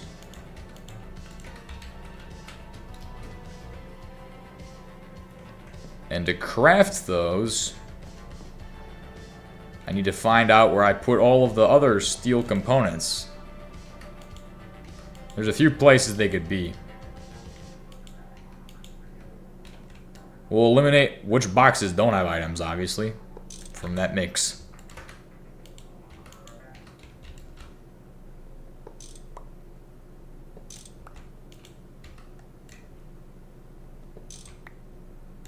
That one has items. Yep, could tell immediately. Just by smelling it. I could smell the items in there.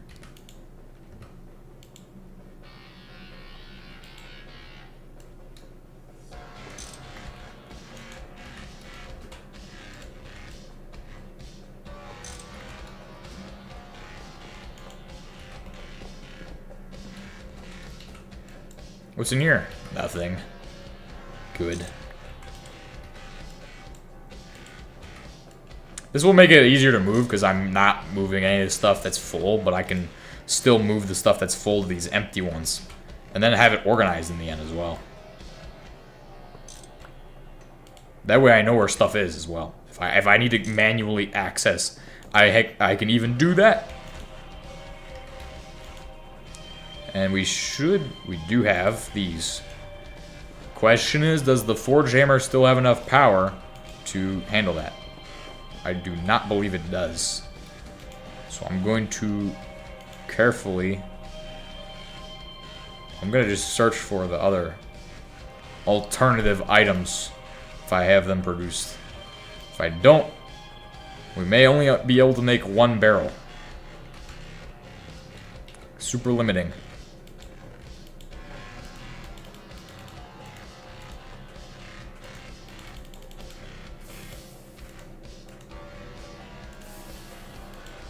There we go. Let's see if we have enough. And we're short by none.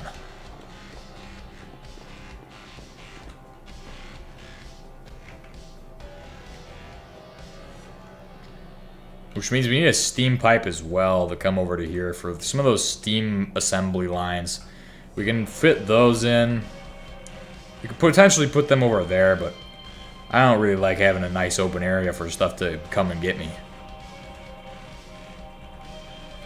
Let's go ahead and begin assembling. So let's go ahead and scan for 20. And I should be able to find crates. Just route those in there. And let's see. Those ones were the closest ones, right? Perfect. Put all my steel components in here so I can make some barrels. Or drums.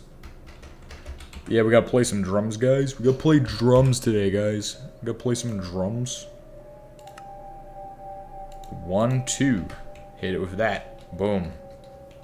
Gives you storage for all your fluids that you need to store. And then move. Move.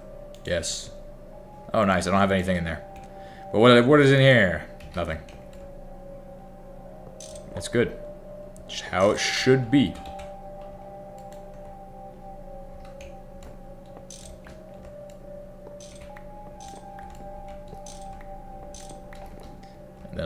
have is this basic assembly machine, which has nothing in it.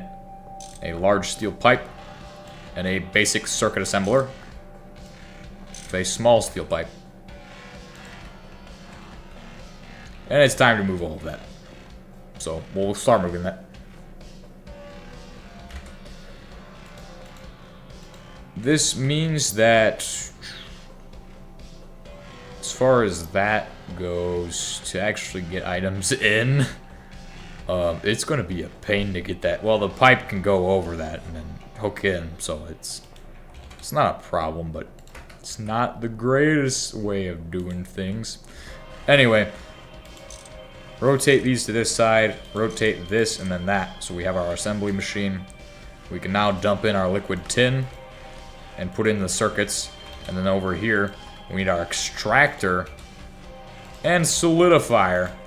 This creating the ultimate combo for when you need to go make any variety of items. And then finally, just some of these, so I can route to them. It's a bit problematic with how this will work, but if you need to route, you can route. Everything can be set to item auto output enabled. So that's good. Oh, oof, ow, oof. Get out of there. And grab the rest of these. There we go. So now we have item auto output enabled. We have to hook up piping on the top. Probably do tin pipes to maneuver the rest of the way. Well, except that is a huge thing I don't want to do. Because I'm going to run into the issue with those that basically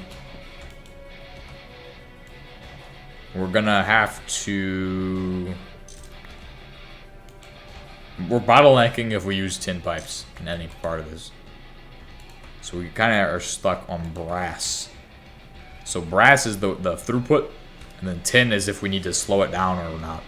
But you can't just use tin anywhere. That's only when you need to actually slow it down. But there should be no case when I need that, unless I need to slow it down for whatever reason. It's like water pipes, okay? You can slow them down on the ends because they don't need as much pressure, but here it's a little different because I might just need the entire thing to be the same.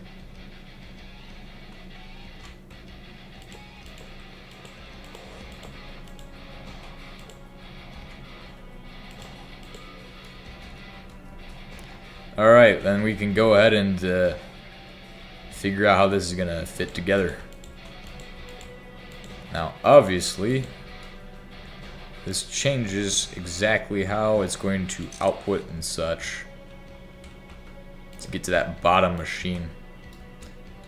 If we have it output through this direction, it's going to go in those steel pipes, which becomes an issue. The other issue I have with this is that I have to figure out whether it's worth it to leave the circuit assembler here or place it on top of this. More than likely, I'm going to opt to place it on top. For the specific reason that this is better than doing it the other way. Which now means I just need to have that with item output. This one can be a small tin pipe. This is going to be me saving resources, okay? Since I don't need to worry about items flowing into these, I can just have the output be tin in these cases. And then that can obviously just flow down. Holy crap, that's beautiful right there. Here, throughput won't really matter as much either. So we can just run more tin pipes. Tin pipes where it doesn't matter, and then brass ones on the main path. Essentially, that means my throughput on the main path should be 32, and then the other thing should be half, 16, which is fine.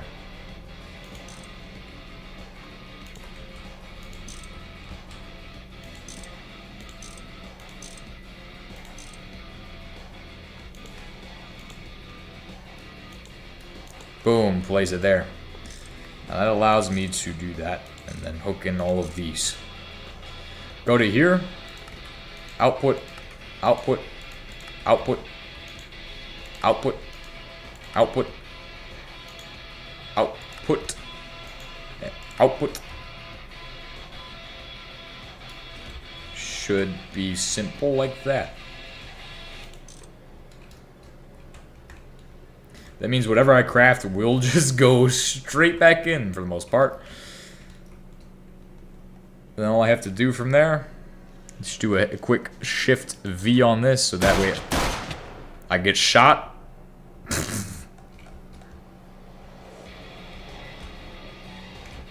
Don't worry, we'll fix it.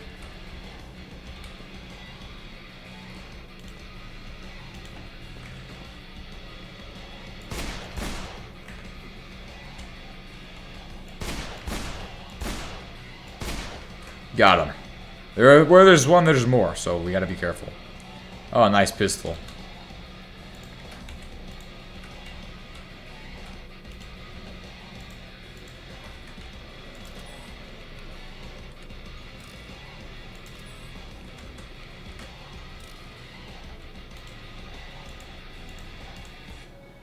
Oh, I just deleted all of the liquid tin. That's fine, though, because I don't need to worry about that. And on this, it needs to be a liquid output on this. Okay, so fluid output is set to true. That means it can pretty much instantly output fluids into those guys, and then wherever it's needed elsewhere, we always have that option. Just gotta get on top to actually add the final parts of this. This is the central control of all my machinery, except I need to actually put a roof on it as well. That's an issue.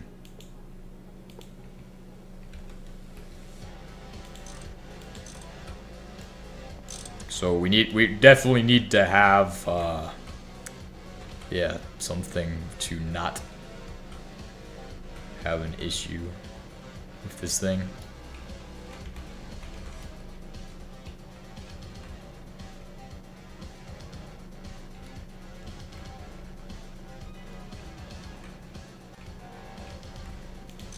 Do that.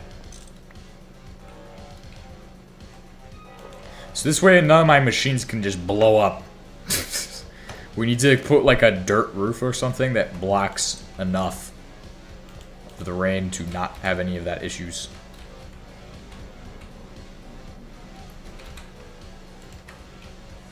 Then we have to set up the final of the brass piping.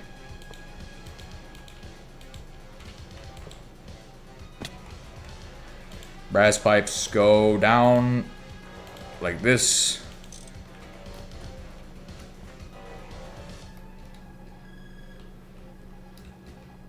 Jump on top, shift V.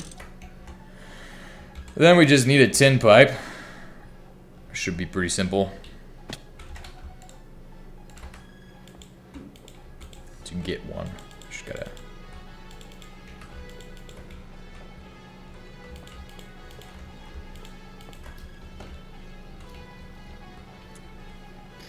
Tin pipes. Do I have any more up? Yes, I do. That's all I need, is just one. One tin pipe allows me to hook in the entire system.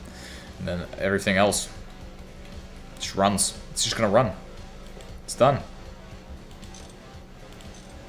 Boom. Now, getting the roof on. We have time to build the entirety of the rest of the structure. So, that is exactly what is about to happen. I am about to go and build the entirety of the base. At least an outer hull. We should have all the bricks and stuff inside of these. We do have a limited supply of bricks, so yeah, keep that in mind. I only have so many that I can spare.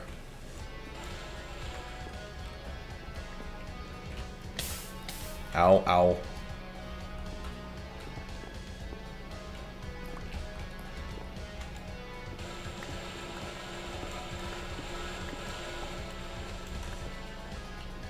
Now, is the actual steam heat exhaust, what is it, heat exchanger machine actually able to withstand rain?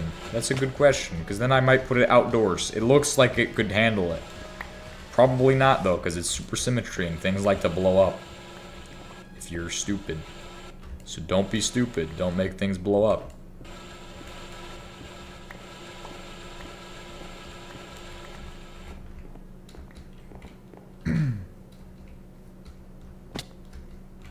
Alright, so we already have some of the walls done. Getting the roof is the big issue with this. And then getting some walls on it. We don't really have much resources as far as gabbro bricks go. But that is the primary building material I'm going to opt for in this build.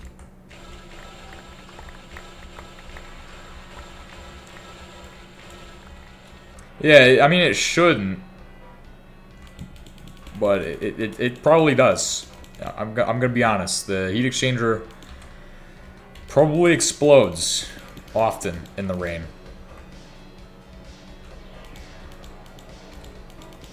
How much more do I need to place down of these? Probably a lot.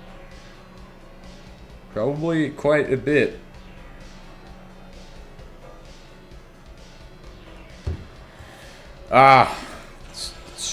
It just is annoying sometimes, but it's fine.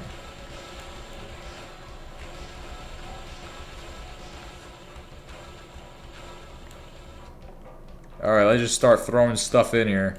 Since we got our new storage system set up, it's gonna look beautiful. Like how I said I'm gonna keep it organized, and then all of a sudden, I have thrown in all of the random stuff.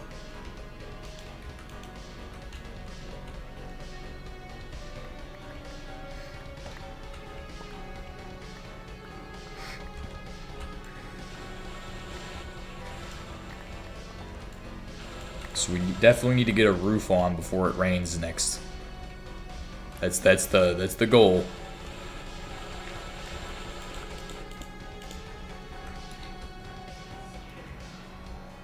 This is kind of already a wall, but all of these machines are gonna have to go. All of the PBFs and things gonna have to move.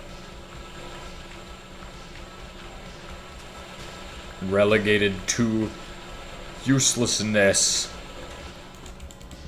Essentially, that's what happens. The PBF and Pyroly 7 are taking over. Or EBF. Electric Bro Face. Electric Bro Furnace.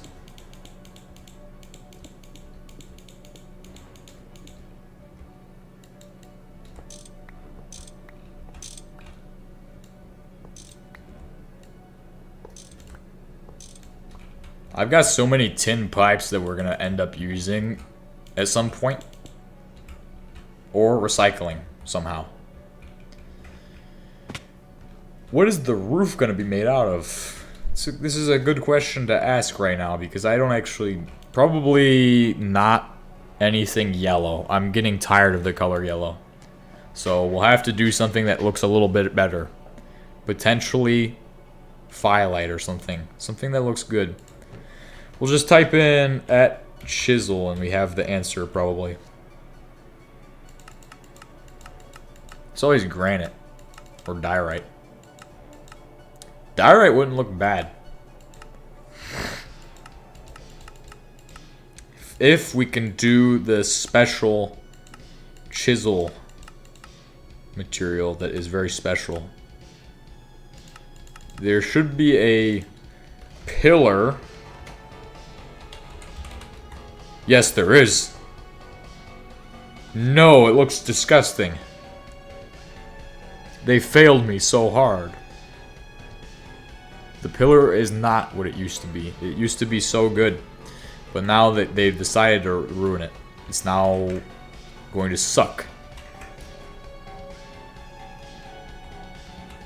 The pillar in the 1.7 version is a lot more usable for building. I'm just going to say that. That's just tiles. That's not a pillar. Okay? I'm not sure who in Minecraft decided to develop a block and call it pillars that looks like tiles.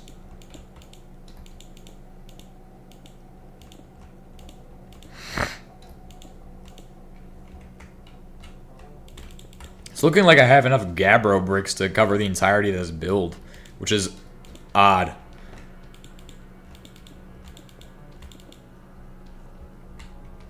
I'm definitely going to go for a triangle-shaped roof as well.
This is gonna be a real issue if we don't get the roof of some kind on top of the building, okay?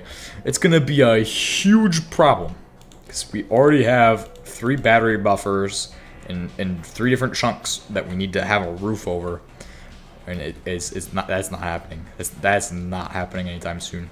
Getting the walls up is important as well, just because I don't like having bandits fall on me and stuff. You know, it's gonna happen. It's gonna happen again. You ready? Bandits in 5, 4, 3, 2. Oh, they're coming soon. Coming soon. We might just do wooden planks for the roof, if I'm being 100% honest. Because they're not too terrible, and they do the job. Question is, what type of wood? Probably not something that's going to be yellow. Because I don't want to have the color yellow in my build anymore. It's literally disgusting. It's like... It does not work. It's not working. Orange wood, however, is the perfect color. Of course, it does not really... We do not really have a much orange wood, do we? Because I used it all for crafting and stuff. So, that is quite limited. Good thing is, I can just chop down more orange wood trees. Because I have plenty.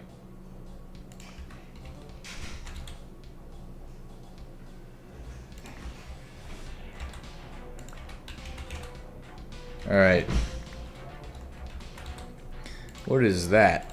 Like, what sapling is this? Orange sapling? Perfect. That's what I need. We need to plant a couple orange saplings here. If it rains and it blows up my machines, I'm gonna be upsetty spaghetti. Oh.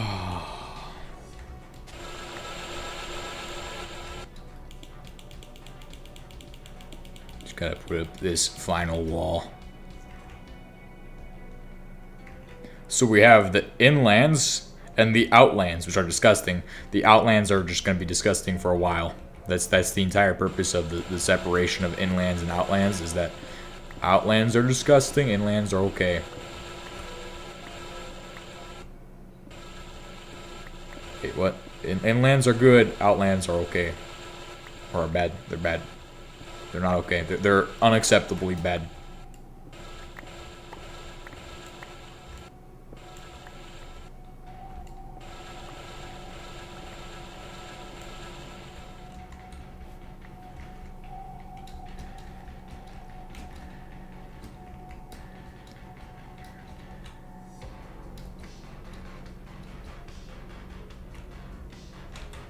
Alright, so I should be able to also place all of these in to here just to store them for a little bit. Just to get all this garbage out of my inventory while I do the huge construction task we're setting out to do. We could do a lignite roof. That would not be a bad idea. It might catch on fire though. That'd be an issue if it was a lignite roof and it caught on fire. What did I say? It was orange wood? We have to find all of my orange wood, which is probably in one of these. There is one. One batch of this jungle. There's also oak wood, which isn't bad, but still is gonna capture that wood feeling. I like this. It's actually not a bad plank.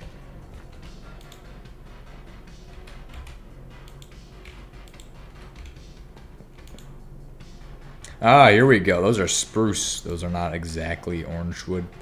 We do have orange wood logs, though. And then we can just go over to here, go over to roofing. We're gonna hit it with a special type of roofing right here. The roof overhang.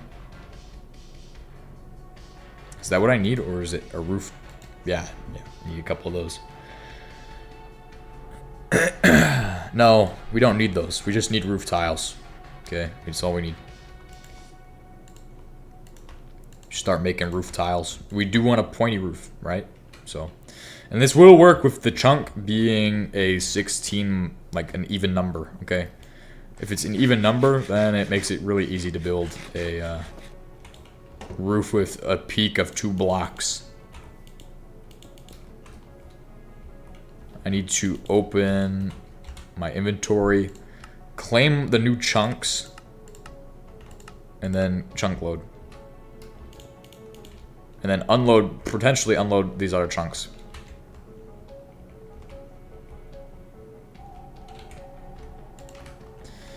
And then we can start installing these roofs, these roof pieces, which are potentially problematic to install, but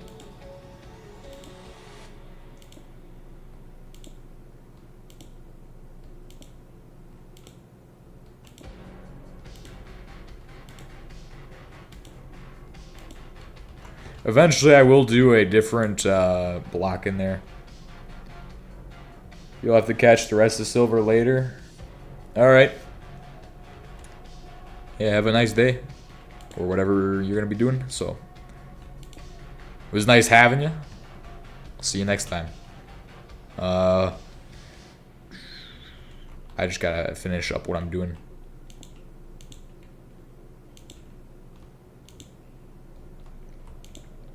Pointy roof. Yes, pointy roof.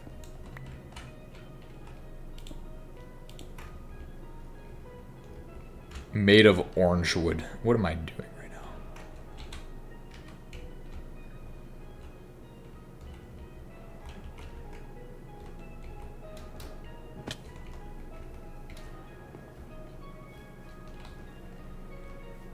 Give me my orange wood, bro.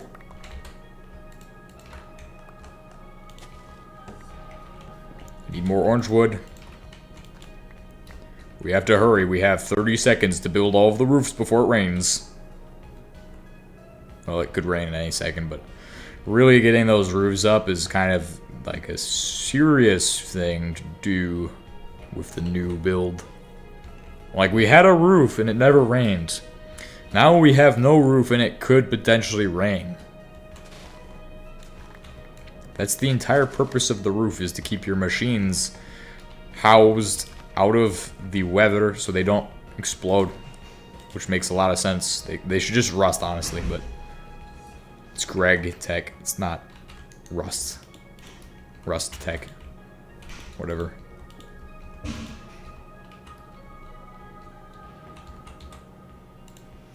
Construct more wood planks.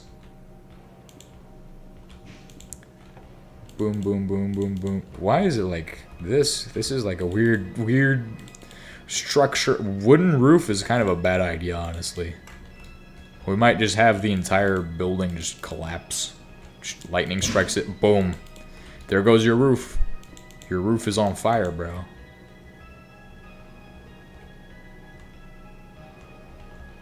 That would not be great, but it's not the end of the world. Now, as for what's going to go in these ribs I'm making, I'm not sure yet. Probably logs, maybe. Maybe I could do logs. I don't want to try that with, like, these, but could potentially just do regular logs in them. Or, like, steel beam sections or something.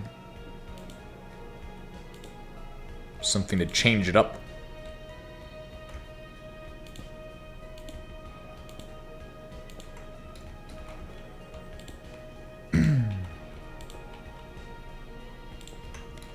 These are the most important machines, so we have to get them first.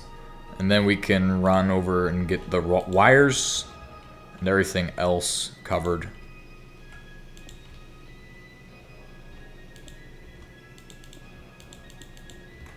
Remember, the aesthetic is meant to be a factory, so if we keep that in mind while I'm building this, then this will end up looking a lot more like a factory than it could if I didn't. So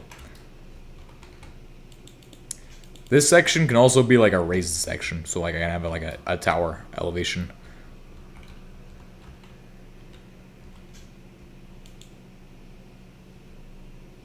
Alright, so does this need to go up more, or does it, I kind of have to go across with this? Because it's like... Yeah, it has to go across, and then it just kind of has to be flat on this upper portion.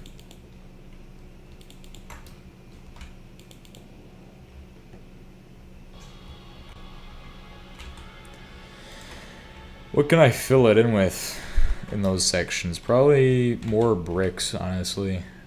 That's the way to go, is if you don't really know what to fill it in with, just put in bricks. Red bricks could be an option. That would honestly not be bad. Let's see if I have any red bricks available. I have red gneiss stone. I'm not going to be able to smelt this, but I should have some bricks of it. Yes, I do. That will do the trick. This will also be an exterior detail, so I can extend it down from the roof once I am certain everything is full. But for now, it's all about making sure everything is filled in so I don't have any massive explosions from one stray rain droplet blowing up my machines. Or burning the cable, which is very expensive. Which is the big thing. That's the really big thing. If we lose cable, we're doomed. That's the way I'm gonna explain that, okay? Makes a lot of sense, right? We all understand those words. We're doomed if we lose the cables. I'm impressed with how fast these Greg trees grow. Growing a lot of Greg trees.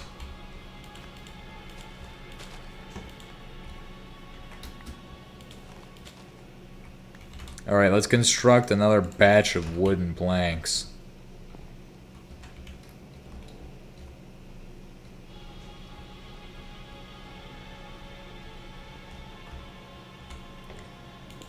Boom, boom, boom, boom, boom.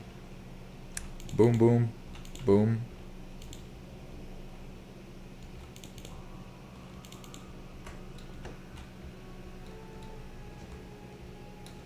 Then we gotta do another 4 crossed.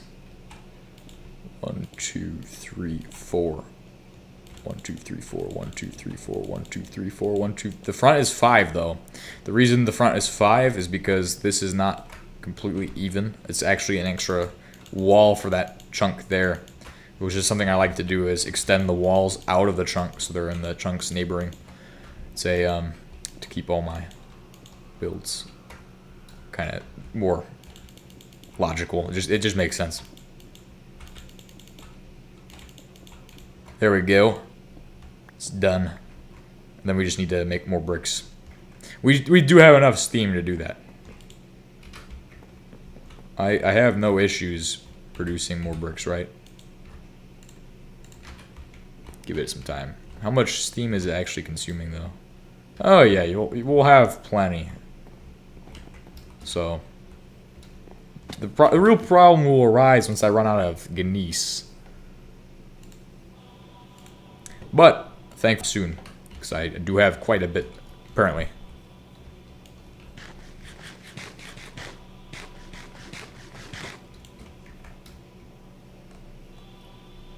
Obviously, orange wood is a setback as well.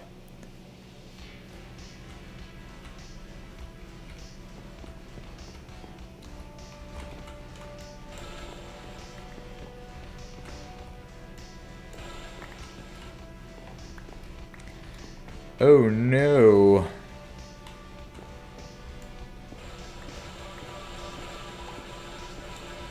looks like it's not receiving any data. We're gonna have to end the stream soon.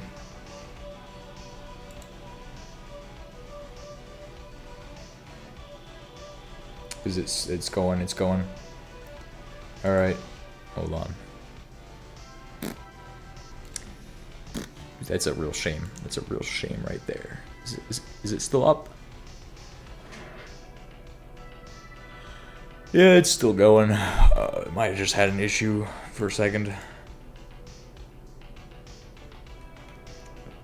Just a short little issue.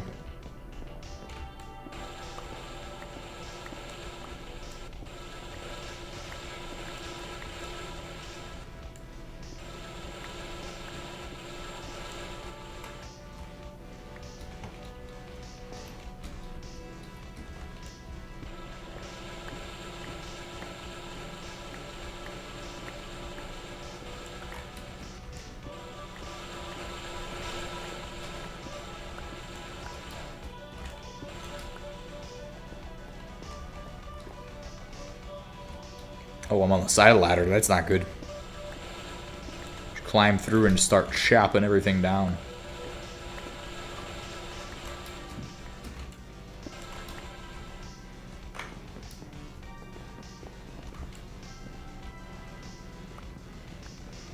We can probably leave this up for now and then burn it down later or something. So find some way to get it down later, just not right now. We don't need to deal with that. We just need to assemble... Alright, reconnection successful. Oops. Guys, the stream is dying. It's dying. It's dying. How dare you? Really? That's the end of the world, man. It's the real end of the world. TH3 Fish live stream is dying. Oh no. Oh no. What are we gonna do? Nothing, because it's the most important thing in the world, you know?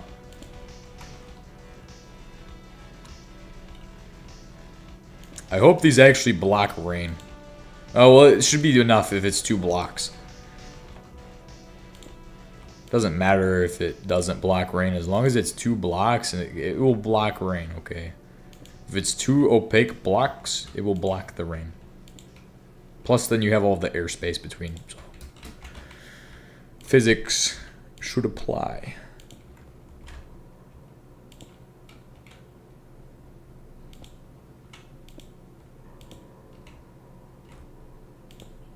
Problem is, building this is absolutely a pain. It's a nightmare to build, both logistically and also trying to assemble a pointed roof like this. It's not easy.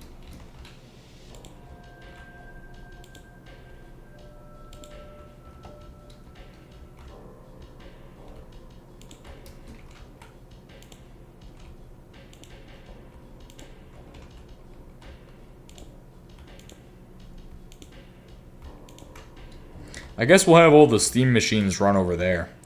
Just above all the other stuff to, like, vaporize any potential for rain to fall. That would be a good option. Just stack all the machines on top of, just like an umbrella. Oh, we could even put a floor between them. Or a deck. We'll have it be the steam deck. That's actually hilarious. That I did not intend for that to be a pun, but it is. We're gonna make the steam deck on top of those, so.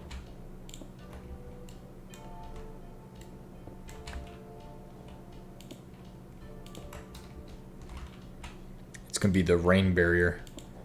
Steam deck is gonna stop the rain.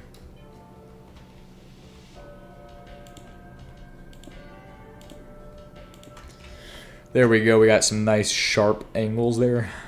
It's gonna do good. Good stuff.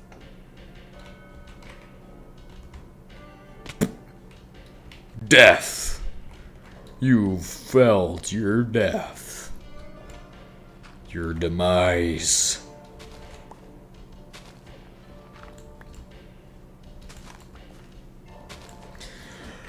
I need some wood from this.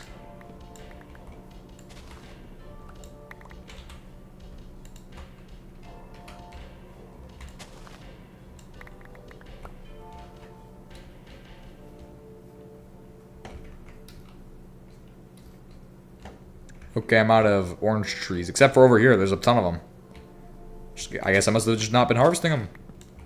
Must have not been harvesting them at all. Huge issue.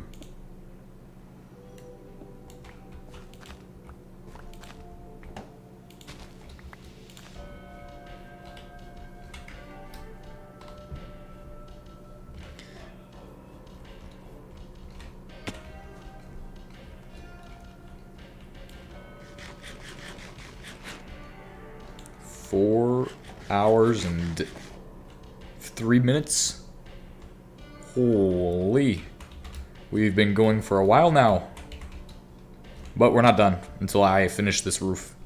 That is the end criteria for today. Is the roof has to be to spec. To standard roof. For a factory. So, factory standard roof. It's a bit outlandish, but it has to be done that way.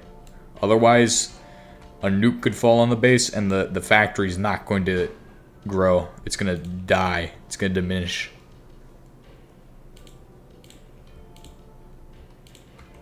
End criteria. We must assemble a roof which actually functions.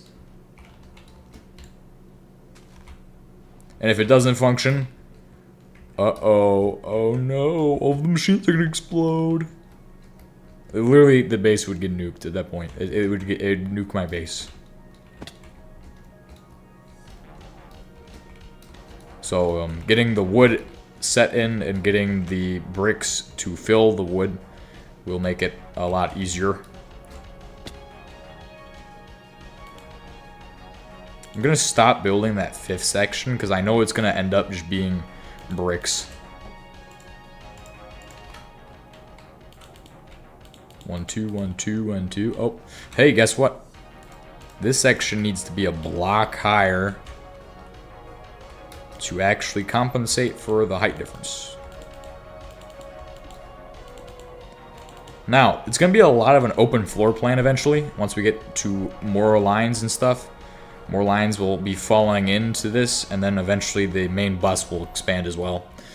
Because that will need to become a bigger brass pipe as I get everything piping into this section of the base, but for now, it should be a functioning setup for us to begin assembling all of the lines off of.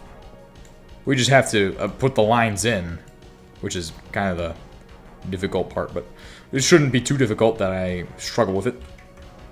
It's just remembering what lines I need and what lines I don't need and what has to happen and what doesn't have to happen.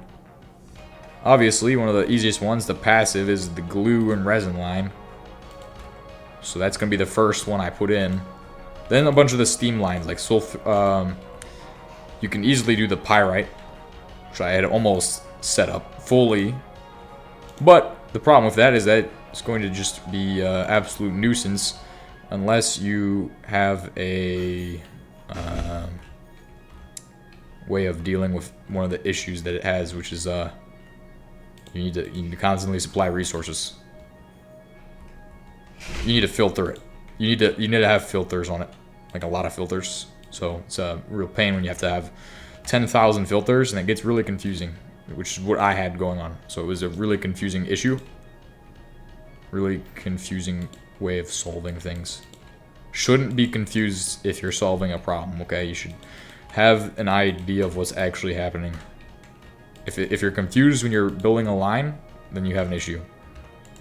You need to fix it. Just rebuild the whole line. Rebuild the whole line, guys. Rebuild it all. We need to rebuild the whole line. It's what we gotta do today. Oh, yeah. We gotta rebuild the whole line, guys. Well, now this doesn't pipe anywhere, actually, so it just, yeah, it should have just accumulated in there.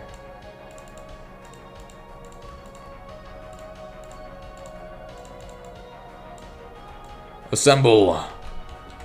Okay, I have my gneiss bricks ready to go. Nice.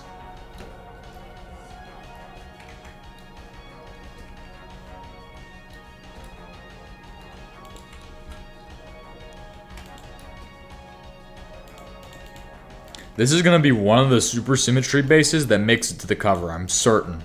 I'm certain this base is actually going to be good enough looking that it ends up on a Supersymmetry cover. Which is going to be an amazing thing. It's going to be an amazing feat for me to finally achieve this goal. It's a dream I have to get my base onto the cover of Supersymmetry. That sounds selfish, but it is what it is, okay? It's selfish. Intentionally, so. But I would like to have a great base like that. Very Greg to do.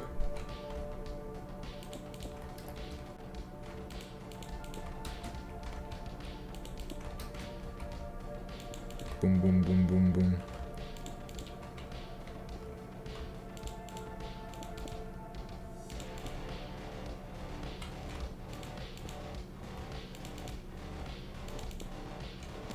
Nice. Greg Factory right here. Greggy Factory.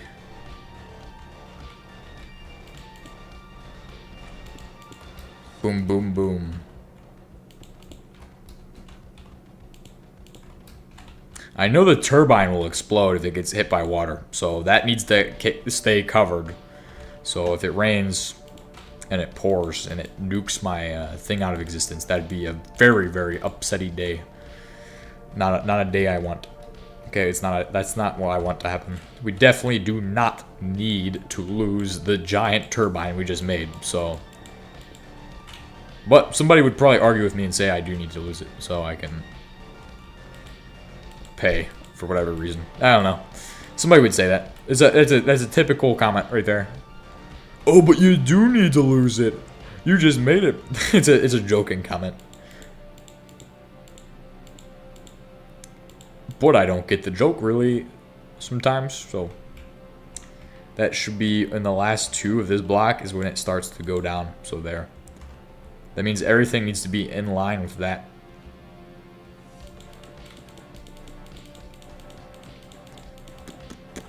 Boom, boom, boom.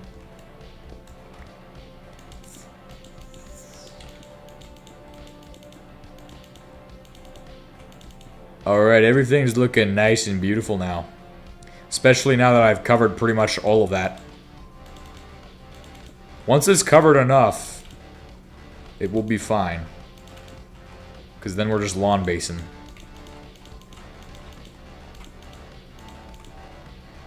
Then we also have to cover the wire. The wire is the big thing that needs to be covered. And then next stream we can pick up where we left off and just add in the machines and then the other thing. But I feel like I'm actually at the end of the stream. Like I'm at the point where we're at the end. But I do have to cover the essentials. So we have to finish. It's a long stream, this one. 4 hours and then we're still going. We're probably gonna hit 4:30 hours. So, and that's a lot of time because I know a bunch of you guys have been watching the entire 4 hours, and so. And then people are gonna be like watching it after the fact, which is also amazing, because that's what I want. Is when people go and they're like, "Oh yeah, let's just rewatch this," or "Oh, I missed this part. Let me watch that." Let's get some more views on that. It's good. It's greed. Must be satiated. Greed is good. Thank you for your kind donations, guys.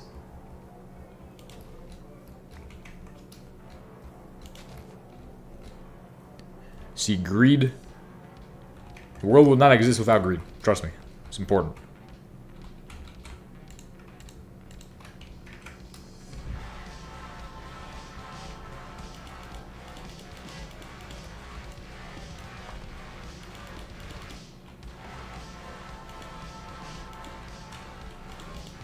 Now the question is, do I do that raised idea, or do I just keep doing this idea?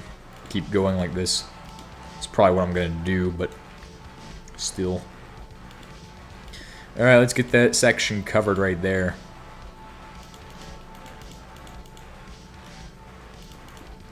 Do 4. After this block, then you do 4.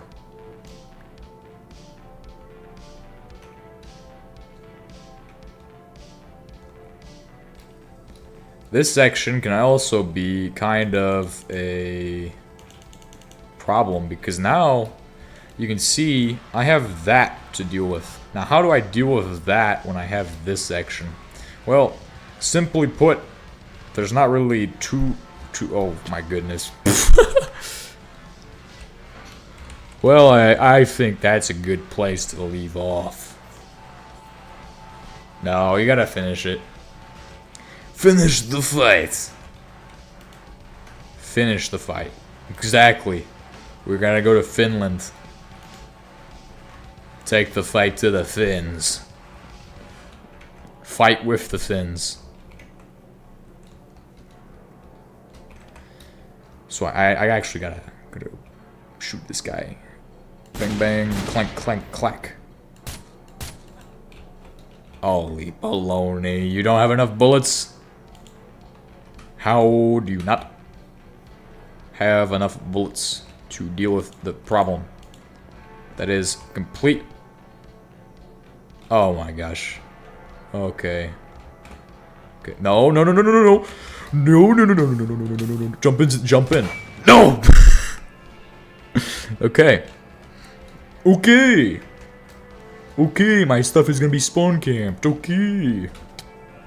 Gonna become a Canadian. Don't know what we're talking about. It's an issue. It's an issue.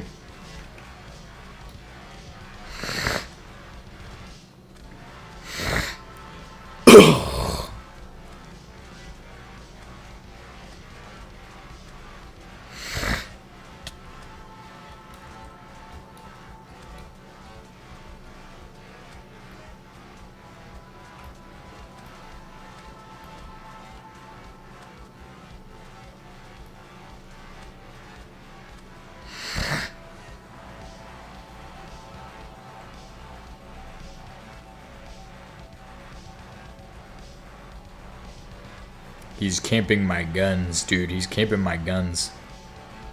Oh crap, that's quick. That would be awful to fall in. Unless he fell into the stuff himself. The pipes. Which is what I want him to fall into. No AK, no AK, no... Yes, AKs. AK. Again. Kalashnikov. Ah. Perfect. Just what I need. Just what I need in my life. Just what I need. Hello, where's the guy? Where's he at? Just spray them. Here, have some 5.54. 545? 5.45? Is that it? I'm pretty sure it's 5.54. That's how the song goes.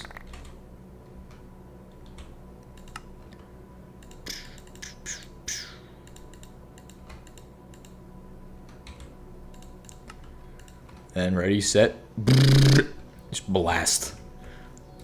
So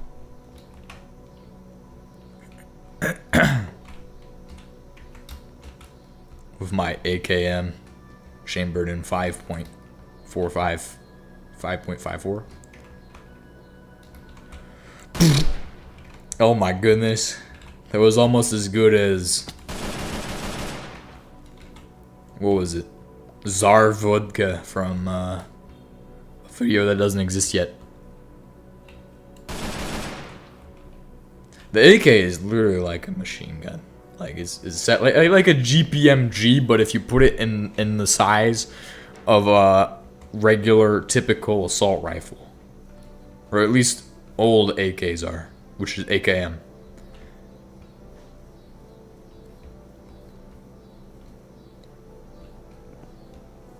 And then PKM is just an AK with a P. So it's still a Kalashnikov weapon. But I'm not an AK guy.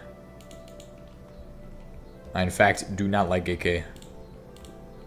Well, I like the paddle release. The paddle release is the future. That's right. That's some innovation right there. Some mad innovation. Okay, that's where it's at when you want to be able to reload fast. Yes, you need to have a paddle. Nice, that'd be amazing. A push button doesn't really do it for me. Like, Push button's not there. But paddle, yes, definitely. Would do a paddle. Paddle release for the magazines.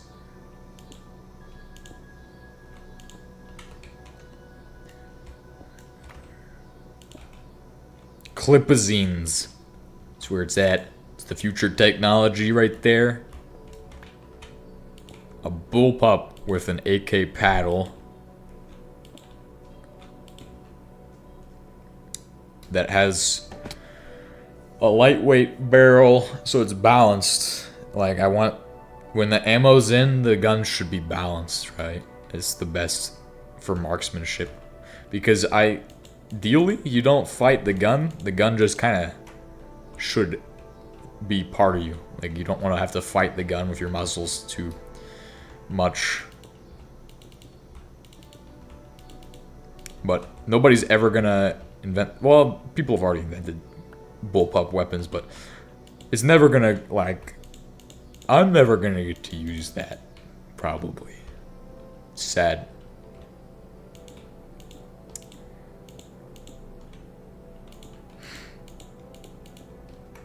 And then for what it would be chambered in, honestly, I could go for like a bullpup LMG. Yeah, that's what I would go for. Bullpup LMG with, it's not belt fed. Definitely not belt fed. But the problem with huge box magazines on those is that, like, it just doesn't really, drum mags don't really work too well. You'd have to run a belt fed. So a belt fed LMG from the back, that means you need to have a feed tray somehow. And it's bullpup. If it's firing from an open bolt, it's gonna make it interesting. If it's firing from a closed bolt, I'm not sure how that's gonna work. It's gonna be an interesting weapon if that ever exists. Maybe someday I'll become the gunsmith and make that happen, but not today. I think we're out of time for today's episode because I'm starting to talk about weapons. We're not talking about weapons anymore. No weapons were produced in the making of this video. And I'll see you all next time in the next stream. Well, the next day that I have time to stream. So, see you all then. And goodbye.